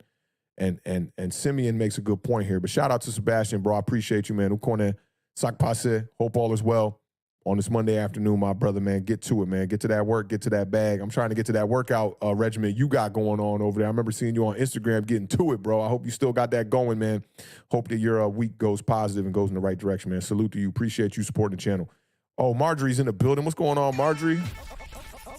Marjorie says, on the positive side, this could be the best thing that happened to the Giants. We are ready for a new quarterback, and we better get an O-line through draft and free agency. Right there with you. Shout out to Marjorie, always holding us down with the updates, game day, and updates during the week for the New York Giants. We definitely appreciate you. Let me see. Stephen Arts had a question back here, too. He said, what makes a quarterback good enough to overcome circumstances? Is it true that every quarterback needs a great offensive line and 2 to 3 top 25 wide receivers, top 10 running back? If we draft a quarterback, what is needed to build a Super Bowl team? There's no one proven formula for it. For us, it's not even about building a Super Bowl team quite yet. I think it's about building a team that just gets us back in the right direction. Like if you're a Houston Texans fan today, right? Like my homie Cernak, right? You feel good about the direction of the Houston Texans. You got your quarterback. They don't got a top 10 running back. They don't have 2 top 25 wide receivers. They got Nico Collins and Tank Dell over there, right? Their quarterback is getting them in position to win games. And now what are the Texans? Texans sitting on 4 wins right now? Let me make sure. Texans are a 500 ball club sitting in 2nd place right now in the AFC South. Nobody predicted that. Even the Colts are right there. I mean, they just got 1 more loss than the Texans. They're sitting at 4-5 with Gardner Minshew at quarterback. I think you just want to get into the right direction. If you draft a quarterback, that puts you in the right direction to be a part of a Super Bowl winning team, especially if you got him on the rookie deal. You can get him on the rookie deal and start to see a guy who's, contending for championships, getting down there to divisional games, getting to, NFC championship games. Then you can start to build those things around him, right? And I do think that no team is going to be in the Super Bowl outside of Patrick Mahomes, which you could look at Travis Kelce as this. Which this year on my fantasy, I will say Travis Kelce has not been the same guy. I'm feeling like I wasted that 1st-round draft pick on Travis Kelce. But nonetheless, Patrick Mahomes is like the only quarterback that you'll see in a Super Bowl without a wide receiver 1. You saw what A.J. Brown did for Jalen Hurts. He turned Jalen Hurts, a good quarterback, into a great quarterback now. When you got that kind of a threat, you got Jalen Hurts, who keeps defenses off balance with his running, and he has the arm to be able to make the throws down the field. You can't stack the box against Jalen Hurts. A.J. Brown going to kill you over the top one-on-one every time. And then they got Devonta Smith out there as well, who's a 1B wide receiver, good tight end. I think the Philadelphia Eagles are a good model of how you can build a Super Bowl team. Got to get that offensive line right, obviously, but it's not to say that if you don't have a top 10 offensive line, you can't make your way to the Super Bowl. Joe Burrow and the Bengals definitely debunked that whole thing. There's no right way to do this. But you got to get the quarterback. That's one thing. Look at the Super Bowl winners over the last 20 years. They all had a good quarterback outside of maybe and I think these guys were pretty good. Joe Flacco was pretty damn good, especially the year that the Ravens won a Super Bowl. And Nick Foles, he was damn good that year. Nick Foles was the definition of a system quarterback. He worked really well in that system, and it took him to a Super Bowl. Outside of that, you got Tom Brady's, Patrick Mahomes, you got Matthew Stafford's. All these dudes been good Hall of Fame-like type quarterbacks. Eli Manning's, you know what I'm saying? Peyton Manning. These guys are, you know what it is. You got to get the quarterback for sure. And I do think that at least one wide receiver works out well. You need at least one guy. In this day and age, it's leaning towards you need two of them. You see it with the Cincinnati Bengals. You saw it with the Kansas City Chiefs. They had Travis Kelce and Tyreek Hill. You see it with the Philadelphia Eagles. Devonta Smith, A.J. Brown, Jamar Chase, T. Higgins, Deebo Samuel, Brandon Ayuk. This list just goes on and on and on and on. And I think the Baltimore Ravens looked at this year and they were like, look, if we're going to really try to contend for a Super Bowl, which I think they are going to contend for one this year, and I'll have a fantastic receipt if they get there. But they realized they had to put the weapons around Lamar Jackson. So they went out there, they spent draft capital, they spent money, and it's still not quite panning out all the way yet, but we do have a whole half of the year of football left. I like what I'm seeing out of Zay Flowers over there for sure. Maybe Odell Beckham can ramp up his play. They got Mark Andrews over there, but they invested, and that's what's most important. And I think you're going to have to do that as a general manager, and it starts at the quarterback. That's what it is, man. And I saw you said, Stephen R. says, I asked this because number 8 needed everything perfect to win. Yeah. That was a mistake by the fans. That was a mistake by the fans. Definitely was a mistake by the fans. Yeah, Darius says the Ravens are a contender. Kareem Yee says the key to building a Super Bowl team is finding value in the draft. And not just in the first round. You got to find value in rounds 3 through 7. The Rams found a great way to do that. Everybody's like, oh, they went out there and they bought themselves a Super Bowl trophy. That year, when they won the Super Bowl in 2021, they were one of 6 teams with a homegrown roster over 60%. They're trading away first-round picks, but rounds 3 through 7, they're finding ways to hit on players. And that's why they ended up winning the Super Bowl. They drafted well. We got to find a way to do that same thing. Let me see. And they're 8-1. The Eagles have the most complete roster in the NFL, and they're 8-1. If you go back and you look at our record prediction show to start the season this year, I said that the Eagles were going to start off 8-0. They're just too good of a team on paper. Now, they did lose the one game to the Jets that kind of ruined that 8-1 or that 8-0 thing, and I think they were 7-1 or 6-1 when they lost to the Jets. But that's a good team, and it's an obvious good team. Philadelphia fans are not banking on hope right now and prayers. They're looking at that roster going, we got the guys we should be in the mix for a Super Bowl trophy this year.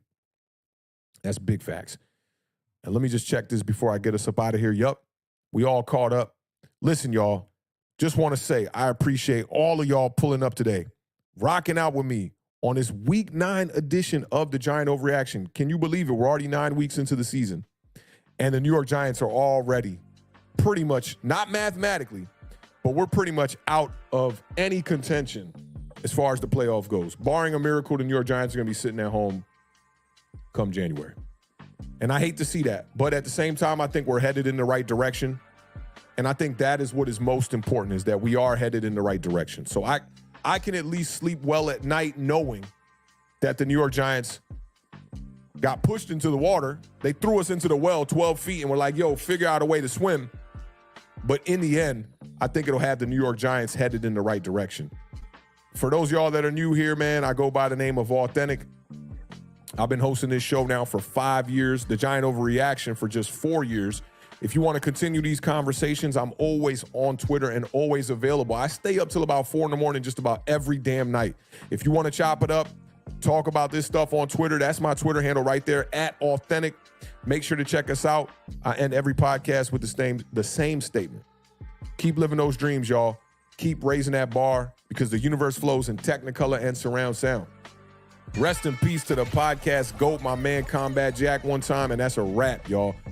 I cannot thank y'all enough. I'm so grateful to be able to come up here and talk football with y'all 4 days a week, man. And listen, y'all are the foundation for how I've found my way into these opportunities to be able to talk football and get paid handsomely to talk football with Bleacher Report. Shout out to y'all, man, because this foundation is what got me to get those kind of opportunities. I can't appreciate y'all enough. I can't thank y'all enough. And if y'all ever do get to be on Bleacher Report, pull up, man. Come show some love on some of these streams, man. It'd be a bunch of new faces in there. They not too familiar with the authentic ways of ignoring being pessimistic and being optimistic and being realistic, because that's what it's all about over here, man, is being realistic. I appreciate y'all, man, for y'all time. Y'all know what it is, man. Catch us tomorrow. We'll be doing the NFC East recap. Same place, similar time. That one's going to be at 7 p.m. Eastern Standard Time. Make sure to pull up. To all the new people that get to see this stream or the new people that are in the chat, hit that like button on your way out. Tell somebody about this podcast. We're going to keep the vibes high throughout the year, and I'm going to make sure that I find ways to keep Giants football interesting for y'all for another 8 weeks and then all the way off into the offseason. Again, I can't thank y'all enough. I'm extremely grateful to have y'all over here rocking out with me on this channel, man. We built this from ground up, and a lot of this could not happen without y'all. So enjoy the rest of y'all Monday. There's a Monday night game tonight. I think it's the Chargers and the Jets. Make sure to check that out. That's going to be a good one, man. And best of luck if you got, your fantasy team in Loom and you need some players tonight to bring you a couple of points to get you headed in that victory column, man. Again, thank y'all, man. I appreciate y'all. I'll catch y'all on the next stream. Be good, y'all. Peace.